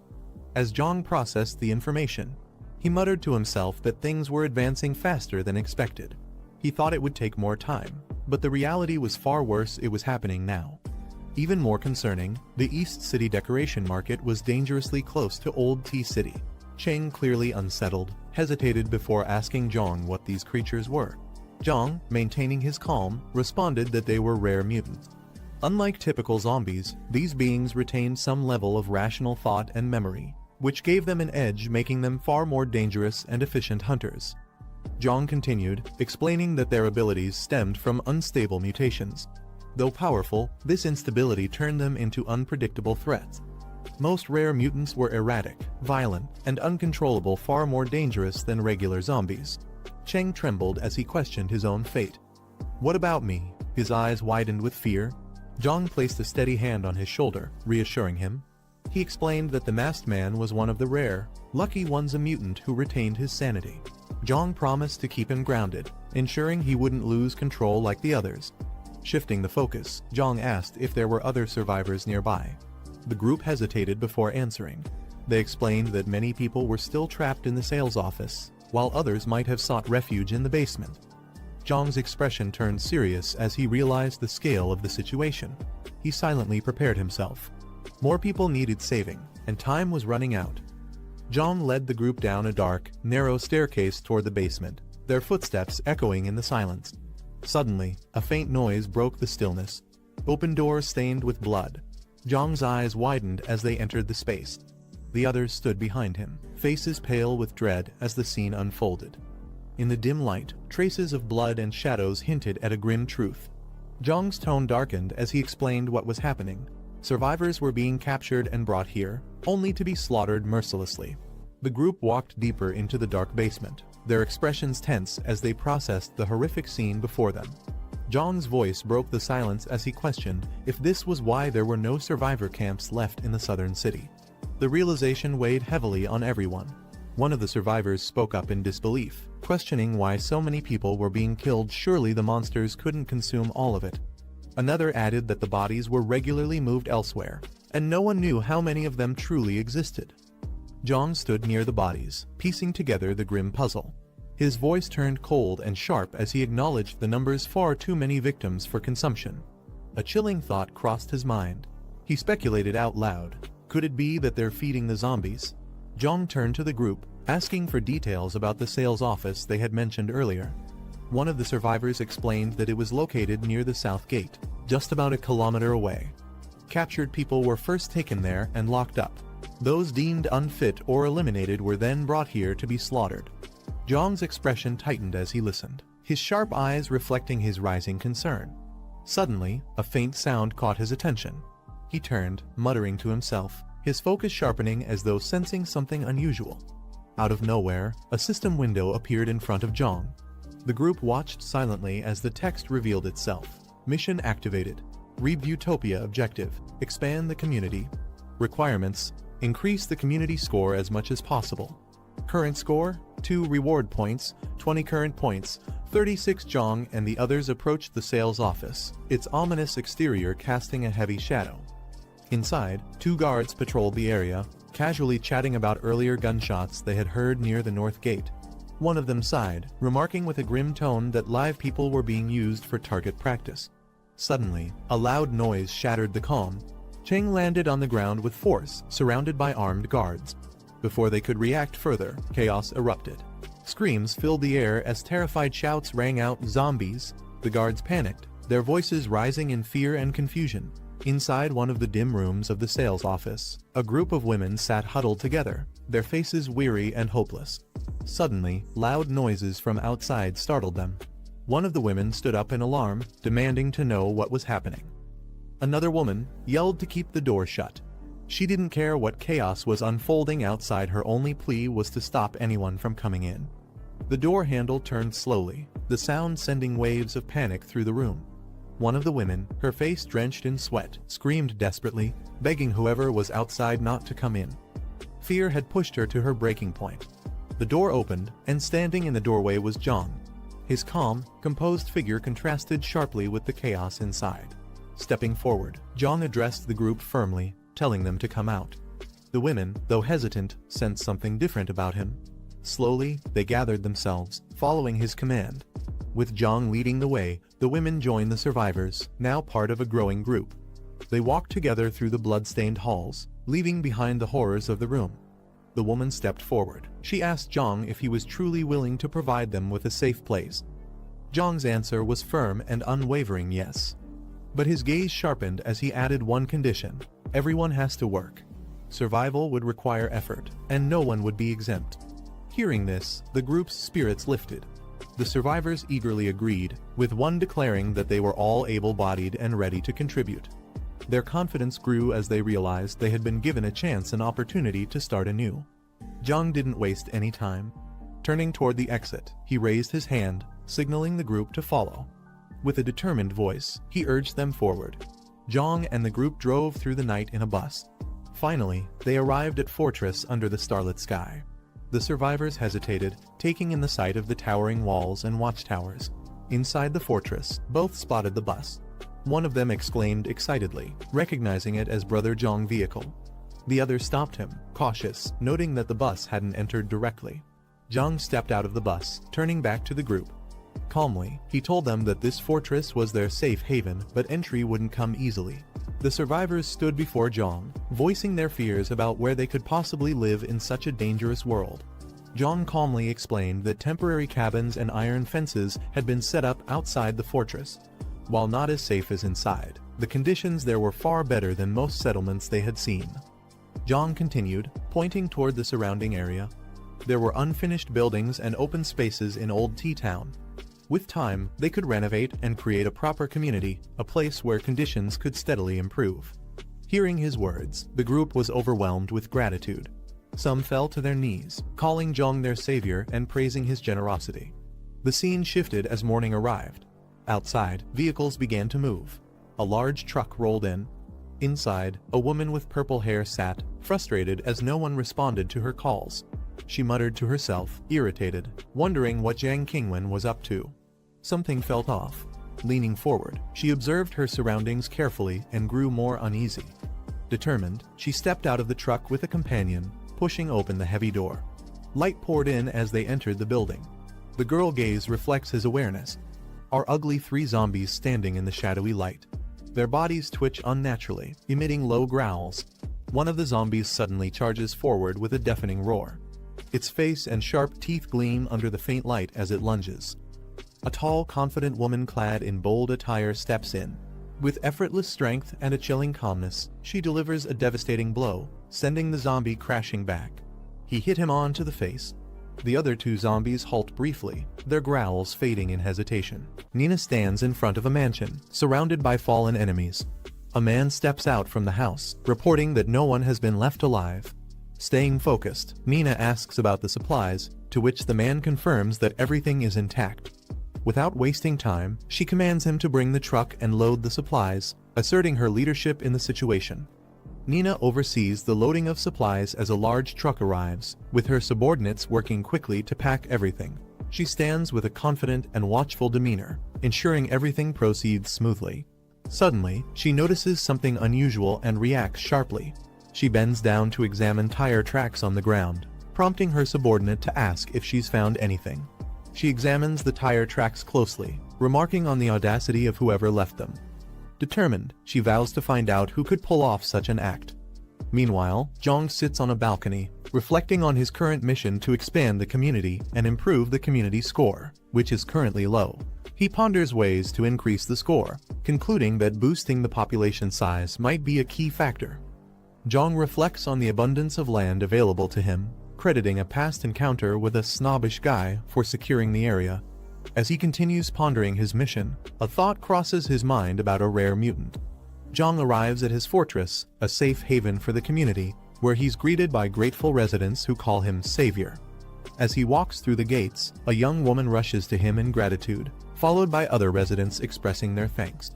Jiang humbly dismisses their praises, emphasizing that no thanks are needed.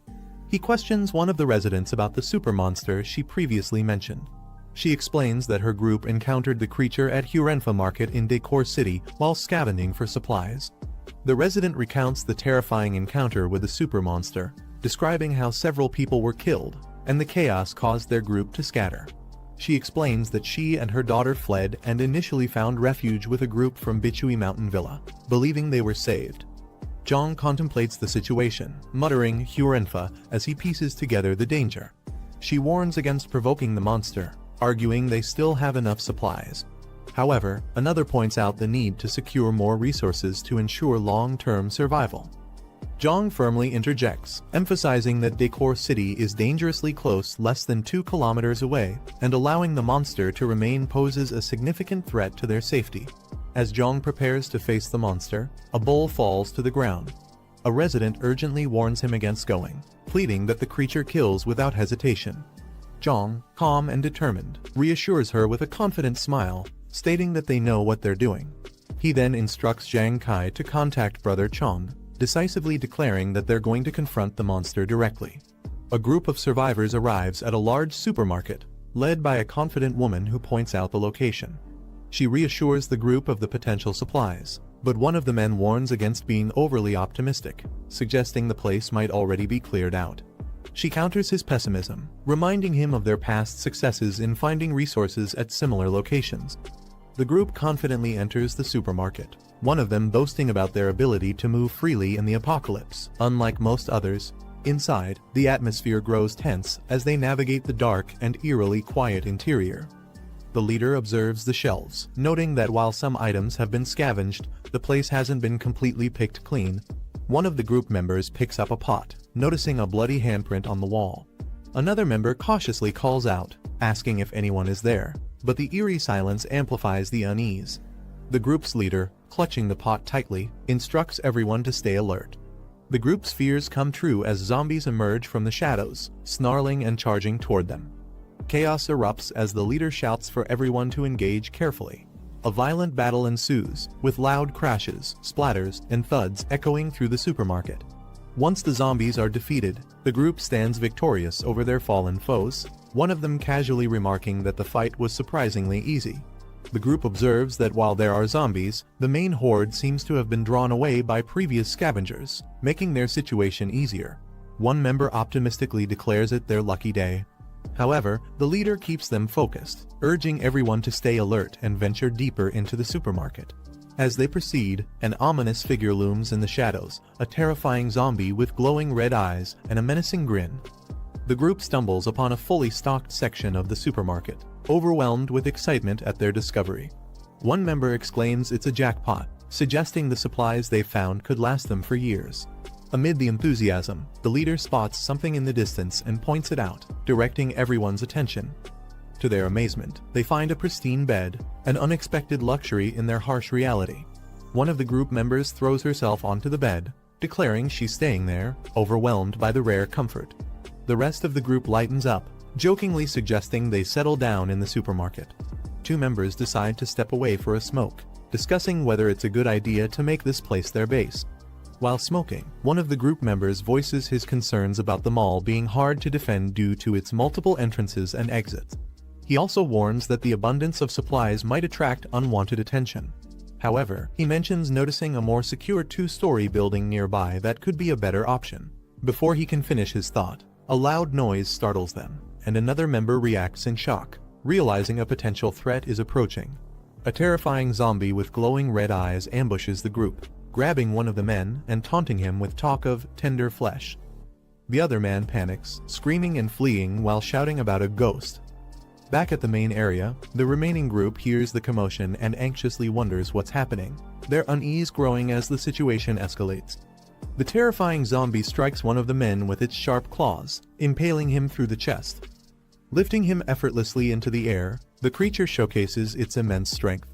The sound of his body being torn apart echoes through the area, leaving a chilling and gruesome reminder of the danger lurking within the mall. The leader is paralyzed in shock, trying to process the monstrous sight before her.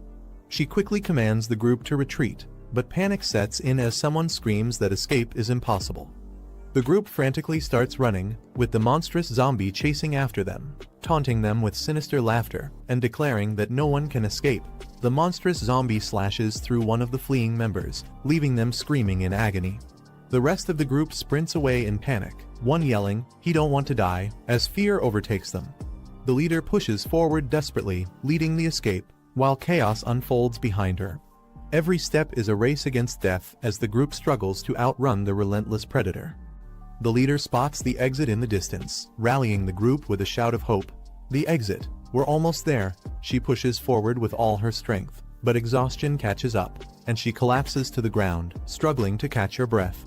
As she glances back, fear floods her expression, realizing the relentless monster is still in pursuit, leaving her momentarily frozen in terror.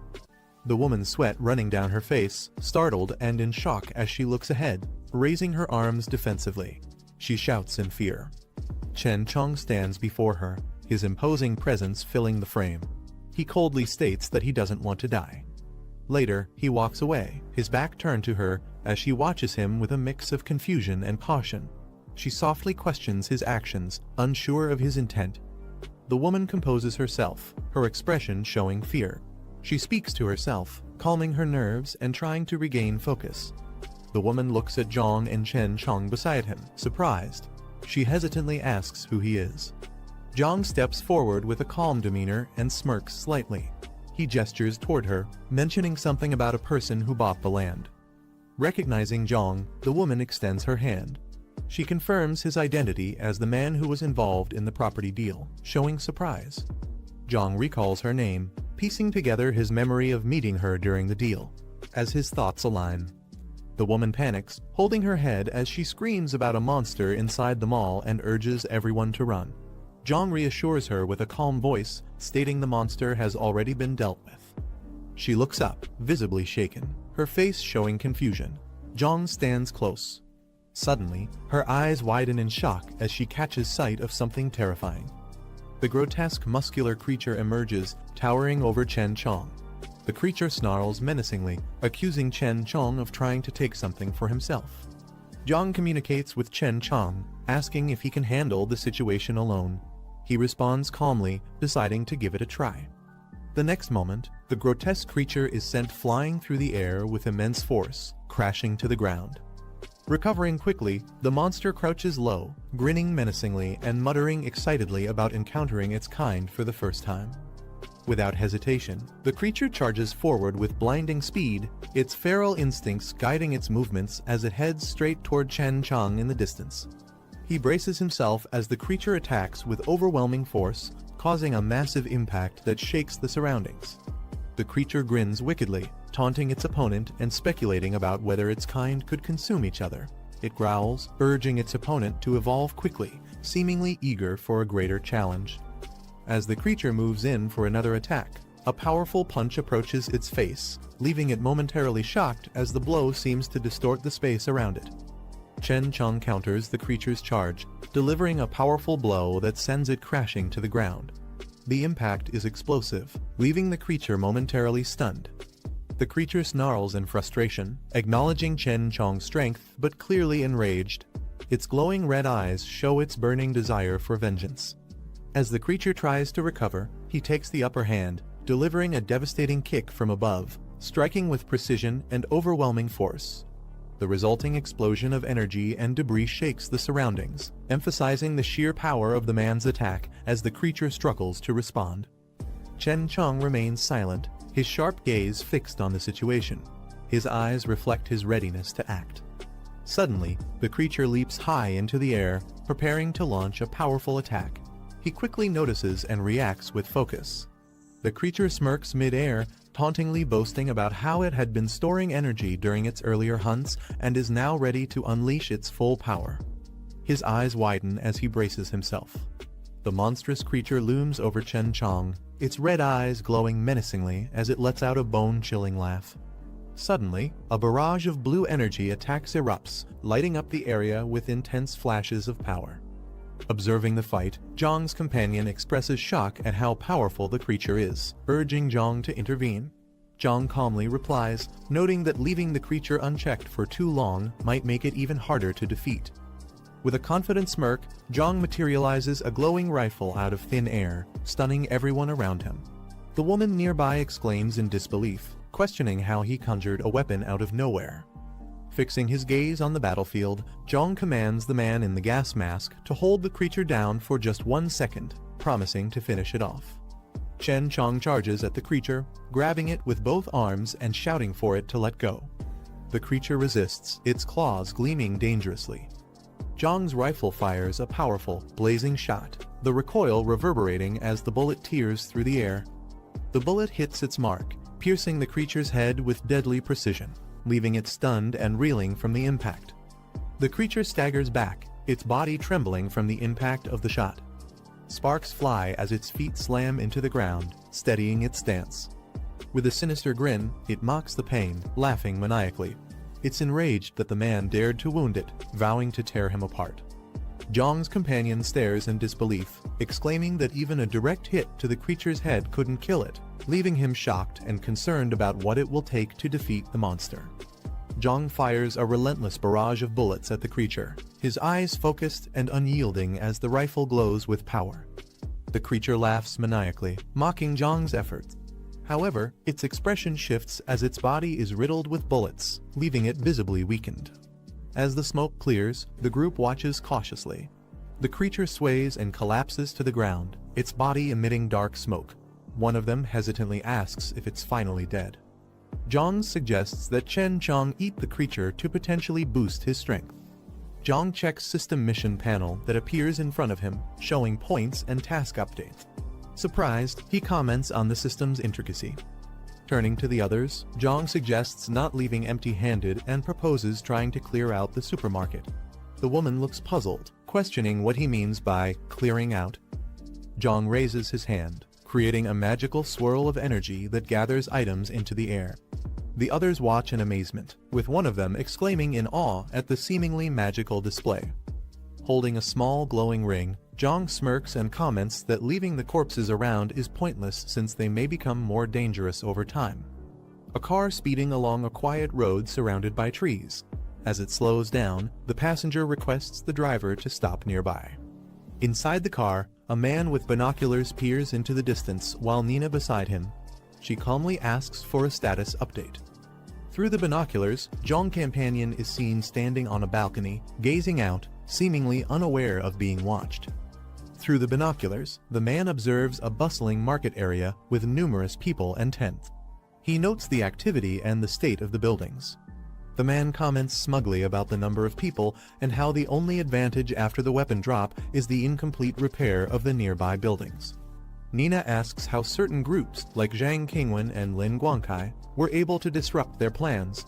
The man explains that it was obvious they caused chaos by smuggling and letting zombies in, creating instability. The two laugh, with Nina mocking how the situation played in their favor, calling it a blessing. The man grins and remarks sarcastically that even he feels a little guilty for how things turned out.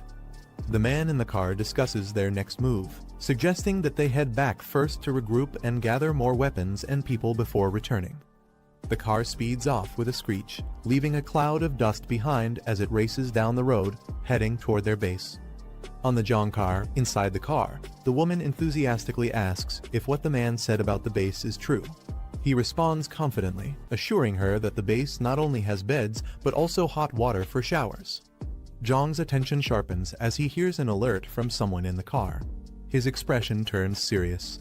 The woman warns everyone to stay alert, mentioning that there are people ahead, and urges them to prepare their weapons. The man in the backseat calmly readies his rifle. Two cars speed along the road, one overtaking the other at high speed. Jiang's gaze shifts to the side, his expression calm yet focused, hinting at a plan forming in his mind. Nina, sitting in another car, stares back with a sharp and determined look, her piercing eyes conveying confidence. Jiang was seated in his car, looking at the holographic mission screen in front of him. The task displayed read, Mission, Villain Starve All. 1. Objective, Resist the Invasion.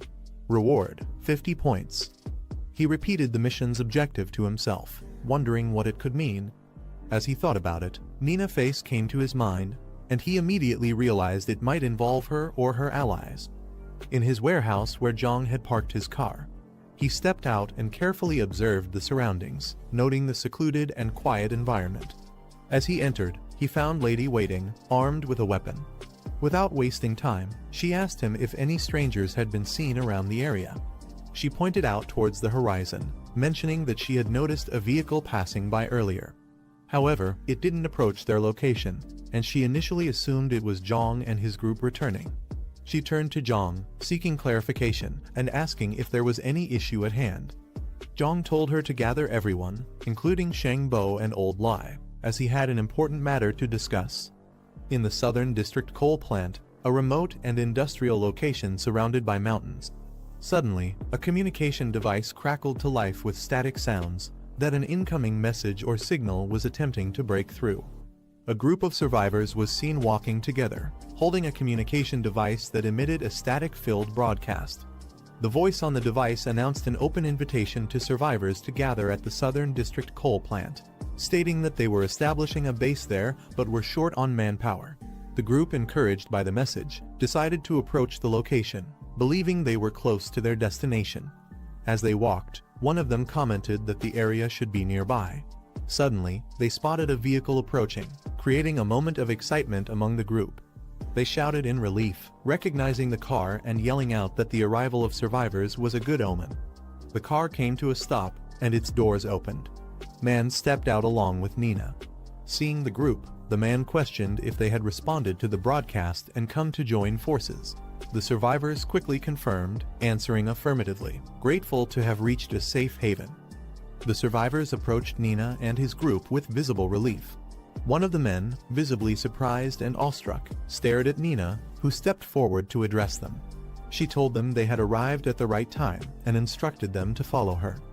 The survivors eagerly expressed their gratitude, thanking the group profusely for the opportunity. Nina informed them that the destination wasn't far and suggested walking the rest of the way as the vehicle couldn't accommodate everyone. The survivors agreed enthusiastically, grateful for the chance to join a secure location. Upon arriving at the base, one of the survivors looked around in amazement at the spacious and well-organized setup. He expressed his relief, exclaiming that they finally had a proper place to settle down. One of the survivors suddenly mentioned that he needed to step outside for a moment to take care of something. However, Nina stopped him and informed him that there was no need to go outside as there were proper facilities inside the building. She told him to follow her. Hearing this, the man hesitated for a moment before quickly agreeing and following her, visibly trying to mask his initial plan. Once inside, the man discreetly looked around. He had a sly smirk on his face, suggesting he was up to something while pretending to follow Lady's instructions. Nina crossed her arms and leaned against the wall, watching the man closely as he tried to act casually. The man stammered, attempting to explain himself, suggesting that Lady must have understood his intentions and nervously asking her not to misunderstand or take offense. Suddenly, the man felt an intense pressure as Lady's demeanor shifted. Startled, he broke into a cold sweat, realizing he was cornered. The man's fear as Nina stabbed the knife into his head, as he was forcefully knocked to the ground. She looked down at him, unimpressed, and commented on how she had initially thought he might be useful, but it turned out he was worthless. Without giving him any further attention, she walked away. Meanwhile, one of her subordinates approached and confirmed that everything was under control. Lady, without breaking stride, ordered him to also drag the man out along with any cargo or goods they had. As she continued walking, she instructed that the second and third brothers should also be summoned, leaving no room for any resistance. Behind her, the ground was littered with the defeated survivors who had been subdued without much effort. Jiang gathered the survivors and his team around a large table inside the base. The officer nervously asked if their group was under surveillance or if there was any threat looming nearby. Jiang addressed the group, stating that they had little to no information about their enemies and that the possibility of an invasion could not be ruled out. Jiang instructing them to head toward the southeastern storage area and clear it out. He explained that the location could be used as a temporary refuge for civilians in case of an emergency. As Jiang finished his instructions, the lady and Modi stepped forward, volunteering to assist. As Jiang finished his instructions, two men from the group stood up. They confidently declared their intent to join the mission. Meanwhile, a young boy enthusiastically shouted that he wanted to go too, his determination catching everyone off guard. However, his mother quickly pulled him back, scolding him for trying to act beyond his capacity. Another woman hesitated but, seeing the energy and determination in the group, questioned whether she too should step forward and offer her help. Jiang addressed the situation calmly, turning to an elder and explaining that the southeastern area likely didn't pose much danger. He suggested leaving Shangbo and Old Lai behind to guard the base, while allowing the others to join the effort. Jiang led the group as they prepared for their mission, each member equipped with weapons. Behind him, Lady, his allies, and other survivors followed closely, ready to face any challenges. They arrived at a towering, heavily secured building, which appeared to be their target. As they entered, the group was ambushed by a wave of zombies. Jiang immediately took the lead, using his rifle to take down the attackers with precise shots. His team members joined the fight. Jiang stood amidst the aftermath, surveying the area to ensure no further threats remained. He calmly asked his team to check if anyone was injured, prioritizing their safety. The group confirmed that there were no casualties. Jiang stood by the window, looking out at the landscape while addressing the group. He warned them that an attack could happen any day, instructing everyone to stay at the base for now and remain prepared. One of the women in the group stepped forward, volunteering to join the fight, followed by another man who offered his support as well. Jiang considered their enthusiasm before deciding to include them in the plans. He then turned to the group and gave further instructions. He asked them to organize the supplies and ensure that weapons and ammunition were distributed to the team. He emphasized that during any attack, they would rely on coordinated communication through walkie-talkies and that everyone must follow his commands closely. Meanwhile, in the outskirts where supplies were being loaded into vehicles, barrels, crates, and other essential items were being transported as part of the base's preparation efforts. Nina observed the progress with a commanding presence, ensuring everything was proceeding as planned. She turned sharply as someone called out to her. Two men stood outside discussing their progress when one asked if everything had gone smoothly. The larger man responded with frustration, repeatedly yelling about human meat and lamenting the lack of food, which seemed to hint at his unorthodox cravings. Nina arrived addressing the situation bluntly, informing them that their plans had failed at Emerald Hill. She made it clear that they could no longer rely on others for food and would need to fend for themselves from now on. The larger man, still fixated on his unusual desires, became agitated, questioning the situation further. Lady shifting the conversation to their next target. She mentioned a group in the Eastern District, which was substantial in number. She outlined a plan to lead an attack with her second-in-command the next morning, determined to handle the group swiftly and decisively. Later, Jiang was seen sitting in his room, checking his progress on a holographic system interface. He noted that he had accumulated 46 points and decided to see if any new items had been added to the system store. As the system refreshed, Jiang's eyes lit up with excitement as he discovered 2 level 2 loot boxes available for 40 points total. Intrigued, he quickly began exploring their contents to see what rewards they might offer. Jiang stares at the floating interface in front of him. It displays his newly unlocked ability, Physical Overload LV1, which increases his stats by 25%. However, the downside is clear: it puts him in a weakened state once the effect ends. Looking excited, Jiang calculates the benefit. With his current physical strength at 33 points, a 25% boost would take it beyond 40. He smiles confidently, realizing this grants him power equivalent to 8 times that of an average person. Clenching his fist, Jiang feels the surge of strength flowing through his body. He can't hold back his eagerness to test the ability. The sound of rushing cars suddenly interrupts outside. A convoy rushes through the streets, led by heavily armed vehicles and motorcycles.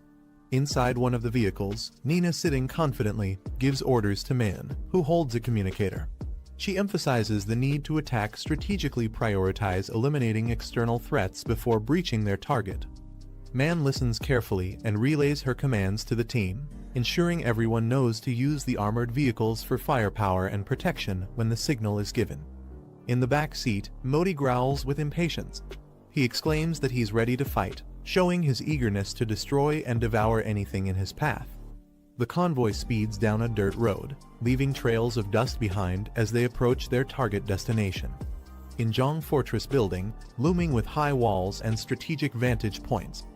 On the rooftop, Jiang stands beside Officer. Officer comments on the location's concealment, but points out the disadvantage of limited visibility from below the walls. Jiang, with a calm demeanor, assures him that their purpose isn't to maintain a clear view. Curious, the officer asks, "Then what is the reason?" Jiang smirks knowingly, holding back the answer as if it's part of a bigger plan. He then smirks, teasing Officer about his experience as a sniper. The officer admits it wasn't years but just a short-term role. Jiang asks if he can still hit distant targets. He confidently assures him he's skilled enough to handle shots within 500 meters, as long as conditions are favorable. Jiang gives a knowing smile, satisfied with the response. As someone arrives with supplies, Jiang remarks that everything is ready. Jiang's friend approaches Jiang, noticing the crate they just received. He comments on its weight, clearly surprised by its contents. As Jiang opens the crate, everyone stares at its contents, a powerful sniper rifle lying amidst the packaging. The officer questions Jiang about how he managed to get such a rare and dangerous weapon, emphasizing that this isn't something anyone can easily acquire. Jiang calmly explains that there are only 2 magazines with 10 bullets in total and advises using them sparingly. He takes the sniper rifle, muttering that he understands and will handle the task. Jiang asks if everyone is in position, and another team member confirms they are. Jiang orders the group to stay alert as enemies could appear at any moment. Meanwhile, she stationed on a higher level notices something unusual and reports it through her earpiece. The officer with the sniper rifle spots the same anomaly and confirms the presence of the enemy. The team in the car discusses the situation, noting the lack of refugees outside the walls and speculating that something unusual might have happened. One of them suggests stopping to check the area, but Nina immediately dismisses the idea. She orders the team to charge forward, emphasizing that hesitation would risk detection and ruin their chances of success. The vehicles accelerate, heading straight for the wall. She commands the team to prepare for cover upon arrival. The enemy's defenses quickly spot them, and an alert goes out. Enemies are within range. Open fire. Jiang companions stationed on the upper floors unleash a barrage of bullets, aiming at the vehicles approaching the walls. The convoy comes under heavy fire, with bullets ricocheting off the vehicles. One of the drivers in the convoy gets hit, causing him to cry out in pain, but he manages to keep the vehicle moving. Another vehicle veers sharply to avoid incoming fire, struggling to maintain its course amidst the chaos. An explosion rocks the convoy as one of the vehicles takes a direct hit, sending debris flying. Inside another car, Nina realizes their position has been exposed, exclaiming in frustration. The driver questions what to do next, but Nina firmly orders the team to keep charging toward the wall for cover. The vehicles manage to reach the wall, screeching to a halt just in time. Doors fling open as the team quickly disembarks. Modi lands with a loud thud, his raw energy visible. Gripping a massive circular saw, Modi unleashes a terrifying battle cry, roaring his intent to kill. Modi revs his massive saw, creating a burst of energy as he charges toward the gate, slicing through obstacles with brute force. The defenders on the upper levels shout in alarm, spotting him as he begins breaking down the gate. The enemy team opens fire, aiming to stop Modi. A commander yells orders to concentrate fire on the gate breaker and prevent him from entering. Gunfire rains down as the defenders fire relentlessly. On the ground, Nina's team counters with suppressive fire, attempting to provide cover for Modi. With intense coordination, they hold their positions.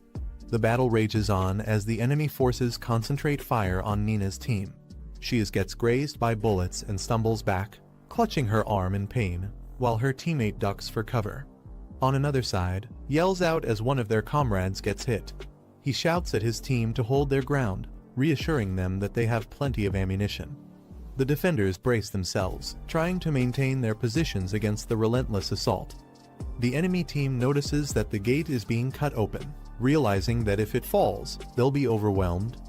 They prepare to respond, but Jiang calmly reassures his team that he has a plan. With determination, Jiang slips through a side entrance unnoticed and begins moving swiftly towards the interior.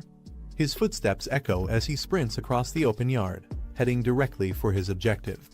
Nina shouts in frustration, informing the team that they've already used up half of their ammunition. She demands a status update from Modi, urging him to finish quickly. Modi growls in determination, shouting that he's almost done. With a final push, the saw cuts through, and the gate bursts open with a loud explosion. From the upper levels, one of the defenders yells in alarm that the main gate has been breached. She commander immediately orders her team to reinforce the gate and prevent the attackers from entering at all costs. Nina, with a menacing grin, declares that it's time to show their enemies the terror of true power. She rallies her team, instructing them to follow closely behind Modi as he breaks through the gate. Modi pushes the gate open with brute force, creating an opening for the team. Meanwhile, Jiang, positioned on higher ground, communicates with another operative, instructing them to stand by and await his signal. From a strategic position, Officer carefully takes aim through the scope, targeting the largest and most intimidating man among the attackers, Modi. Through the crosshairs, Modi's imposing frame comes into focus as he stands ready, exuding sheer power and determination. Modi lets out a fierce roar, his sheer size and power making everyone around him uneasy. One of the men, visibly shaken, questions if Modi is even human, while the others look on in stunned silence. Modi charges forward, leaping into action as guards open fire in a desperate attempt to stop him. Bullets hit his chest but bounce off harmlessly, proving their efforts futile against his impenetrable body. With a determined glare, Modi stands tall amidst the gunfire, showing no signs of slowing down. The bullets hitting Modi's chest begin to deform and fall off without causing any harm, his body healing instantly. The older man exclaims in shock, questioning how Modi could regenerate like that. Nina, standing confidently behind Modi, smirks and mocks the guards, saying they've clearly never faced an evolved human before. The officer stationed nearby tries to explain Modi's ability, stating that their small-caliber bullets are useless against someone with his kind of power. He calls for better measures, realizing their weapons are ineffective. A powerful sniper fires, unleashing a massive blast aimed directly at Modi. The impact strikes him with overwhelming force, creating a shockwave. Modi's body is momentarily shaken, and he collapses onto the ground with a loud thud. The sheer force of the attack leaves a visible dent in the ground. Nina and the others rush toward, shocked by what just happened. One of the men exclaims in disbelief, questioning how someone as powerful as Modi could be taken down like this. Nina, though visibly concerned, stays silent, her eyes fixed on Modi's fallen. Nina looks shocked, realizing that their opponents have access to a weapon of such devastating power. She struggles to believe how this could even be possible. Jiang, standing at a distance, fires his weapon with precision. Suddenly, the group finds themselves surrounded as enemies appear from behind. Nina quickly warns everyone about the ambush, shouting that they are now completely encircled. Frustrated, Nina acknowledges their miscalculation, admitting that they underestimated the sheer strength of their opponents. The group fires back at the enemies as they retreat. Nina shouts out instructions, ordering everyone to fall back and regroup at the vehicle. Determined and furious, Nina's eyes narrow as she spots something or someone that catches her attention in the midst of the chaos.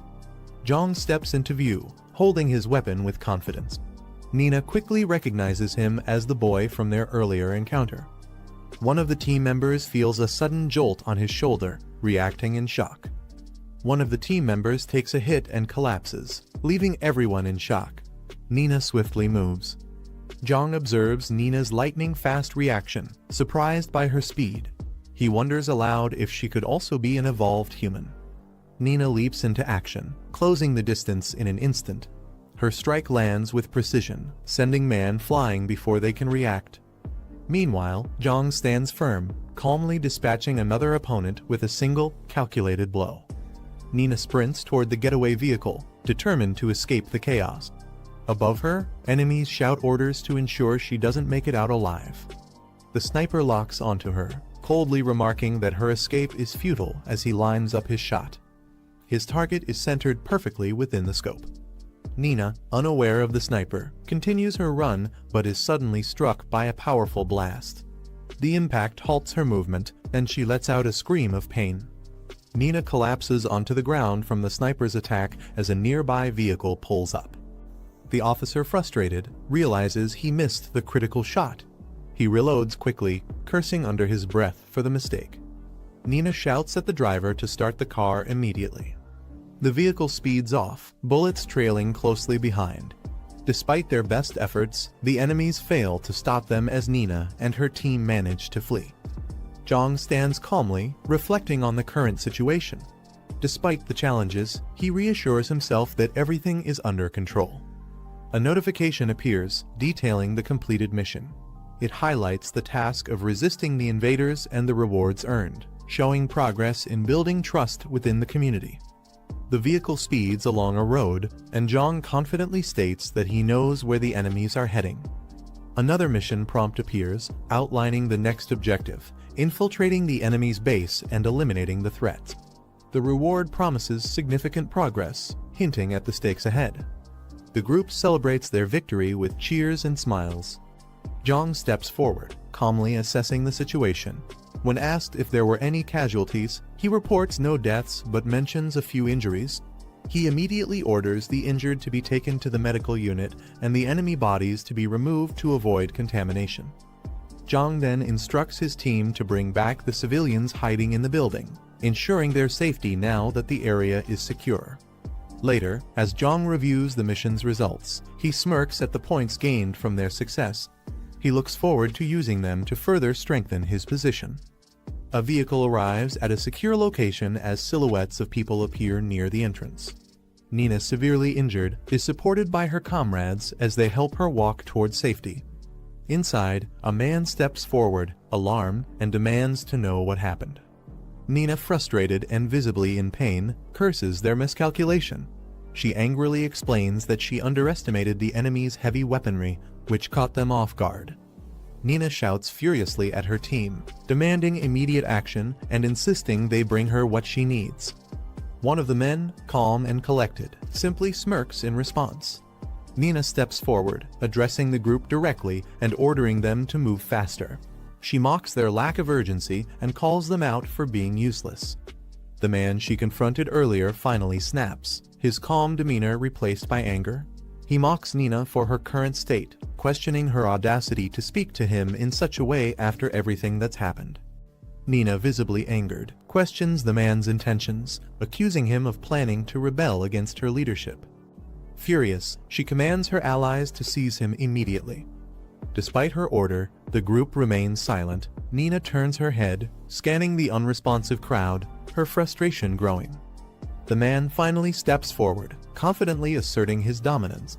He mocks Nina for her injured state and declares himself the strongest, revealing his resentment toward her authority. The rebellious man addresses the group, rallying them to his side. His defiance against Nina gains momentum as others start to stand with him. Nina, enraged, orders the rebels to retreat and warns them not to underestimate her ability to maintain control. Surrounded by the growing number of dissenters, Nina becomes the center of attention.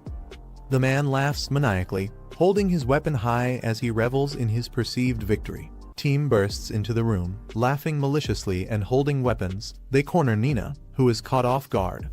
Nina is struck repeatedly, the blows landing with brutal force. She collapses to the ground, shielding her head as the relentless assault continues. Her cries of pain echo through the room, but the attackers show no mercy. After the beating, two members of team, standing confidently, the man smugly discussing what just happened. One of team's members says something disrespectful to their leader. The leader immediately retaliates, slapping him across the face and demanding to know what he just said. The subordinate quickly grovels, apologizing profusely while bowing down, trying to calm his enraged leader. As they discuss their losses, the leader mentions how the death of key members, including Nina and others, has significantly weakened their group's strength. They express concern about encountering a certain powerful individual in the future, which could put them at an even greater disadvantage. The leader recalls a tentacle man. The memory of this terrifying individual causes visible unease. As team assesses their situation, the leader tries to reassure his subordinate, suggesting that they could seek support from another group to rebuild their strength. The conversation takes place with a backdrop of deserted buildings. Meanwhile, a car arrives in the area. Inside the vehicle are Jiang, his friend and officer, who are scouting the location. As they step out, Jiang confidently remarks that their tip was accurate. This place is indeed a base. The group quietly approaches, staying cautious. The officer warns them to keep their movements silent and avoid drawing any attention. Jiang nods, smirking slightly, as they prepare to infiltrate the area and uncover what secrets the base holds. As Jiang and his group explore the area, they come across Nina's lifeless body. The officer points out that she was likely killed by her own group, indicating the chaotic and ruthless infighting among team. Jiang observes with a smirk, commenting that such a turn of events doesn't surprise him. The friend mentions how team seems disorganized compared to the powerful group they faced earlier. He notes the stark difference between the two factions. The officer chimes in, recalling overhearing team talk about something related to evolvers. He seems puzzled, asking Jiang what evolvers are and how one becomes one. Jiang, with a serious expression, answers the officer's question about evolvers in a chilling manner. He reveals that the process to become an evolver is directly tied to consuming humans, a revelation that leaves both the officer and his friend in shock. They struggle to process the horrifying truth. Jiang elaborates further, explaining that consuming humans is the most straightforward way to gain the abilities and power of an evolver. The officer and the friend hesitate, visibly disturbed. One of them nervously questions if they too would have to resort to such actions to survive in this post-apocalyptic environment. Jiang reassures his companions, explaining that while consuming humans is the most direct way to evolve, it is not the only method. To clarify, Jiang produces a glowing red orb, which immediately grabs the attention of the others. They are shocked and ask what it is. Jiang explains that it is a condensed energy core, formed from the abnormal energy present in evolved beings, including evolvers and zombies. Jiang elaborates further, describing how all mutated entities, whether zombies or evolvers, are essentially variations of the same phenomenon. He reveals that to evolve, one must absorb this kind of unique energy. The energy core, formed from creatures who have undergone significant transformation or destruction, is a rare and powerful artifact. As he speaks, Jiang paints a vivid picture of how stronger creatures, even among zombies, have a higher chance of forming these energy cores due to the intense accumulation of abnormal energy within them. The officer, intrigued by the concept of abnormal energy, asks if zombie flesh contains this energy as well. He wonders aloud if consuming zombies directly would work, though the idea makes his friend gag in disgust, firmly rejecting the notion. Jiang clarifies that normal humans cannot consume zombie flesh, it would only result in infection. However, mutated entities like advanced evolvers or powerful zombies can consume other zombies to grow stronger, using the absorbed energy to evolve further. As Jiang explains, his mission interface pops up, showing that the current task of clearing the enemy base is complete. With his accumulated points displayed, Jiang notes that someone else had already handled part of the job, making his task easier. Suddenly, Jiang's sharp instincts kick in, his gaze narrowing. Before Jiang can react further, a zombie silently lunges at him from behind. With swift precision, he spins around and lands a crushing blow, knocking the creature to the ground. He remarks on the zombie's ability to get so close undetected. As the group looks down at the defeated zombie, Jiang notices something unusual. Embedded in the zombie's body is another energy core. He carefully retrieves it, observing its radiant glow. He smirks, noting that it's time to start hunting seriously. Jiang holds up 2 energy cores, offering them to his companions. His friend immediately backs away, waving his hands and nervously refusing, suggesting the officer should take them instead. The officer hesitantly accepts the cores, holding them with uncertainty. He stares at them. A bead of sweat forms on his face as he contemplates the implications of consuming the cores. Suddenly, the officer's gaze sharpens, and he makes a firm decision. In one swift motion, he consumes the cores. A powerful surge of energy courses through his body, causing him to tremble as his transformation begins. His eyes glow with a fiery intensity. The transformation leaves him exhilarated, and he exclaims how incredible the sensation is. However, Jiang warns him not to get carried away. He reminds the officer that while he has taken the first step toward becoming an evolver, he is far from being invincible and must tread carefully. The officer nods in understanding, assuring Jiang that he will remain cautious. With the immediate danger cleared, Jiang suggests that they head back. The 3 of them walk away together, their silhouettes framed against the bright sky, in a heavily fortified steel factory known as the West Wind Steel Plant. As they approach the entrance, a guard notices them and immediately demands to know who they are. Stepping forward confidently, one of team's members introduces himself as the 3rd boss of the smelting factory. The guard, slightly skeptical, confirms the man's claim but decides to proceed cautiously. He tells the 3rd boss to wait while he reports to his superior, ensuring proper protocol is followed before allowing them inside. The group is escorted into the factory, a bustling facility filled with guards. Inside, a man accompanied by a woman greets them. He recognizes the 3rd boss and humorously comments on his unexpected arrival, asking why he came instead of the others. The 3rd boss, visibly nervous, stammers as he explains that they were ambushed and attacked. He claims that the elder siblings had to stay behind to protect them, implying they couldn't make it. The factory leader's demeanor shifts subtly, his eyes narrowing as he processes the explanation.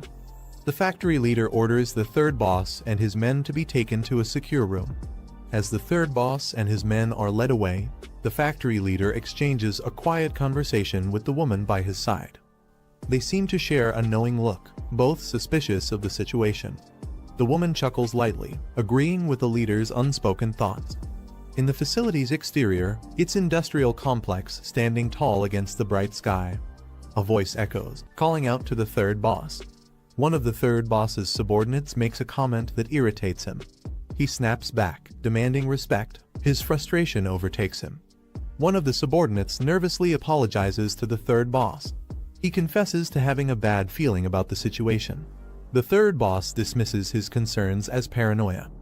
The subordinate points out the heavy security measures around them, the barred windows and locked doors, comparing it to a prison rather than a safe room. Suddenly, the door bursts open with a loud bang. The factory guard steps in. His leaves no room for argument, and the group's anxiety escalates. The factory yard is tense as the factory leader stands at the center, surrounded by guards. Lee Hoyoung walks forward, while the third boss follows behind him. The third boss tries to act casual, asking the factory leader what's going on, pretending not to understand the situation. The woman steps in. She directly calls him out, making it clear that attacking one's own leader is an unforgivable offense. Caught off guard, the third boss quickly raises his hands in defense, insisting that there must be some misunderstanding. He tries to explain himself, looking for support, but before he can say much, the woman smirks. She dismisses the idea of a misunderstanding and signals for Lee Hoyoung to teach the third boss a lesson. Lee Hoyoung steps forward. He reveals what he discovered at the coal factory, signs that someone had been silenced there. He points out that the third boss and his men acted like they never saw anything, conveniently avoiding any trouble. Lee Hoyoung concludes that the only logical explanation is betrayal. He accuses the third boss and his men of turning against their own and eliminating Lee Jinghao. The third boss panics, sweat forming on his forehead. He desperately denies the accusations, claiming there's no proof and that they're just making baseless guesses. The factory leader bursts into laughter at the mention of proof, mocking the idea that evidence matters in this world. With a sinister grin, he reveals that if not for Lee Jinghao's influence and their connections, the third boss and his men would have been dealt with long ago. Without hesitation, he gives a cold order to eliminate everyone. One of the men drops to his knees, desperately pleading for his life. He claims to have valuable information, hoping it will be enough to save him. The woman, intrigued, pauses and calmly questions him, asking what kind of information he could possibly have that's worth sparing him. Desperate to save himself, the man hurriedly reveals a crucial piece of information. There's a settlement in the eastern part of the city with many people and abundant supplies. He claims that Lee Jinghao and the others were defeated there. He pleads for his life, offering to lead them to the location. The woman, unimpressed, questions the strength of this settlement, wanting to know how it compares to their own base. The man hesitates before admitting that the two are evenly matched. Hearing this, the woman acknowledges the importance of the intel. The man adds one final, critical detail: no one in the settlement appears to know how to evolve into stronger beings. He claims that despite its size, he didn't see a single evolved fighter among them. Lee Hoyoung processes the revelation about the settlement's lack of evolved fighters, realizing the significance of this weakness. Meanwhile, the factory leader questions the informant, demanding to know how they managed to lose against such a group if they lacked evolved warriors. The informant quickly explains that the settlement possesses heavy weaponry. Unlike standard bullets, their firepower was strong enough to take down their strongest members with a single shot, making resistance nearly impossible. Hearing this, the woman acknowledges the information as valuable. The informant, relieved, assumes this means his life is spared and hesitantly asks about their next move. The woman's expression turns cruel as she gives a simple order: eliminate them. Fear washes over the informants as they realize what's coming. Desperate, they plead for their lives, insisting they've provided valuable intel and shouldn't be treated this way. Their cries for mercy are cut short by the sound of gunfire. The third boss collapses, his body riddled with bullets. With the problem dealt with, the factory leader and the woman discuss their next move. Acknowledging the heavy weaponry possessed by the settlement, they decide against immediate action. Instead, they prioritize strengthening their forces, ensuring they have the power to crush any future threats without risk. With the execution complete, the woman gives a final command: send scouts to confirm whether the settlement truly lacks knowledge on evolving. Meanwhile, in a different location, Jiang relaxes, browsing through his system interface. He checks his available points, wondering what he can exchange them for. His eyes scan the options, considering his next upgrade. As he navigates through the selection, he notices a rare item, a level 2 black technology supply box. Excitement flashes across his face. It's an incredible find. Without hesitation, he makes his choice. His fingers move swiftly. Jiang finalizes his purchases, exchanging points for essential supplies. As he confirms the transaction, he watches the system display his food reserves increase, and he obtains a high-grade energy supplement. More importantly, he secures a level 2 black technology supply box, something rare and valuable.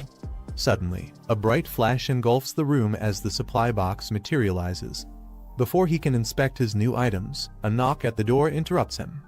Someone is urgently calling for him. Jiang moves to open the door, cautiously inviting the visitor inside. Inside the room, his friend is already waiting for him. She greets him with a serious expression, addressing him respectfully. Without hesitation, she informs him they've captured a suspect. Jiang decides to check on the situation himself. Upon arrival, he sees his friend with officer restraining a nervous man. The suspect, clearly frightened, insists he's not an enemy and demands to speak with the person in charge. Jiang steps forward, observing the man closely. The suspect's eyes widen as he realizes Jiang is the one in charge. Jiang acknowledges the man's request and asks him to state his business. The suspect hesitates for a moment before carefully asking for Jiang's name, trying to gauge who he's dealing with. Jiang introduces himself, stating his name.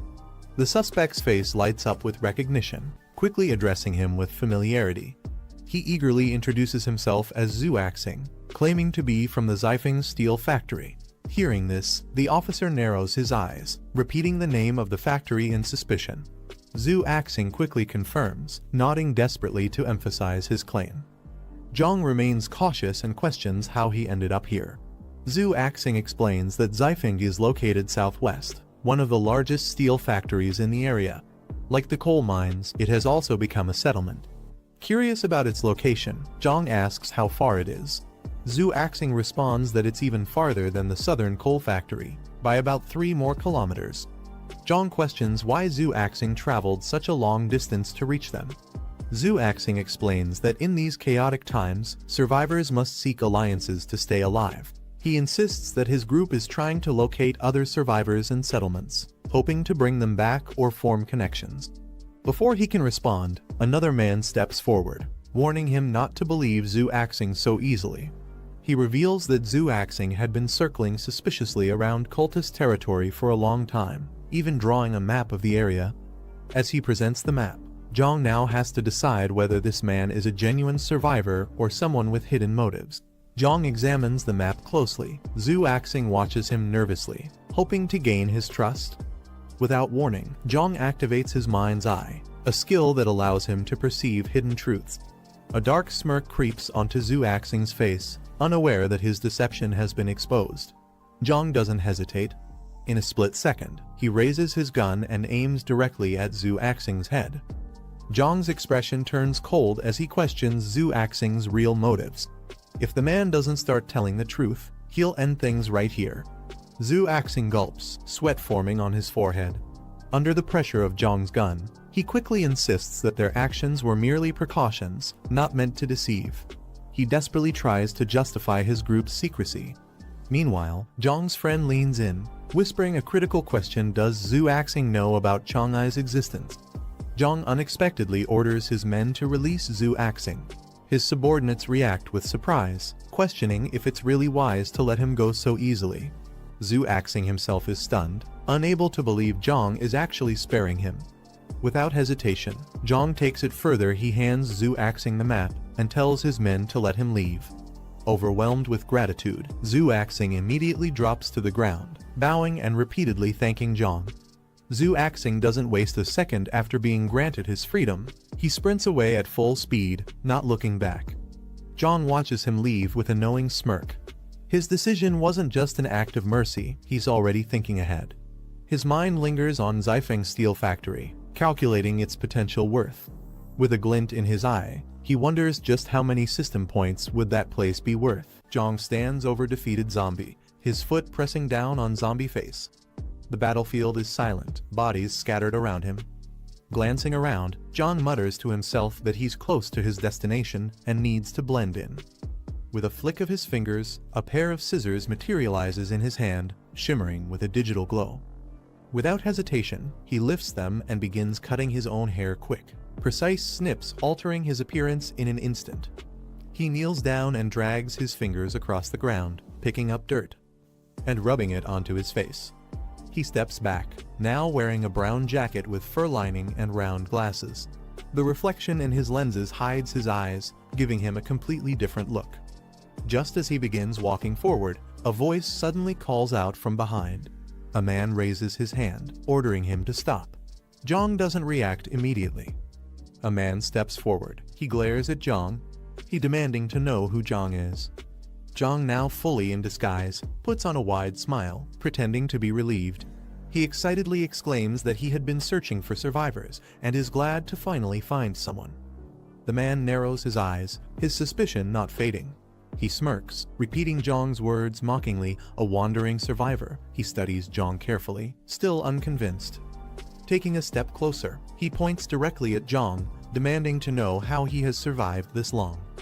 Jiang lowers his head and explains that he was part of a group of 10 people, but they were ambushed by zombies. Everyone else was killed, and he barely managed to escape. The man in front of him smirks. He questions whether Jiang even has any real strength, doubting his survival skills. Jiang quickly tries to defend himself, saying he has gained experience from multiple zombie encounters. He insists that he has learned how to fight and adapt to survive. He raises his hands, as if trying to prove his point. The man, still amused, gives him a knowing look. Jiang misunderstood his question but doesn't press further, as if testing him. The man gestures for Jiang to follow, stating that if he wants to join, he must prove himself first. Jiang remains calm but cautious as he walks behind him. He already suspects that this place isn't as welcoming as it appears. As they near the entrance, the man warns Jiang that he must pass a test. Jiang doesn't react outwardly, but his mind sharpens. He expected this much. Looking around, Jiang observes the facility.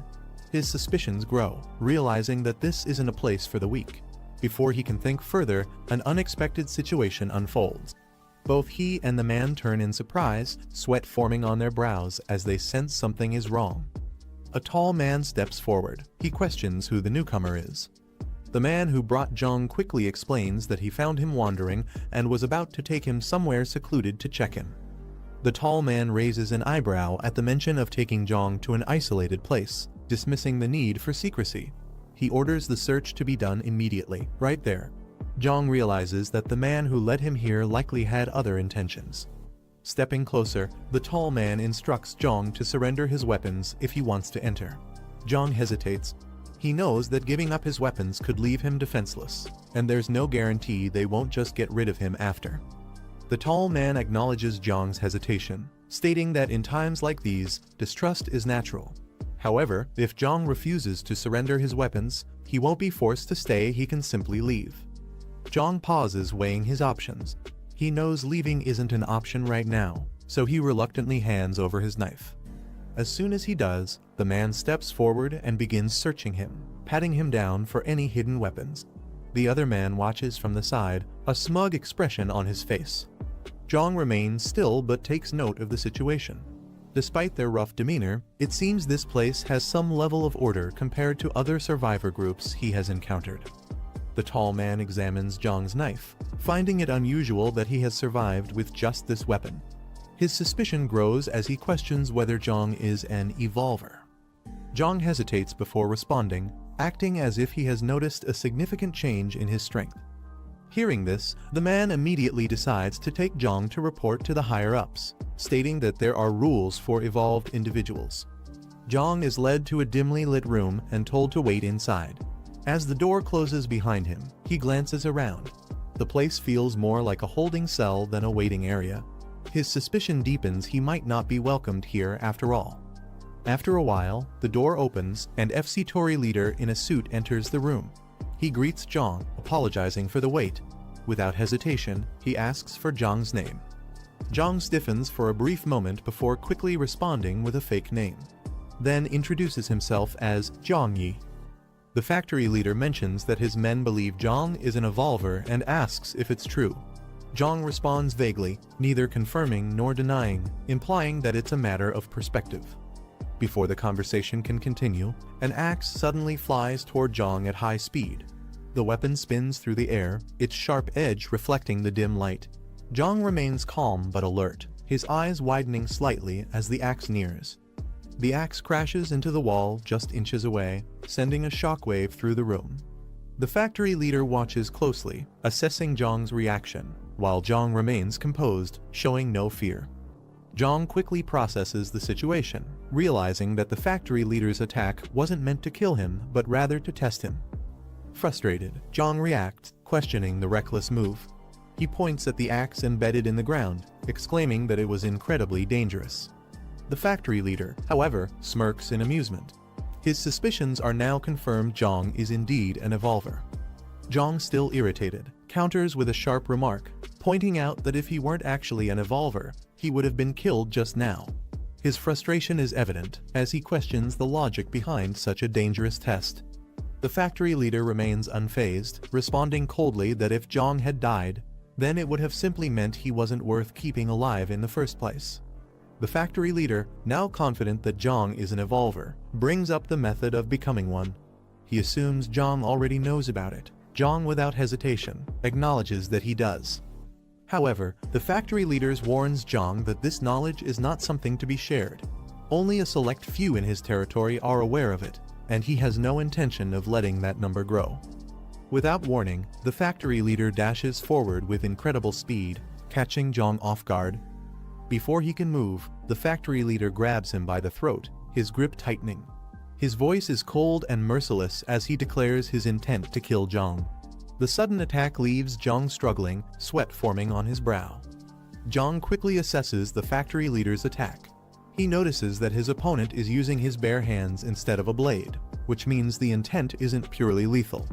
If it had been a real weapon, he would have needed to retaliate more aggressively. As Jiang contemplates his next move, he also considers the system mission tied to this encounter. Killing the factory leader immediately might jeopardize the 80 points he needs, making the situation even more complicated. The factory leader, noticing Jiang's swift reaction, smirks. He acknowledges that Jiang isn't slow, even managing to draw a weapon in response. Amused but still in control, he warns Jiang not to challenge him recklessly. Jiang acknowledges the warning, understanding that pushing further right now isn't in his best interest. Seeing Jiang's compliance, the factory leader decides to let the issue slide, saying he won't pursue the matter of the weapon any further.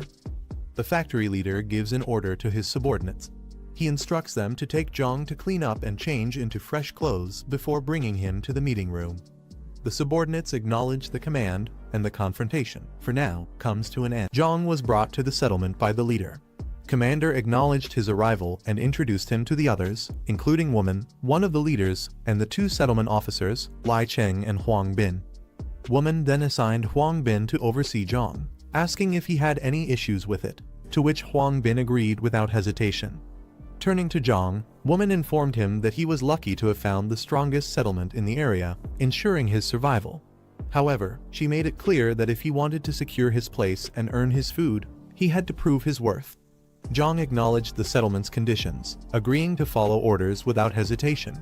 Huang Bin took advantage of the timing, informing Jiang that it was their turn to patrol and ordering him to come along. As they set out, Huang Bin called out to their fellow patrollers, a Jiang and a Xing, who responded affirmatively. However, one of them was surprised upon recognizing Jiang. Another member questioned Huang Bin about Jiang being assigned to him. Huang Bin, clearly annoyed, explained that since Jiang already knew too much, they had no choice but to keep him within their group. One of the patrollers observed Jiang and felt he looked oddly familiar but couldn't recall from where. Meanwhile, Huang Bin questioned Jiang about what he knew of the settlement. Jiang admitted that he had only been warned by Daping to keep the evolver a secret. Huang Bin confirmed this and proceeded to reveal a disturbing truth: only a few people in the settlement, including Daping, his sister, and their small group, knew about the reality of consuming human flesh. He further explained the group's family ties, as Xing was Daping's cousin, and a Jiang was his and Woman's nephew. Since they were all closely connected, if the secret were ever to get out, Jiang recognized Zhu Axing, recalling that Jiang Kai's group had previously captured him. This realization made him wary. Curious about the other officer, Jiang asked about Lai Cheng. Huang Bin casually mentioned that Lai Cheng was an outsider but extremely skilled. However, he warned Jiang to never let him know the settlement's secret. With a sharp look, Huang Bin made it clear if Lai Cheng ever found out, both Jiang and he wouldn't live past the day. Jiang silently analyzed the situation, realizing that Lai Cheng's potential was being deliberately suppressed. If given enough resources, he could easily surpass the current leaders. Huang Bin led Jiang and the group to a location, announcing that they had arrived. Jiang, confused, questioned why they had come here. Huang Bin explained that the small settlement ahead had 7 members, and they had been monitoring them for a few days. None of them appeared to be evolvers. Jiang, uneasy, asked if they were planning to hunt the people inside. Huang Bin laughed at the idea, dismissing it as too crude. Instead, he clarified that they were going to raise them. One of the men put an arm around Jiang, advising him to adjust his mindset now that he was an evolver. He warned Jiang not to be like Lai Cheng, implying that resisting their way of thinking would only cause trouble. One of the men smugly explained to Jiang that as evolvers, they were no longer the same as ordinary humans. They were now at the top of the food chain. Jiang, catching on to their plan, coldly questioned if they intended to capture the settlement's members and raise them only to slaughter them later. Huang Bin clarified that they wouldn't be bringing everyone back, only 5 or 6 would be enough. As for the rest, they would be dealt with on the spot. Jiang, uneasy, asked how they planned to handle the others. With a confident smirk, Huang Bin simply told him to watch and learn. A worker in the small settlement wiped sweat from his forehead, sighing in relief as he finished his exhausting task. Nearby, another man held a cleaver, preparing to cut something. Suddenly, one of the settlement members noticed something unusual in the distance. Alarmed, he pointed and shouted, drawing everyone's attention. Before they could react, a horde of zombies came charging toward them, their grotesque figures and bloodied mouths filling the air with terror. Panic erupted as the settlement members realized the deadly threat approaching. The settlement members panicked as the zombie horde rushed toward them. Confused and terrified, they questioned why such a large group had suddenly appeared. Realizing they had no choice, they hastily prepared to defend themselves. However, the zombies were too fast, immediately tearing into the settlement members, their screams filling the air. One man desperately tried to shoot a zombie closing in on him, but fear overtook him as it lunged forward. Another member, overwhelmed by the sheer number of undead, cried out in despair. Jiang, witnessing the horror, turned to Huang Bin in disbelief. He realized that this was their great plan, luring zombies to attack the settlement. The brutal reality of their methods left him shaken. One of the survivors mentions that some supplies are still left in the warehouse. The leader immediately orders Jiang to stay behind and gather all the remaining resources at the entrance, assuring that a truck will come to transport them soon. As Jiang listens, the leader coldly adds that the bodies of the slain zombies should also be piled together for transport. The leader turns to the rest of the people and commands them to follow him. As the group moves forward, an aerial view shows the aftermath of the battle corpses scattered across the ground near a fortified warehouse. Jiang, standing amidst the fallen, smirks as he retrieves an item using his abilities, a faint glow surrounding his hand.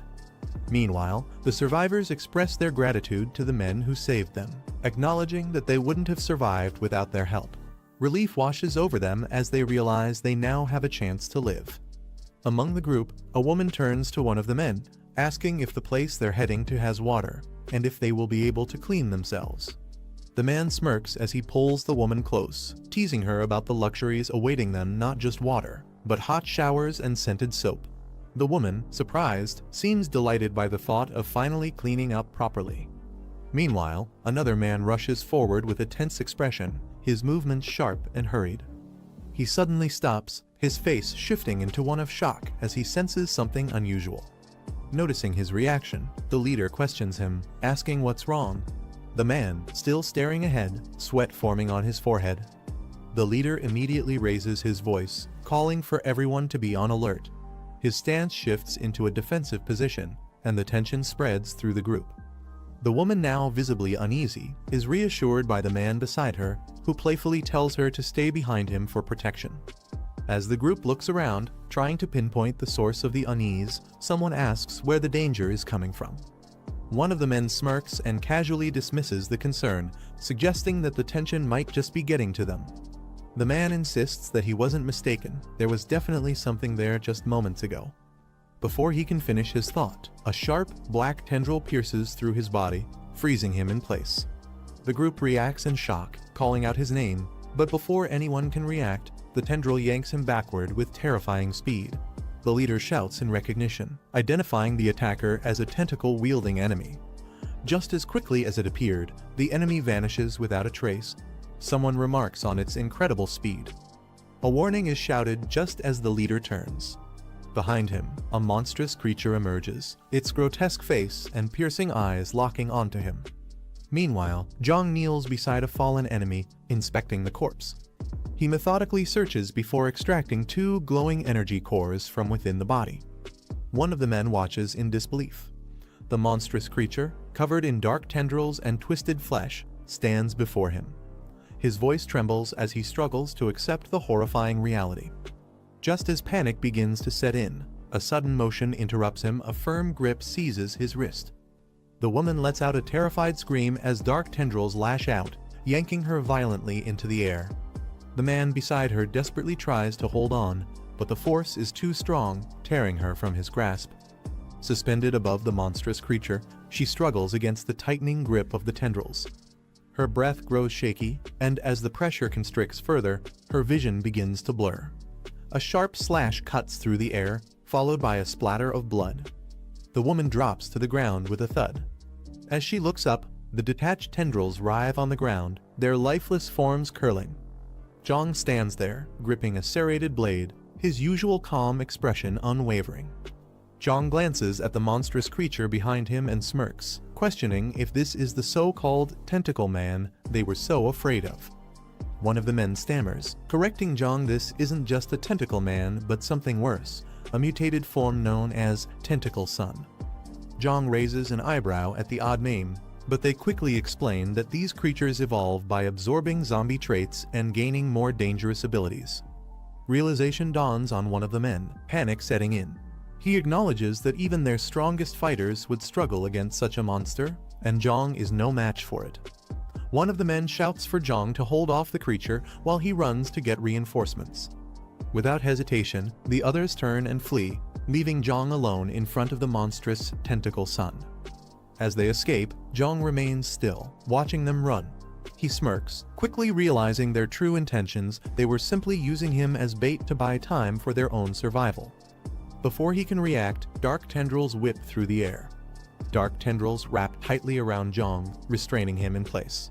Yet, instead of panic, he simply smirks, analyzing the creature before him. He finds its evolutionary traits intriguing, as if amused by its existence. Without warning, he forcefully breaks free, his movements swift as he dodges an incoming attack. The monstrous entity reacts in surprise, its tendrils slamming against the ground with immense force, missing their target. As the monstrous creature lunged forward, its claws scraping against the ground with tremendous force. But before it could close the distance, black tendrils shot out from Jiang's hand, wrapping tightly around the beast, stopping it in its tracks. The monster struggled, its body jerking violently, but the bindings held strong. With a confident smirk, Jiang adjusted his glasses. He had awakened this ability before but never had the chance to fully test it. Now, he was going to see its true potential against a worthy opponent. In the next instant, he planted his feet into the ground, cracking the surface beneath. Jiang's body surged with power as electricity crackled around him. His ability Physical Overload activated, amplifying his strength beyond normal limits. Without hesitation, he launched forward, his tendrils whipping around as he clenched his fist. The monster barely had time to react before Jiang's enhanced strength sent it flying through the air. The force of the blow was devastating, and the creature tumbled across the ground, dragged along by the black tendrils that restrained it. Jiang didn't stop there. He dashed forward, grabbing the monster by the face mid-air. With a powerful downward motion, he slammed it into the ground. Jiang stood over the defeated monster, his foot pressing down as the creature let out weak roars, struggling in vain. A girl frozen in shock, eyes wide with disbelief. She covered her mouth, unable to process what she was witnessing. Without hesitation, Jiang raised his arm, tendrils lashing down with ruthless precision. the monstrous being was torn apart, its body reduced to a pile of mangled flesh. As the dust settled, only remnants of the beast remained. Jiang, covered in battle scars and remnants of the fight, approached the girl who had witnessed everything. He asked if she was all right. Instead of answering, she took a step back, eyes filled with fear. The brutal display of power she had just seen made her doubt if the person in front of her was even human. Sensing her fear, Jiang awkwardly scratched his head and forced a smile. He reassured her he wasn't a monster, just someone who fought them. Meanwhile, in the distance, the group sprinted toward an open gate, their voices filled with relief. They had finally made it to safety. Leader stormed into the area, his axe gripped tightly as he demanded answers. He gaze darted around, searching for his missing men. One of the survivors, trembling, he explained that Xiao Bin and Axing had been killed, taken down by the offspring of the tentacle monster. Another man hesitated before asking about Zhang Yi, the newcomer. His answer came swiftly. If even 3 of them couldn't handle the creature, Zhang Yi was as good as dead. Leader's expression darkened, his rage barely contained. His clenched jaw and burning eyes made it clear this wasn't over yet. Leader stood silently, his piercing glare making the survivors tremble. The weight of their failure hung in the air as the 2 men before him hesitated. But Leader's patience had run out. With a furious roar, he swung his axe down, his rage exploding like a storm. One of the men didn't even have time to react before being struck, his body crushed instantly under the overwhelming power. One of the men shouted for Daping to calm down, but it was too late.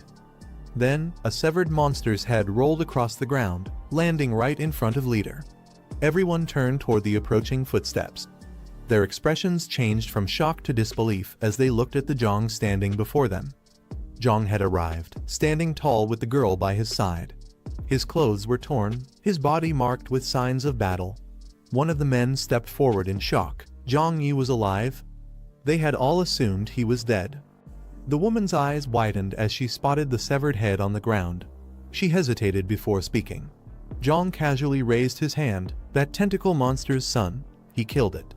With a smirk, he added that he had avenged their fallen comrades. Leader remained silent, his gaze locked onto Jiang.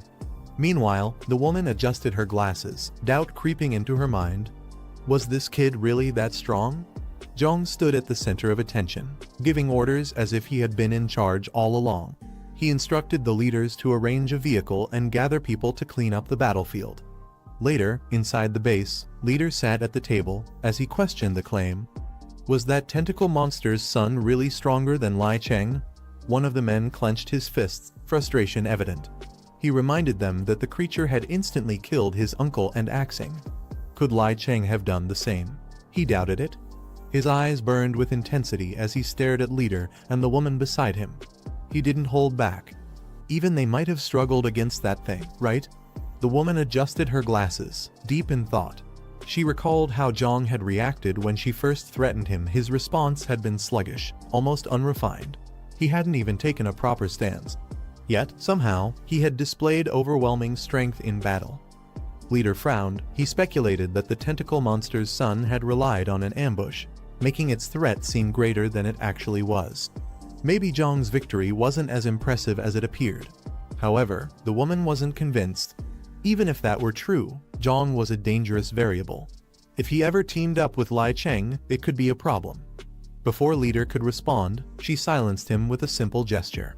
Their conversation was interrupted as someone knocked on the door. Leader turned toward the entrance. "Come in."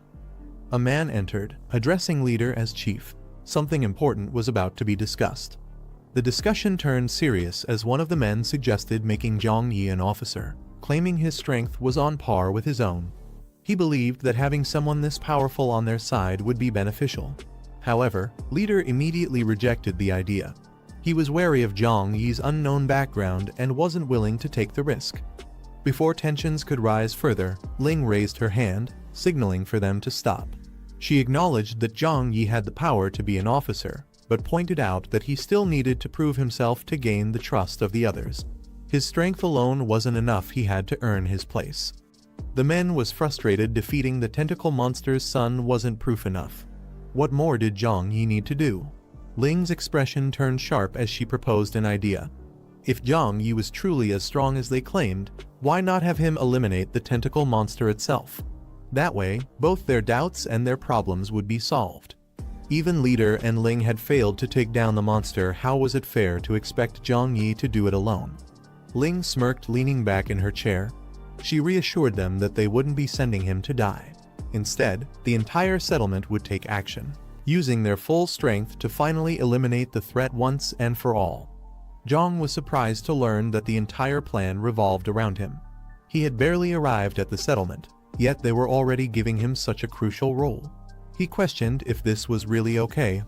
Ling smirked, dismissing his concerns. If anything, he might already be stronger than both her and Daeping. Leader stepped in with a tempting offer. If the mission was a success, Jiang would be rewarded with a third leadership position in the settlement. This was more than just a test. It was a chance to rise in power. Leader smirked as he turned to Brother Lai, asking if he had any objections to Jiang Yi surpassing him. With that settled, Leader finalized the plan. In 2 days, they would move. Meanwhile, Jiang Yi watched the conversation unfold with amusement. Their offer was interesting, even tempting. But he wasn't naive. Activating his ability, the mind's eye, his vision sharpened. In an instant, he could see through their true emotions. Leader and Ling harbored hidden hostility, while Lai's feelings were more neutral. Jiang Yi now knew the truth. A distant beeping sound breaks the silence of the construction site at night. Inside a nearby building, Modi rushes out in alarm, clutching a walkie-talkie. Recognizing it as Jiang's device, he calls out urgently. The officer picks up his own walkie-talkie. Surrounded by his team, he demands an update, his expression tense. A distorted voice finally comes through the static. The message is short but clear. A meeting is set for the day after tomorrow at the South Suburban Park. He instructs them to bring Brother Chong and their strongest fighters. Jiang, standing on a rooftop, speaks into his walkie-talkie with determination. He declares that it's time to eliminate the remaining threat in the southern district. At the base, Officer Ant gathers the survivors, that Uncle Sheng should stay behind due to his age and the risk involved. Someone needs to hold the fort while they move forward. Before setting off, Uncle Sheng warns Officer Ant that this mission won't be like the ones before. It's far more dangerous. Officer Ant acknowledges the concern but remains firm. He then calls out the names of the 7 chosen to go with him, Jiang's close friends and survivors. Without hesitation, they acknowledge the order, ready to move out. As the team finalizes their preparations, the little boy steps forward, insisting that he's coming along. One of the women immediately objects, questioning why a child would want to take part in such a dangerous mission. She reminds him that this is a battle, not a game. However, the boy refuses to back down, declaring that he is no longer a child, he's ready to fight. A man standing nearby reassures the group, pointing out that the boy has proven himself in combat.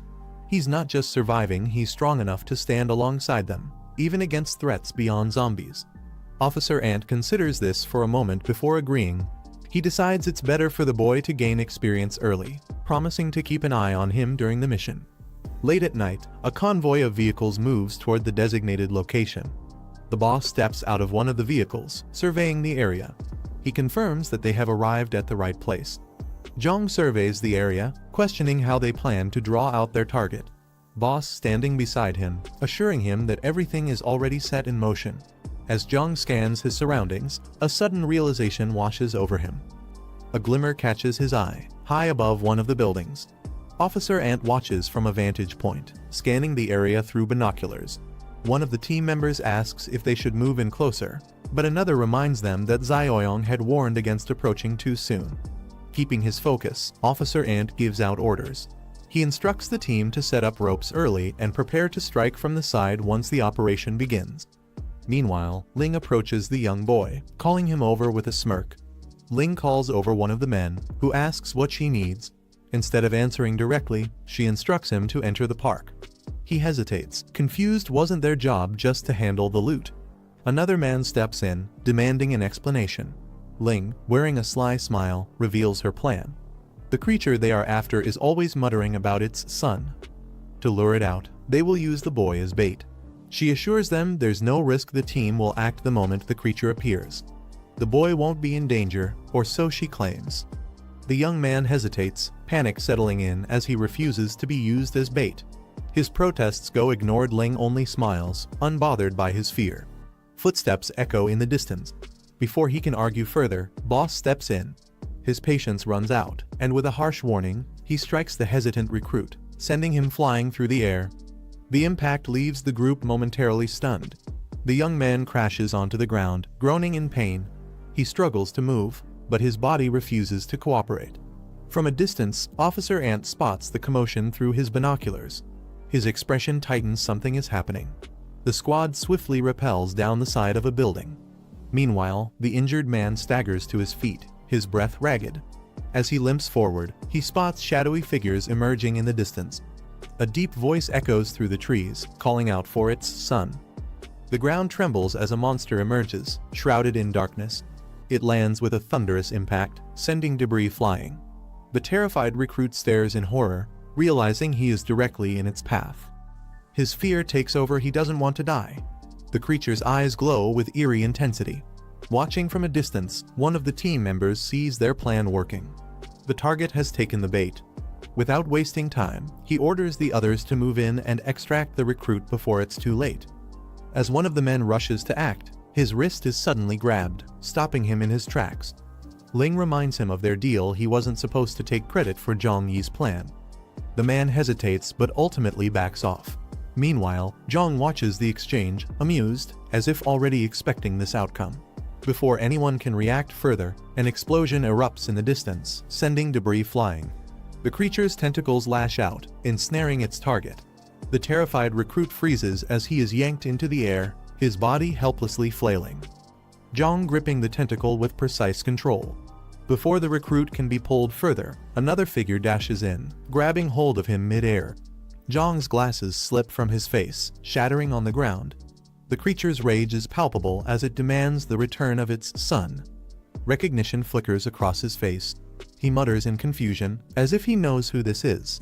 From a distance, a voice calls out to him, urging him to hold on.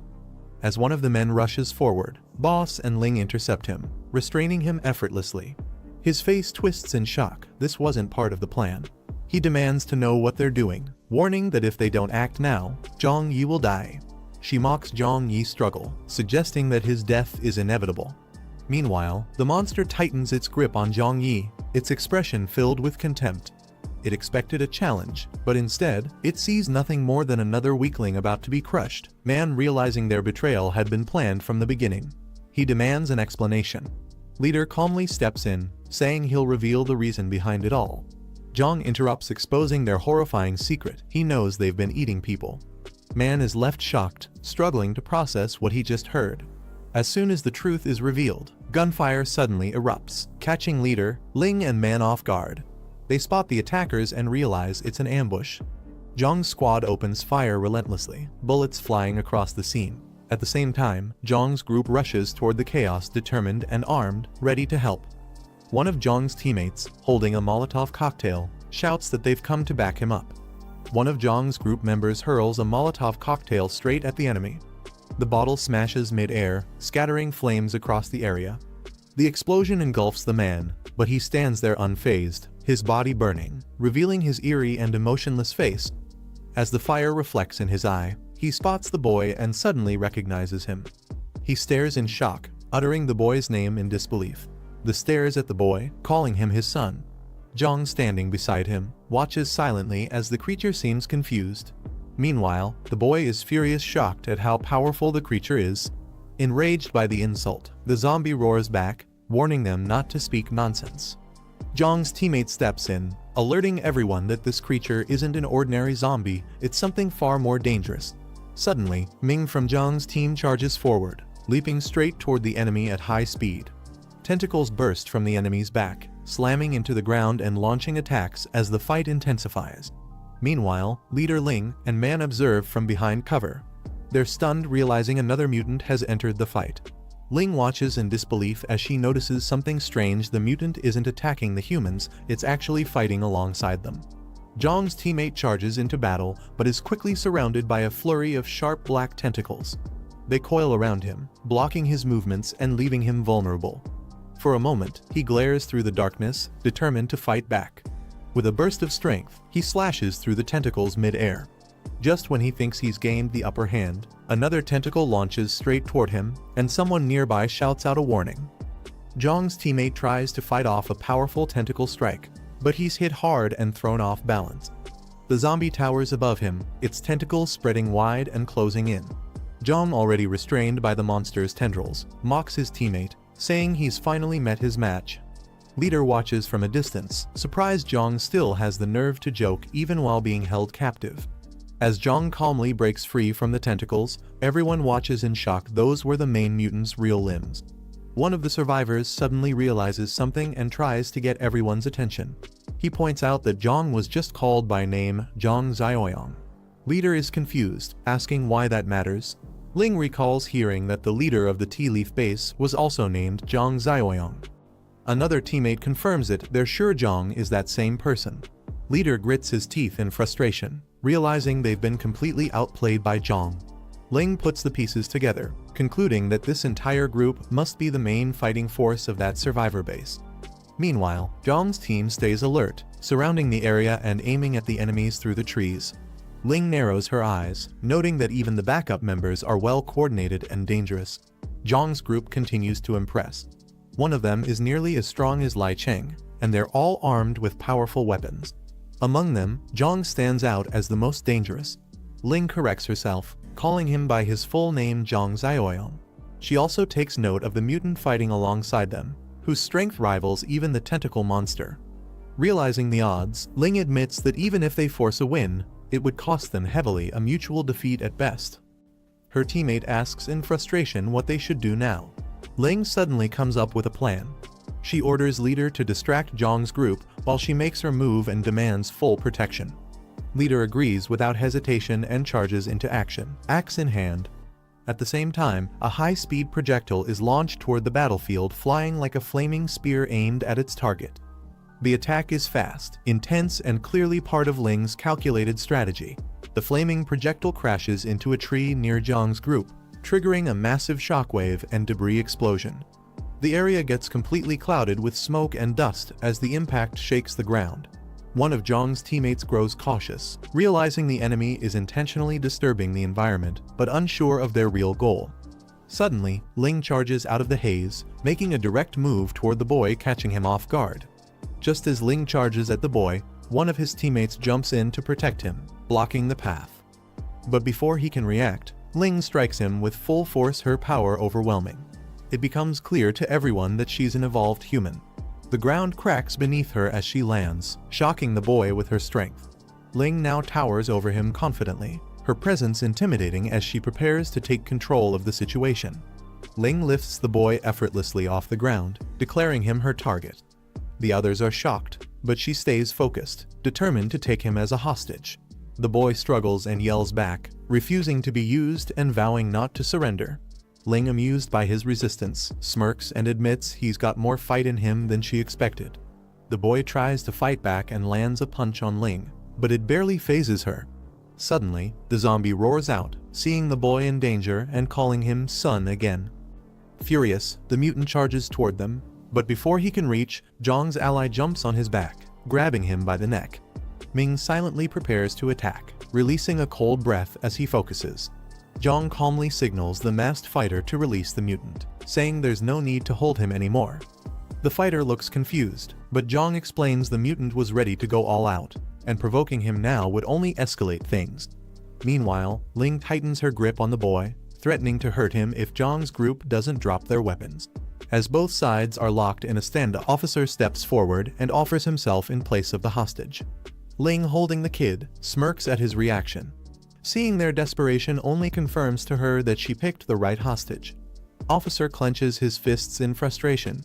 He's panicking not just as an authority figure, but as someone emotionally involved. He's worried sick about the boy in Ling's grasp, Shui, and the thought of facing the child's mother if something happens to him is tearing him apart. Ling tightens her grip on the child and raises her voice, demanding everyone drop their weapons and back off exactly 100 meters. Officer quickly orders everyone to comply with Ling's demand. He raises his hand, signaling surrender, and tells the others to do the same. No one questions it, they all lower their weapons. Ling still holding the boy tightly, she issues another demand, They must use the monster they brought with them to deal with the tentacle creature threatening the area. But just as she's asserting control, a sudden warning shouts out. Someone yells for Ling to watch out. Ling turns her head in shock, her eyes wide. One of the tentacles is coming straight for her. Just as Ling is caught off guard, a tentacle smashes into the ground with explosive force. In the middle of it all, a young man charges forward and takes a direct hit from the monster's tentacle. Blood sprays through the air as he's struck, and his body is thrown back violently. Boss watches in horror as a king falls. He shouts his name in panic, unable to do anything as the smoke and dust rise around them. Ling manages to land safely but is clearly rattled. She braces herself and questions the situation. She thought the tentacle monster was supposed to be restrained. Now, everything is spiraling out of control. Ling turns to see a calm Jiang standing in the distance. It's Jiang. Her eyes widen with shock. She didn't expect him to just observe, especially not at a time like this. Nearby, Ming stands beside Jiang. They're clearly holding back, not intervening just yet. The man quietly remarks on the situation. Meanwhile, the tentacle monster closes in on Shui, who's fallen to the ground. Officer shouts in panic, urging the boy to move away quickly. But the kid sits frozen, staring blankly at the danger in front of him. Officer suddenly stops himself and breathes out. As he assures the others Shui isn't actually in danger. Officer, still trying to process what he sees, questions how Shui could possibly be safe amidst the chaos. The tentacles wrap around both the boy and a towering humanoid creature, yet instead of harm, the creature gently holds Shui, protecting him. The creature speaks in a soft, emotional voice, calling the boy his son. It's Jiang Sheng, Shui's father. Just then, Jiang steps forward with a calm smile. He confirms that he kept his promise. Jiang's wife and son are both alive and well. Still suspended in the creature's tentacles, Shui stares in disbelief and calls out, questioning if the monster really is his dad. Jiang steps forward to confirm it, explaining that he had suspected all along. Overwhelmed, Shui bursts into tears and clings to his transformed father in a tearful embrace. Boss, who's been watching from a distance, is totally thrown off. He makes a snap decision, ordering everyone to retreat. As father and son hold each other tightly, Jiang Sheng's face says it all: relief, sorrow. Just as Boss gives the order to retreat, the tentacle monster lashes out again, its tendrils swirling violently through the air. Before anyone can react, Boss is caught mid-run, ensnared by the writhing tentacles. He's lifted off the ground, completely bound. Panic fills his face as the grip tightens around his body. Desperation kicks in from the others.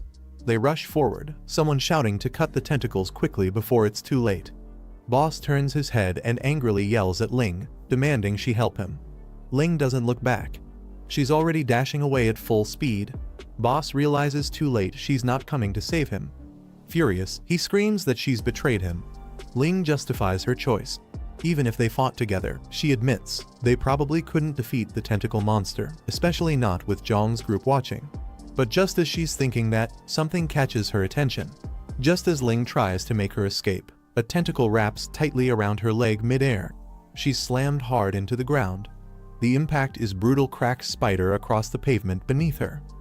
Her glasses lie shattered beside her. She grits her teeth, furious and in pain, barely able to lift herself. Her plans of using Boss as a distraction failed, and now, she's the one at the mercy of the monster. The tentacle monster shows no mercy, flinging Ling into the air and slamming her down once more. Her body convulses from the pain as she screams out. In the distance, Boss watches it, seething with rage. He curses her betrayal, furious that she tried to escape and left him behind. Meanwhile, Lai Cheng is now cornered. Everyone else is down, and only he remains standing. Boss, still tangled in the monster's grip, yells at him. It's now up to him to fight. Lai Cheng hesitates. He's overwhelmed and out of options, knowing he can't escape what's coming. But just as he steels himself for action, a hand lands firmly on his shoulder from behind. Lai Cheng spins around, stunned to see Jiang behind him. He hadn't even noticed his approach. Jiang calmly places a hand on his shoulder and tells him not to move, promising he'll get out of this alive. But Lai Cheng doesn't respond. His mind is torn between Jiang's words and Boss's angry voice shouting from afar, accusing him of betrayal. The tentacle monster suddenly slams Boss hard into the ground, cutting off his screams. What started as an overwhelming ambush has now flipped into pure disarray. Boss lies bloodied and broken in the crater, barely conscious. Above him, more tentacles rise again, aiming for a final strike. A thunderous impact follows, shaking the ground and marking what seems like the end of Boss's rampage. Elsewhere, Ling's fate is no better. She's ensnared completely in the creature's grip, her body pulled tightly against the monster's chest. She struggles violently, shouting in fear and fury, but the more she resists, the tighter the hold becomes. Ling continues to resist with every ounce of strength left in her. Her body is bound tightly, arms locked to her sides as the tentacles constrict even harder. Her eyes begin to glow, blood streaming down from them. Her face contorts in agony and rage. Ling's terrified eyes well up with blood as she lets out a scream. The monstrous tentacles lash out and crush her in a brutal instant, leaving no time to react. The tentacle monster steps forward. Jiang and Lai Cheng standing over the remains. A system prompt confirms their mission. Eliminate the threat and support hidden allies. Jiang earns 80 points for the completion, raising his score to 151. Jiang examines the system panel with a smirk, guessing that the hidden ally mentioned in the mission might be someone named Zhang Shengsh. Lai Cheng still trying to wrap his head around everything. Jiang asks directly if they're from the Cha Yi City gathering site in East City. Lai Cheng then brings up something Jiang said earlier about man-eaters. Jiang, turning serious, looks him in the eye. A blunt truth: becoming an evolver isn't just about luck. There's a dark reality behind the power people gain, one that most wouldn't dare to imagine. Lai Cheng asks Jiang whether the strength they've gained was truly earned through such a brutal method. In his past memory, a young child, holding a metal food container, whispers to their mother about wanting to eat meat too. The mother scolds the child gently but urgently, telling her that Uncle Lai needs the meat so he can stay strong and protect them all. Turning to Lai Cheng, the mother nervously apologizes, smiling awkwardly and blaming the child's innocence for the outburst. As the mother nervously apologizes, Lai Cheng offers a gentle gesture. He tells her to give the food to the child instead. She quickly refuses, urging him to keep it. She insists that only if he eats will he have the strength to protect them. Lai Cheng pauses, his expression turns heavy as memories. Beads of sweat run down his face as he struggles with a wave of guilt and shame, his lips trembling as he tries to speak. Meanwhile, panic erupts in another part of the shelter. Survivors are in chaos, shouting in fear the tentacle monster has returned. Multiple people have already gone missing. One man yells out in disbelief, asking if anyone actually saw the creature. The mother searches desperately for her daughter, shouting out to anyone who might have seen her.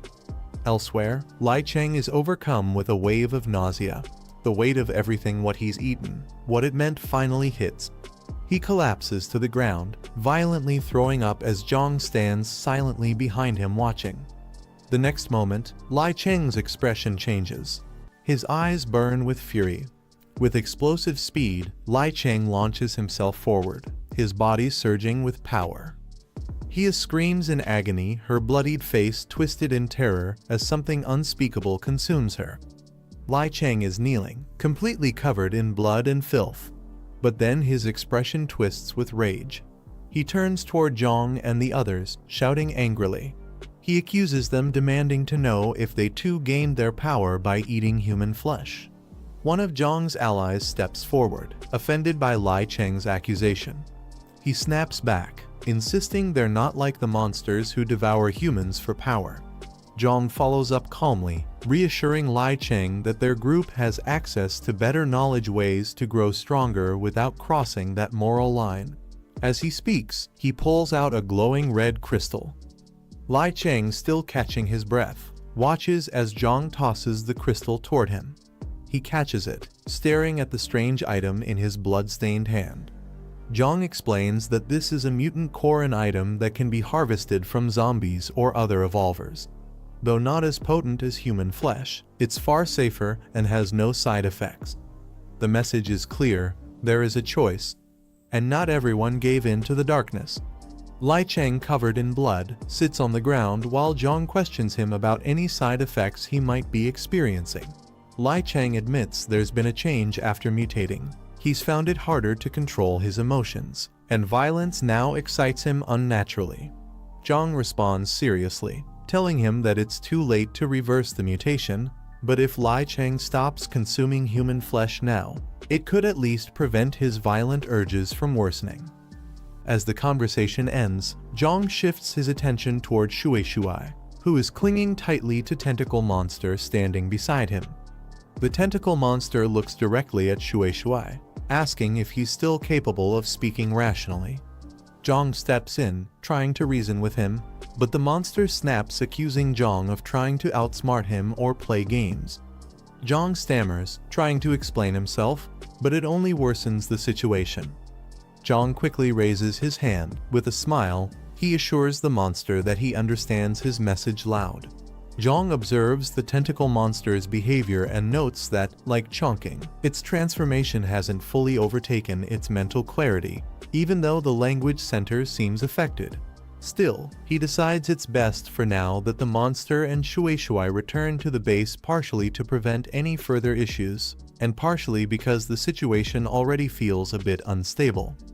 The tentacle monster responds in broken phrases, explaining that his former emotions and attachments have faded, but seeing his son safe brought him peace. Jiang realizes the monster has slowly adapted to its new form and mindset.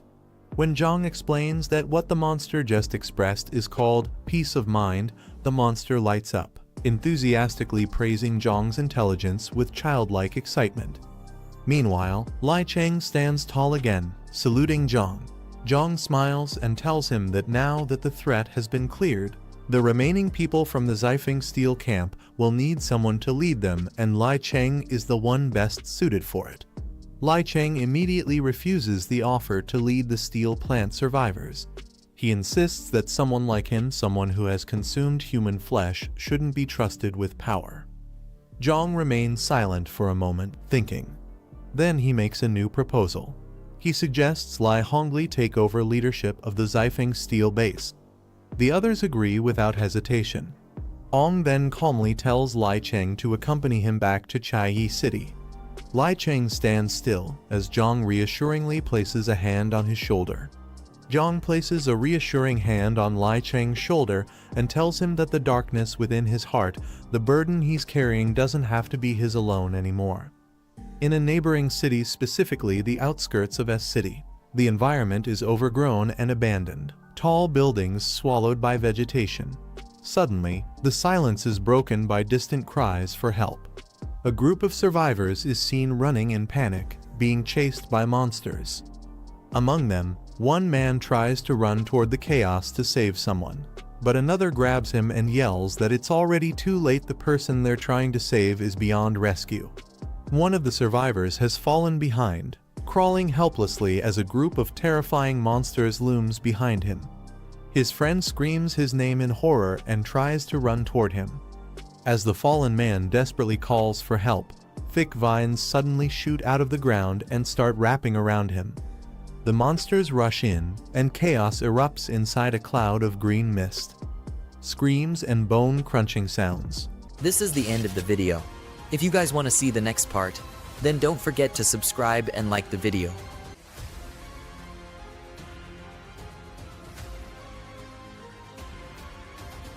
The sound of hurried footsteps echoed through the forest as the boy charged forward, each step splashing against the damp earth.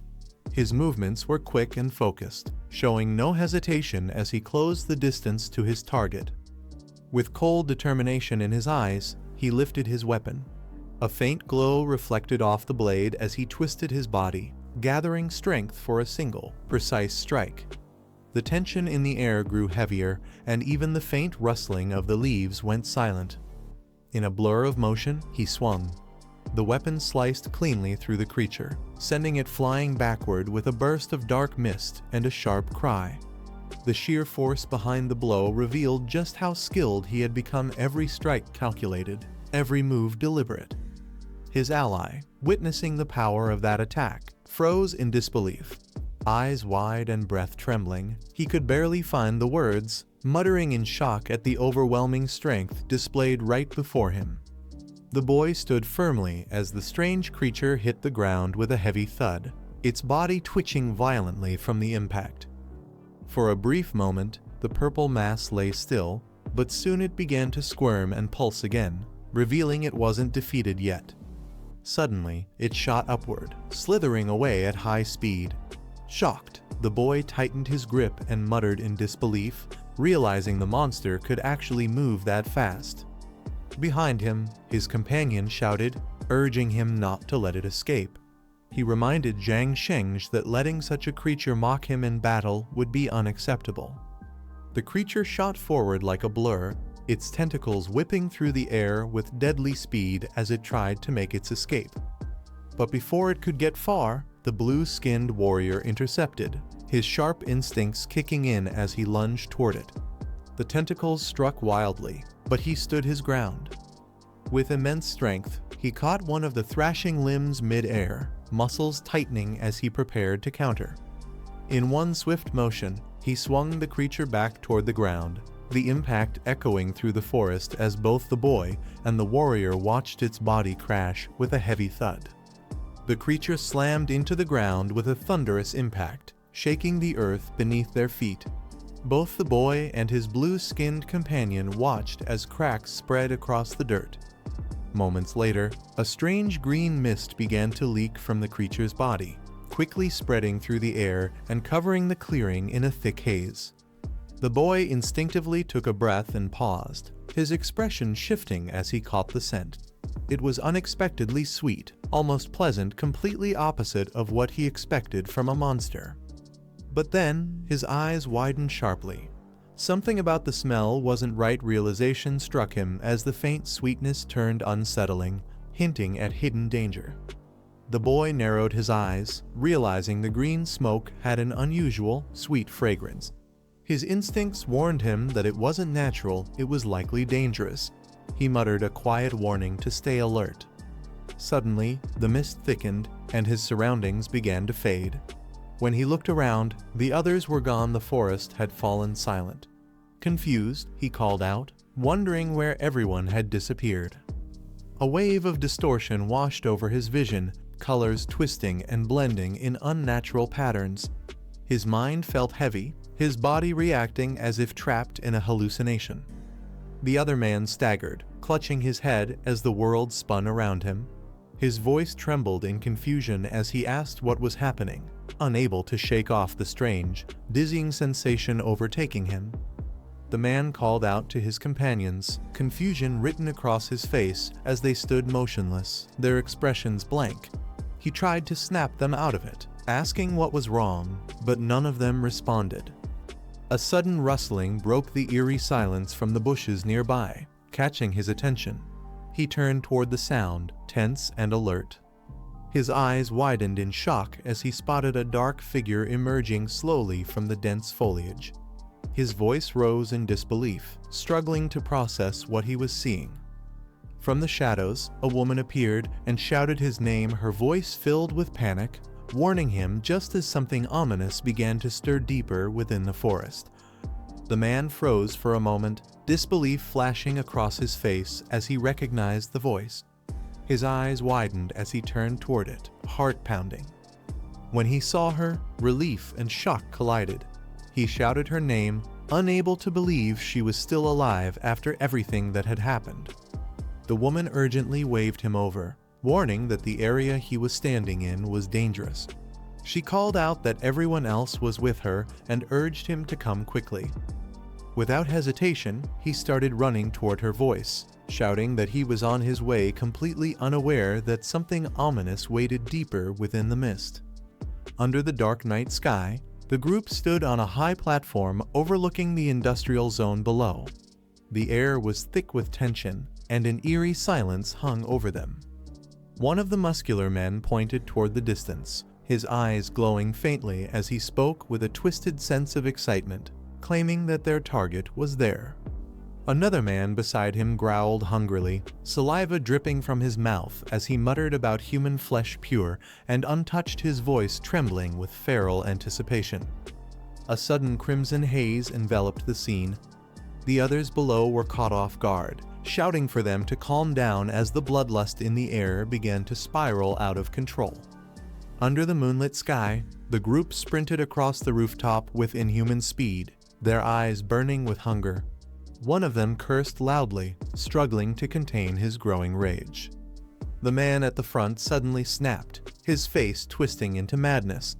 Laughing uncontrollably, he shouted that he couldn't hold back any longer, his body trembling with the urge to devour flesh. Down below, a security guard on patrol froze when he heard the sound of rushing footsteps above. He looked up, confusion and unease creeping over his face. The crazed man landed in front of him, his bloodshot eyes locking onto the guard. The guard stepped back, panicking as he shouted out, demanding to know who or what was standing before him. Before anyone could react, the crazed man lunged forward with terrifying speed, his claws reaching out toward the guard. One of the officers shouted a warning, but it was already too late. The monster's fangs sank deep into the guard's neck. His scream echoed through the rooftop as blood splattered across the cold night air, the attacker's eyes glowing with savage hunger. Inside the control room nearby, another officer flinched as he heard the distant roar and the terrified cries coming from outside. His instincts told him something had gone horribly wrong. Realization hit him instantly. Eyes wide with panic, he slammed his book shut and shouted that the situation had turned critical, they were under attack. One of the officers stumbled backward in horror as the mutilated guard collapsed before him, blood pooling beneath his body. Trembling, he could only stammer in disbelief at the nightmare unfolding in front of him. The attacker turned toward them, his body covered in scars and blood, yet his grin stretched unnaturally wide. His eyes gleamed with madness as a dark aura radiated around him. Without hesitation, the monstrous man lunged forward, jaws wide open, aiming straight for the terrified officer clutching his weapon. Reacting on pure instinct, another officer swung his baton, landing a powerful strike against the creature's side. The impact echoed, but the beast barely flinched, his twisted smile still intact. The monstrous man twisted his body midair and landed with a thunderous crash, creating a burst of wind that scattered debris around him. He crouched low, his predatory eyes locking onto his next target before springing forward with blinding speed. The officer steadied his rifle and opened fire, bullets flashing through the air as he tried desperately to stop the charging beast. But the creature was too fast, dodging every shot with inhuman agility. Frustrated, the officer cursed under his breath, realizing just how hopeless it was to outrun or outfight something like that. The officer barked out orders, his voice filled with urgency as he told his team to pull the injured men back and stop the bleeding before it was too late. Not far away, the monstrous man staggered, clutching his chest and gasping heavily. His earlier ferocity was gone, replaced by pain and exhaustion. His knees buckled, and he crashed to the ground with a dull thud, struggling to stay conscious as his body trembled from the wounds. A woman's mocking voice echoed from the distance. She stood confidently with her group behind her, smirking as she chided him for charging in recklessly. Her tone dripped with amusement as she reminded him how badly his impulsiveness had cost him. The wounded man gritted his teeth, glaring up at his teammates as frustration boiled over. He shouted at them to stop mocking him and bring him some flesh to heal. His body was deteriorating fast. The towering bald man smirked, clearly amused by his desperation. He crossed his arms and asked coldly who exactly he thought he was giving orders to. Rage flared in the injured man's crimson eyes as his fangs extended. He roared back that this wasn't the time for arguments and demanded they hurry before it was too late. But before he could finish, a sharp pain shot through his neck. His eyes widened in shock as something or someone struck him down from behind, cutting his words short. The injured man coughed weakly, confusion flickering in his eyes as the woman leaned over him with a cold smile. She calmly stated that having fewer mouths to feed was always better, driving her heel into his chest without hesitation. Struggling to breathe, he cursed at her furiously, but she only smirked in response, showing no trace of remorse for her betrayal. The bald man nearby asked what their next move was, noting that the remaining meals were hiding inside the factory and armed with weapons. With a confident grin, the woman brushed off his concern, explaining that they were humans, not mindless beasts.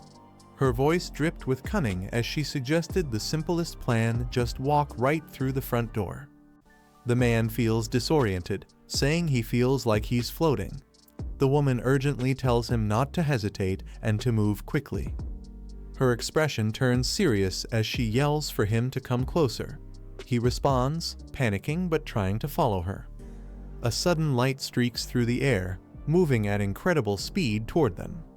In the next instant, the blade flashes a swift and deadly strike that cuts through the darkness.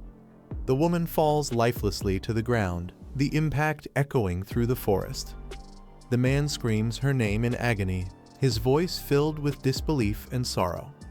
Another man, standing calmly nearby, seems impressed by the event, murmuring that even he was captivated by what just happened. Consumed by rage and grief, the man demands to know why she was killed, his eyes burning with fury. The man with blue eyes tells him to look closer at the woman he called Zayorang. Confused and tense, the man turns his gaze toward her body, unsure of what's happening. A strange light engulfs the woman's form, twisting with colors and energy. To his shock, her body transforms into something unrecognizable covered in dark vines and corruption. The man slaps his teammate to wake him up, shouting for him to stop daydreaming. The forest remains eerily quiet, the strange atmosphere lingering in the air. The others slowly regain consciousness, confused and dazed. One of them murmurs that it feels like years have passed during their trance. Holding a glowing knife, the man realizes the truth. The strange flower had released a hallucinogenic gas that hypnotized them all.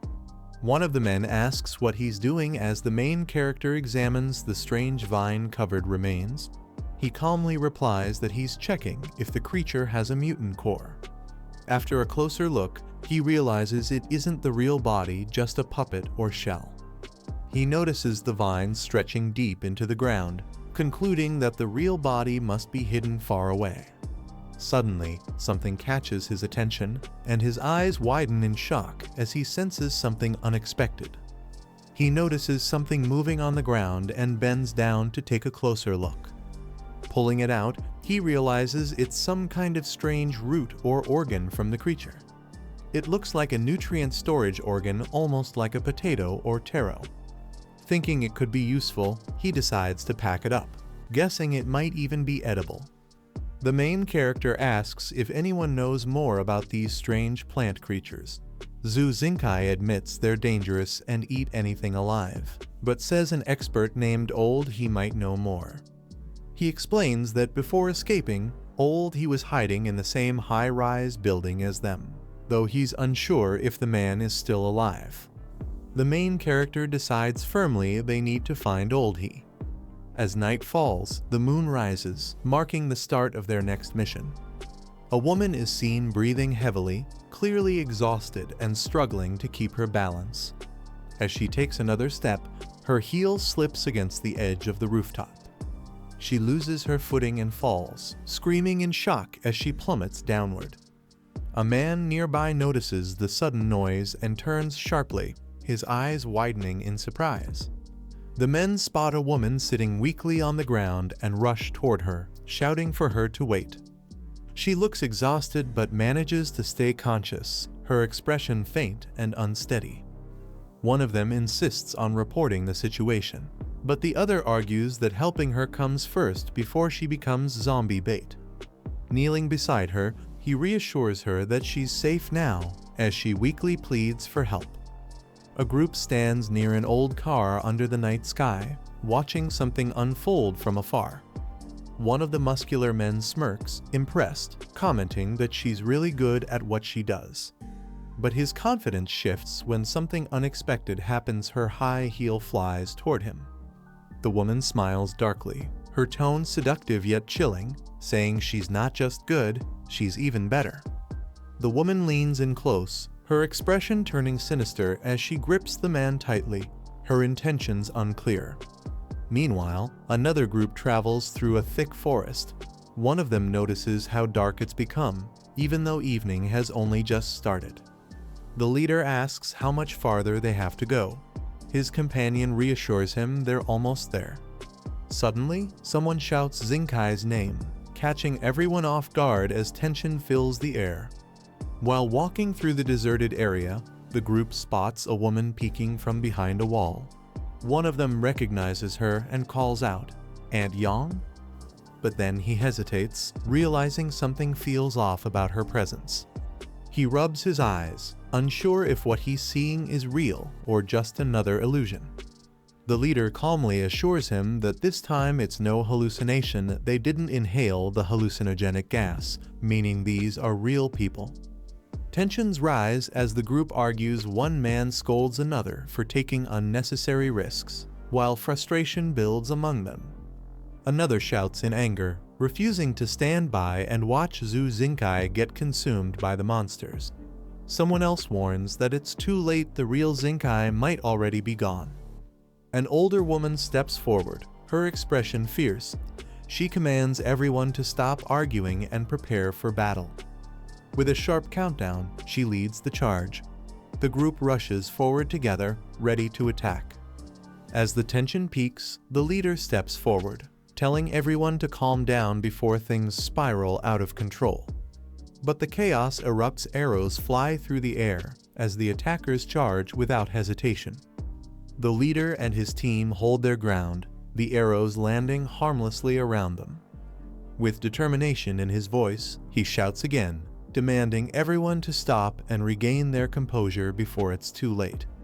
Aunt Yang and the others are startled as they notice something unexpected, their faces filled with confusion and fear. The four things escalate further. One of the men rushes forward, shouting for Aunt Yang to calm down, insisting that the people in front of them aren't enemies.